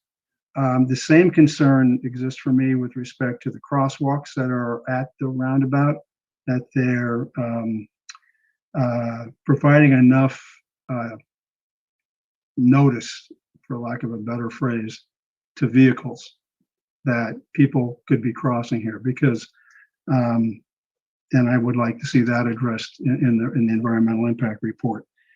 And there are a number of questions raised tonight by the public that may not technically be environmental impact report questions, but somewhere in our future staff report, if there is one, I'd like to see those addressed as well, particularly relating to things like funding and maintenance and those things. Some of them were addressed by the applicants tonight, but I would like it to be more clear when and if they come back. To me, the biggest mystery remains the vehicle miles traveled and what can be used to mitigate that standard. It seems to me that building anywhere with any distance from downtown is going to be problematic, not just for this development, but for any others. It's kind of a new territory for the city and for other cities to deal with. So I would look for creative solutions from the applicants to try to get a grip on that. And let's see, I had a couple of others. I mean, I don't want to repeat a lot of the things that have been said because they're going to come back to us. I would, in conclusion, I guess, I would authorize the staff to move forward with the preparation of the final environmental impact report, which will deal with a lot of these questions in greater depth. So that would be my position. Thank you. And Council Member McDowell. Thank you very much. I have a lot of empathy for the concerns about the timing of park improvements. I bike by that Chileno entrance and parking lot every weekend, and it's always full. And the need for the Western Avenue or Windsor a lot to get built is key, and it's behind schedule. I guess my question is the EIR the right time to impose an escrow account for those improvements? If we were doing a subdivision improvement agreement, all the improvements are bonded before development goes through. I guess I'm thinking out loud that might be an issue for beyond the EIR. Is that correct? Yes, that's correct. So I guess we get that one on the table for later. That would be great. And similarly, so many people have mentioned concerns about the wear and tear of the trails in the new area. And just thinking out loud, is it possible to make the new area no equestrian access and make the Chileno with its large parking lot the equestrian entry? Can we get that into future consideration? Is that an EIR question, or is that a future consideration as well? It's more about operations. I know Sonoma Regional Parks does support equestrian, and so the idea is that that would be expanded here. But if there's, we'll be prompted to revisit that as part of the final, just with the comments that have been raised, and we can take into consideration your input and suggestion about allowing equestrian at Chileno. Yeah, thank you. I think just with the species and whatnot that we're focusing on, I think that the heavier impact moved away would be positive attribute. Also, then, I'm totally behind not having any new gas facilities installed. I mean, I think we've done so well in the last couple of years, keeping development headed in that direction, and I appreciate all the staff's effort, twisting arms to make sure it went that way. And hopefully we'll have an actual ordinance that we don't have to twist arms anymore. That'll be the law of the land. So I'm anxious to see that happen here. I do really want to have a shout out for the Kelly Creek Protection people and the developer working together. This is my first bite of this apple too. But the council sent them packing twice already, and and the developers heard that, and they brought in a project that's at the minimum density. That's quite an improved project, and they deserve some credit for that. Bringing the parklands in is equally important, but reducing that housing size is big. The 3,000 square foot per unit is a scary big number, and the idea that they might sell for $1.5 million, I think, is underestimating the cost. And I'm disappointed that we didn't have our inclusionary in a year or 5 earlier. But I know council worked hard on that before I got on. So we need to address a little more here. But I like getting to the finish line on the EIR. Thank you. I see the Vice Mayor has his hand up again, or is that just still? It's again. Okay, Yep. Go ahead. Thank you. One of the other things that just sort of gets at me is the drive-through from a car. I think that's not the future that we're trying to create. And so the visual of what it looks like driving down Windsor from a car, I'm more concerned about what it looks like being a deer running through the field.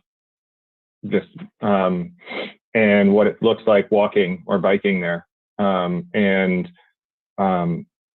The setbacks and the pulling, the orienting the buildings away from Windsor Drive, I think that's a mistake. It's just those are urban design mistakes that we don't need to keep recreating as we go forward in Petaluma. So I just want to reemphasize that the amount of disturbed land and the suburban nature of this project is going to have a really big bearing on how I view it going forward, because I know what the real costs are there.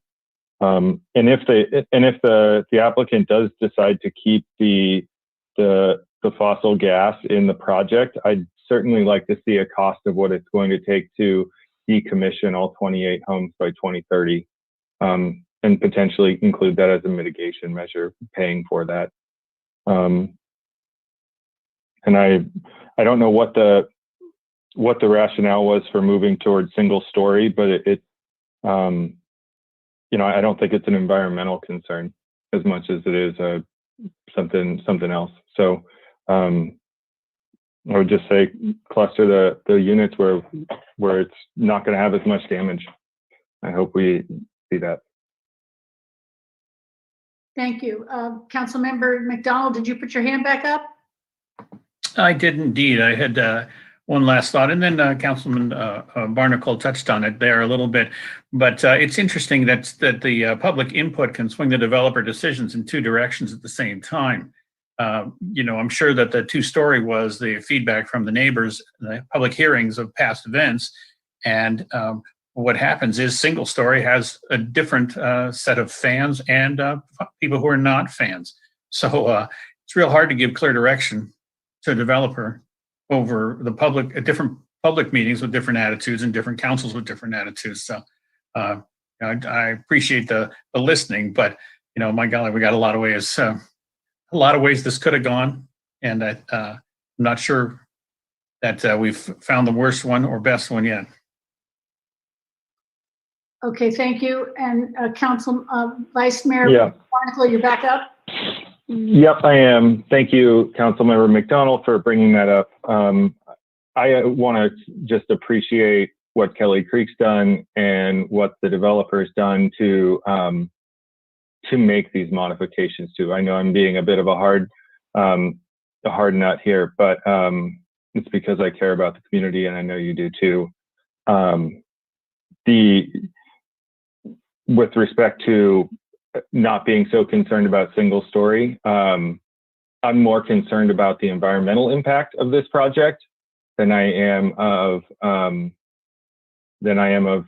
neighbors, to be honest. This is a really sensitive place, and the most important thing if we're going to be building this project is that we are doing everything possible to mitigate the environmental impacts. And so just hear it loud and clear for me. That's what my number one priority is on this project if we're going to be building. Thanks. Thank you. And Councilmember Healy, did you want to have another say here? So I was wondering if we're ready for a motion at this point. I haven't actually weighed in yet. I had a couple questions. Okay, please. Okay, so if that's the case, then I will weigh in at this point if everybody's already done. Okay. Well, I just want to say that as someone who was on the planning commission before I was on the council, I know this project very near and dear. And it is a much better project than it started out as. There's absolutely no question about that. But the question is about the site. And I think Mr. Abbs said that 84% of the site is, the property is now proposed for permanent public open space. And that tells me a lot. And it tells me that this project, this property, is very, very sensitive, and we need to really look at that. And I'm not sure that the direction from 2017 was actually taken in whole. I think the idea about the 28 homes was taken whole, but my recollection is that there was a tremendous effort set by the council directing a better biological report and a more current biological report. I have looked at the work that has been submitted as the updates and the more current work, and at best it is brief. It just does not really answer a lot of the questions that I have about the report, about the biological stability of that property, and how what is being proposed really interacts with that. I believe Councilmember McDonald brought up the whole question about the path and where people are walking, and maybe it was the Vice Mayor, I'm one of the two of you, brought up the question of the horses and also the path bisecting the very important wildlife corridor area. And I think both of those are extremely important issues that really I don't think have been adequately addressed. I did take the time to read Mr. Smallwood's biological study as well. And I thought he brought up several excellent points, one of which was in response to biomitigation 1C and D. And that is that detection surveys should precede pre-construction surveys. And this is something that he makes a very good point throughout his report, that the time that was spent on this site doing the evaluations occurred prior to changes in the evaluation rulings that happened in 2012. And what has been done since 2012, to me, is cursory at best. So I really do feel that there is a need to go back in there and look at this site more carefully. He also brought up a really good idea about how the where the red-legged frog is, the stock pond, how that needs to be cleaned and maintained, and how it needs to be the outside, that it needs dredging over a 2 or 3 year period, and that it needs levee repair. And all of those are things that I think can make this a much better and successful project.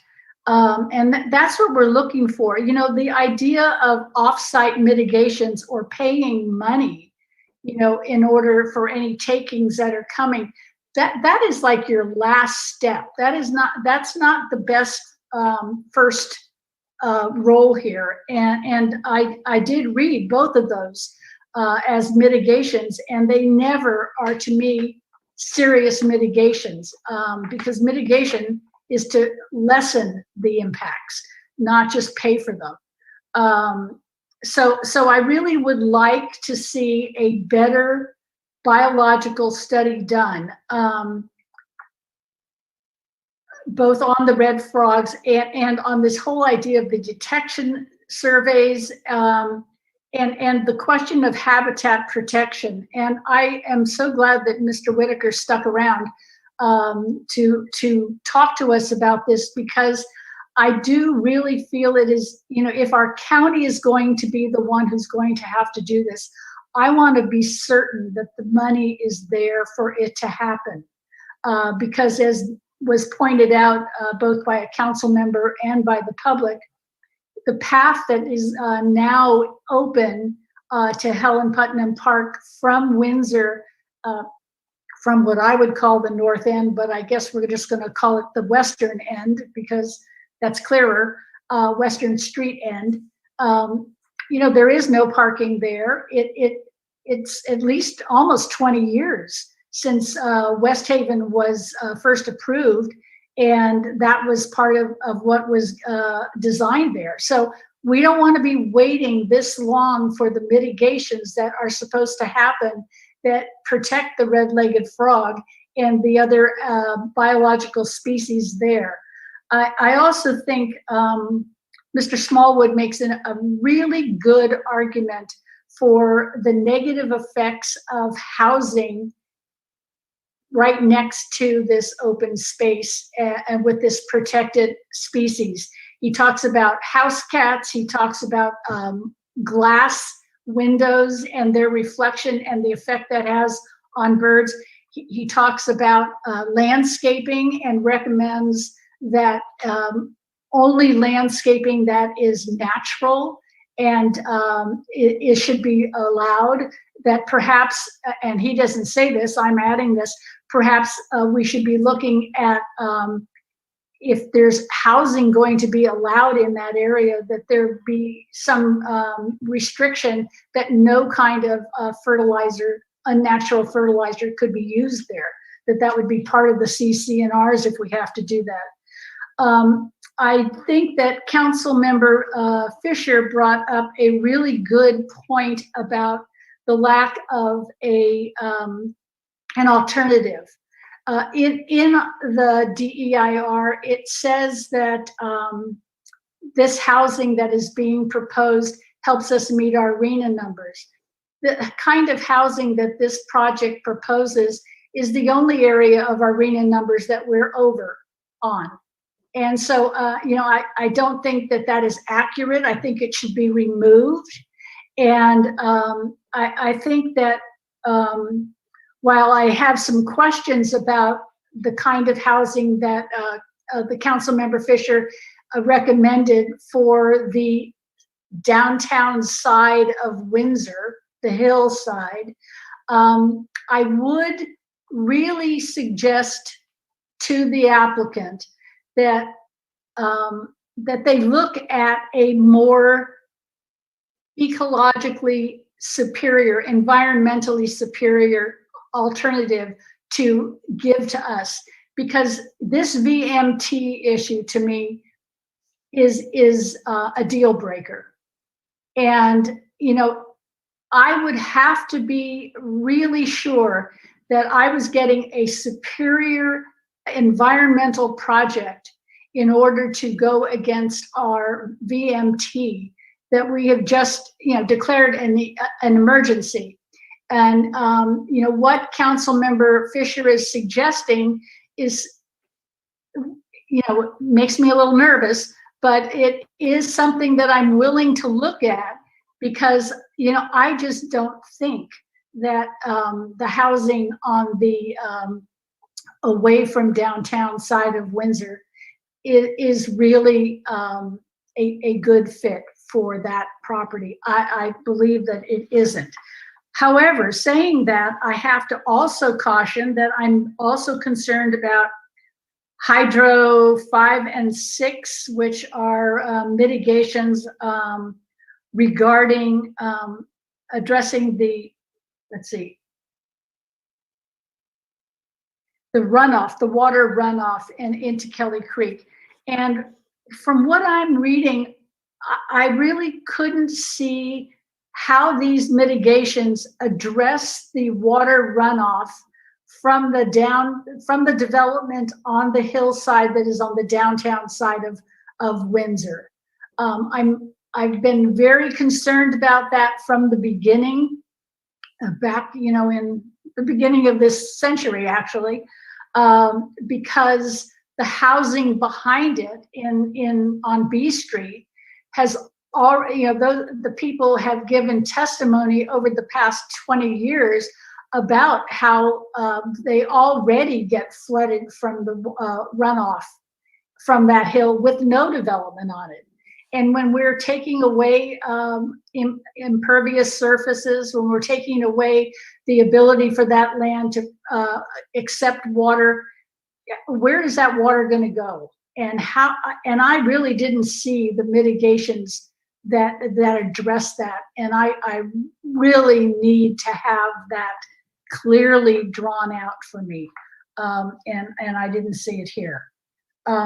The wildfire issue, which is, one of our people in the public, I think it was Miss Hansel, said something about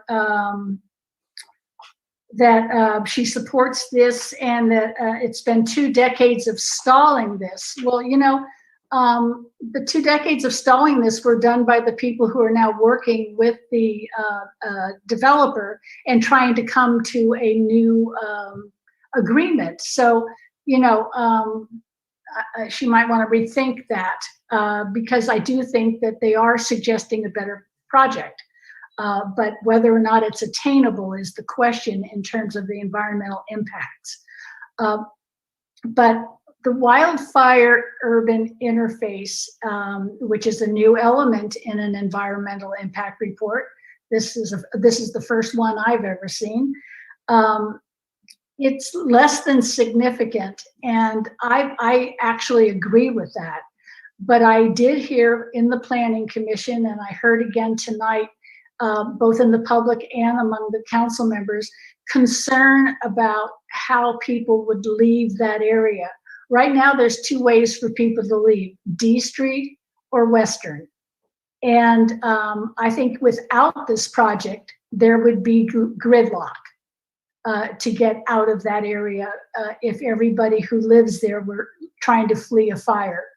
I really think we do need to have a plan.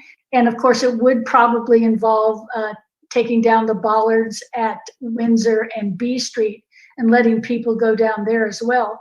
But, you know, there's not a lot of room once you start leaving that area and coming downtown, because as wide apart as D and Western are at Windsor, they're very close when you get downtown. So I would like to see the evacuation plan as suggested by the public and the council members. So those are my concerns about this. And you know, I would like to see it go back and respond to those concerns, because I don't think it is adequate as it is now. I'm going to do that. I know Mr. Healy wanted to speak and maybe make a motion, but I see our city attorney's hand is up, so I'm going to call on him first. So thank you. Thank you, Madam Mayor. I was just going to mention that under the council rules, there needs to be a motion to continue this item. And I was the one doing all the talking. I apologize for that. So Motion to continue. There's a motion to continue. Past 11. Past 11. Second. Second from. Second. Okay. Yeah. And roll call vote. Barrett, Yes. Barnacle, Yes. Fisher, Yes. Healy, Yes. King, Yes. McDonald. Yes. Osake is recused. Motion passes. Thank you very much. And so city attorney, that was the only point you had? It was, I think, it may be helpful to hear back from Olivia on the extent to which the issues you're raising can be addressed in the responses. It had seemed to me that perhaps they can, and may need to hear some more about the alternatives analysis that's in the document. I know there's some pretty numeric analysis of evacuation times and that kind of stuff. There's probably other notes that Olivia has to address in response to some of the council comments, but I think I'll leave it there for now. Thanks, Madam Mayor.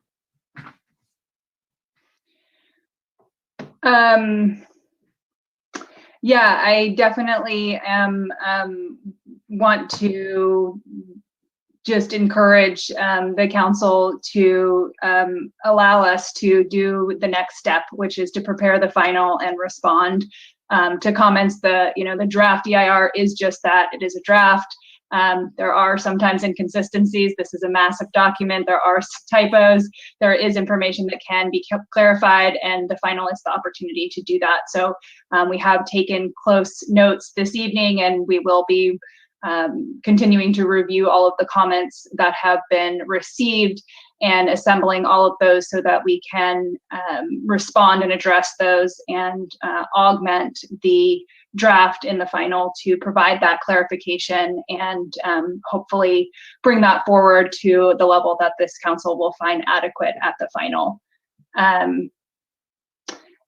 It is getting late, but I did note a couple of things that I wanted to respond to. One is that there was a evacuation analysis done. So we did already, and is included with this draft, look at the capacity of the roadways and handling the evacuation that would occur under a wildfire scenario. So I just wanted to, I've heard a couple of times that some additional evacuation plan or something is being requested. And so I just wanted to make note that we do have that evacuation assessment that has already been done. So if there was something additional or beyond that, some clarification there would be helpful. And then certainly heard all of the comments and the letter from Smallwood sort of enumerating the areas of the biological component that we can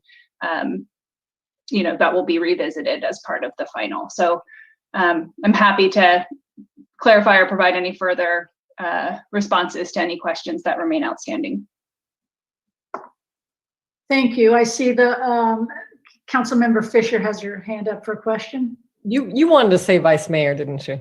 I was going to offer a motion. And that is to go ahead and direct staff to prepare a final EIR for our review. Well, second. Okay, there's a motion and a second, and I would like to have some discussion before we vote. And Olivia, you mentioned that you thought the questions that were brought up could be answered in the final EIR. My experience with final EIRs has been that they basically say, yes, we understand that, and that was answered on page 4-10-14. And there's really, I haven't seen an FEIR that had real further study done. Is that because, I mean, why is that? Because I'm not in favor of a final EIR if I don't think I'm going to get the answers to my questions, but rather just acknowledgement that, yeah, we have that. It's really case by case. You know, we look at each comment that's raised and really assess if that information is there. A lot of times, you know, there's so much to cover in the document that folks just aren't aware that that particular comment was addressed on that page. So you do often see responses that say, yes, that information is here. I would remind the council that on the Sid Commons project, between the draft and the final, the council did ask for some additional reports related to noise, and those were done. So it can and certainly is something that can be provided. Mayor Barrett, your request about the protocol level surveys for red-legged frog, that is something that we would want to consult with the agencies, because we have gotten direct input from them not to do that because it causes disturbance, and there's no additional benefit in further documenting because the site is understood to be occupied. So you don't then need to keep going back out and reconfirming their presence. So that is something that I wouldn't want to commit to this evening because that is something that we have had dialogue with the agencies about. Well, let me just stop you there and just say that the red-legged frog was the example I brought up, but the Smallwood biological report talks about many other species, both animal and flora and fauna. So, you know, I don't want my comments to be totally dismissed in an FEIR as, yeah, well, that's not something we want to do because we don't want to endanger the California red-legged frog. I want, you know, I want the issues that were brought up by Dr. Smallwood that I don't think were responded to or addressed in this draft EIR. Those are the things that I would like to have a response to. Absolutely, and that's exactly what we would do. We will go through the Smallwood letter and we will provide specific responses, and depending on where that leads us, that may result in additional feet on the ground out there, making additional observations, additional records, reports reviewed, and or additional conversations with the agencies, and that would be prompted through our review of the final and looking at that Smallwood comment. Thank you very much. And the Vice Mayor has his hand up. Yeah, thank you, Madam Mayor. Clarifying question. Will we have an analysis done of a clustered development like I mentioned? Will that be part of the final EIR? Well, that is not consistent with the general plan land use designation. So we would have to give that a bit more thought, because I think that would. Well, I'm going to interject here. I mean, I think one of the things is it's really hard to respond to everything off the cuff in this meeting. We definitely have, there's so many experts involved in this EIR in terms of the EIR consultant, the bio consultants, the traffic consultants. So definitely want to, and the applicants in terms of other aspects. You know, there's some things that were brought up that are similar things like the all electric that we've asked the applicant about too. So we're going to have to go back and kind of regroup and talk. the idea of it being inconsistent with the underlying general plan designation, it may or may not be, because it could be a clustered development to avoid impacts, which is one of the reasons you do a PUD. This project is doing a PUD in order to cluster it. I feel like what the vice mayor is asking for is a greater clustering than perhaps is what's done now. So we will definitely, I think I'm not able to directly say, yes, there will be an alternative that hits everything you brought up, Vice Mayor, but we will definitely take that and go back and talk to the team and figure out how we can respond to those inquiries. Does that answer your question? Yes, thank you, Heather, and thank you, Olivia. I know this is challenging. I know you're not trying to give me the runaround. Thank you. No, I'm definitely not, Vice Mayor. I'm just trying to also make sure I don't say something that we can't do, without having the team. It doesn't do any good for me to say something and then I go back to the team and they're like, what the heck did you promise? We can't do that for this reason, or that doesn't make sense for this reason. So I want the benefit of the team to sit down and talk through these issues. But I also don't think just at first blush, it's necessarily inconsistent with the general plan designation if we're further clustering to avoid. So I want to think how we can look at that to kind of get to your point. Okay, thank you. And I see that our city attorney has his hand up again. Thank you, Madam Mayor. I guess maybe this is to follow up with Heather a little bit and see where we are tonight in terms of getting direction from the council. In the background, I pulled up the CEQA guideline standard for alternatives, and it's section 15.126.6, and it says alternatives to the proposed project. An EAR shall describe a range of reasonable alternatives to the project or location of a project that would feasibly attain most of the basic objectives of the project, but that would avoid or substantially lessen any of the significant effects of the project, and evaluate the comparative merits. An EIR need not consider every conceivable alternative to a project. Rather, it must consider a reasonable range of potentially feasible alternatives that will foster informed decision making. And that's the actual regulation language. And there's some flexibility there based on some of the case law that's even cited in the regulation. So it's not, so there's some constraints in the guidelines on what alternatives are to be considered. And the constraint is the framework is what are alternatives that reduce environmental impacts and still attain most of the project objectives. And I don't know if, Heather, you're suggesting we need some more staff level discussion to sort of decide to be able to say with confidence that we can do that in the FEIR.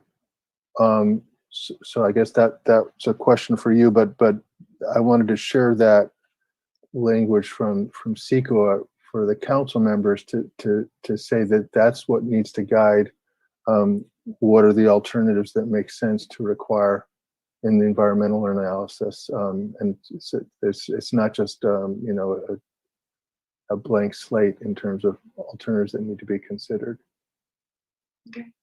Well, and I think that was part of what I was trying to say. Yes, I definitely think staff needs to go back and there's a lot of information provided, and we need to go back and with the team figure out the best way to respond to the questions and the issues raised. That's one. Second is, and I think I tried to say this, that the vice mayor brought up a list of different things that we might not have. It's not necessarily that we're going to add 5 additional alternatives to the analysis, but it's trying to figure out, what could we form that would be a feasible alternative that is getting at the points raised by the vice mayor. I think is trying to look at whether that's clustering, it's, there was a lot of things coming up, whether it's those specific, eliminating specific lots or clustering in areas, but there's a common theme to the vice mayor's comments, and we need to look at how we can best respond to those. So just to complete that, thank you, Heather. Does that mean you're inclined to recommend, now that the public hearing's been closed, that the council direction be continued so that staff can make a recommendation, or are you ready to recommend that the council direct that the FEIR be prepared? Correct. I'm not seeing any, I think we've got some good feedback, and the best way to do this, I think, is to go back to a final EIR. Okay, thank you for clarifying that. I appreciate it. Okay, I think we're clarified out. We have a motion by Fisher and a second by, was it Healy? Yes, okay, all right, by Healy. And so we will have a roll call vote. Barrett? Yes. Barnacle? Yes. Fisher? Yes. Healy? Yes. King? Yes. McDonald? Yes. Motion passes 6-0, Posake recused. So thank you very much. Thank you, staff. Thank you, applicants. Thank you to the community who has weighed in on this for a long time. I look forward to seeing the FEIR and seeing where this takes us. So good with that. Good evening, and we'll see you not until April. So thank you. Thank you. Good night. Good night.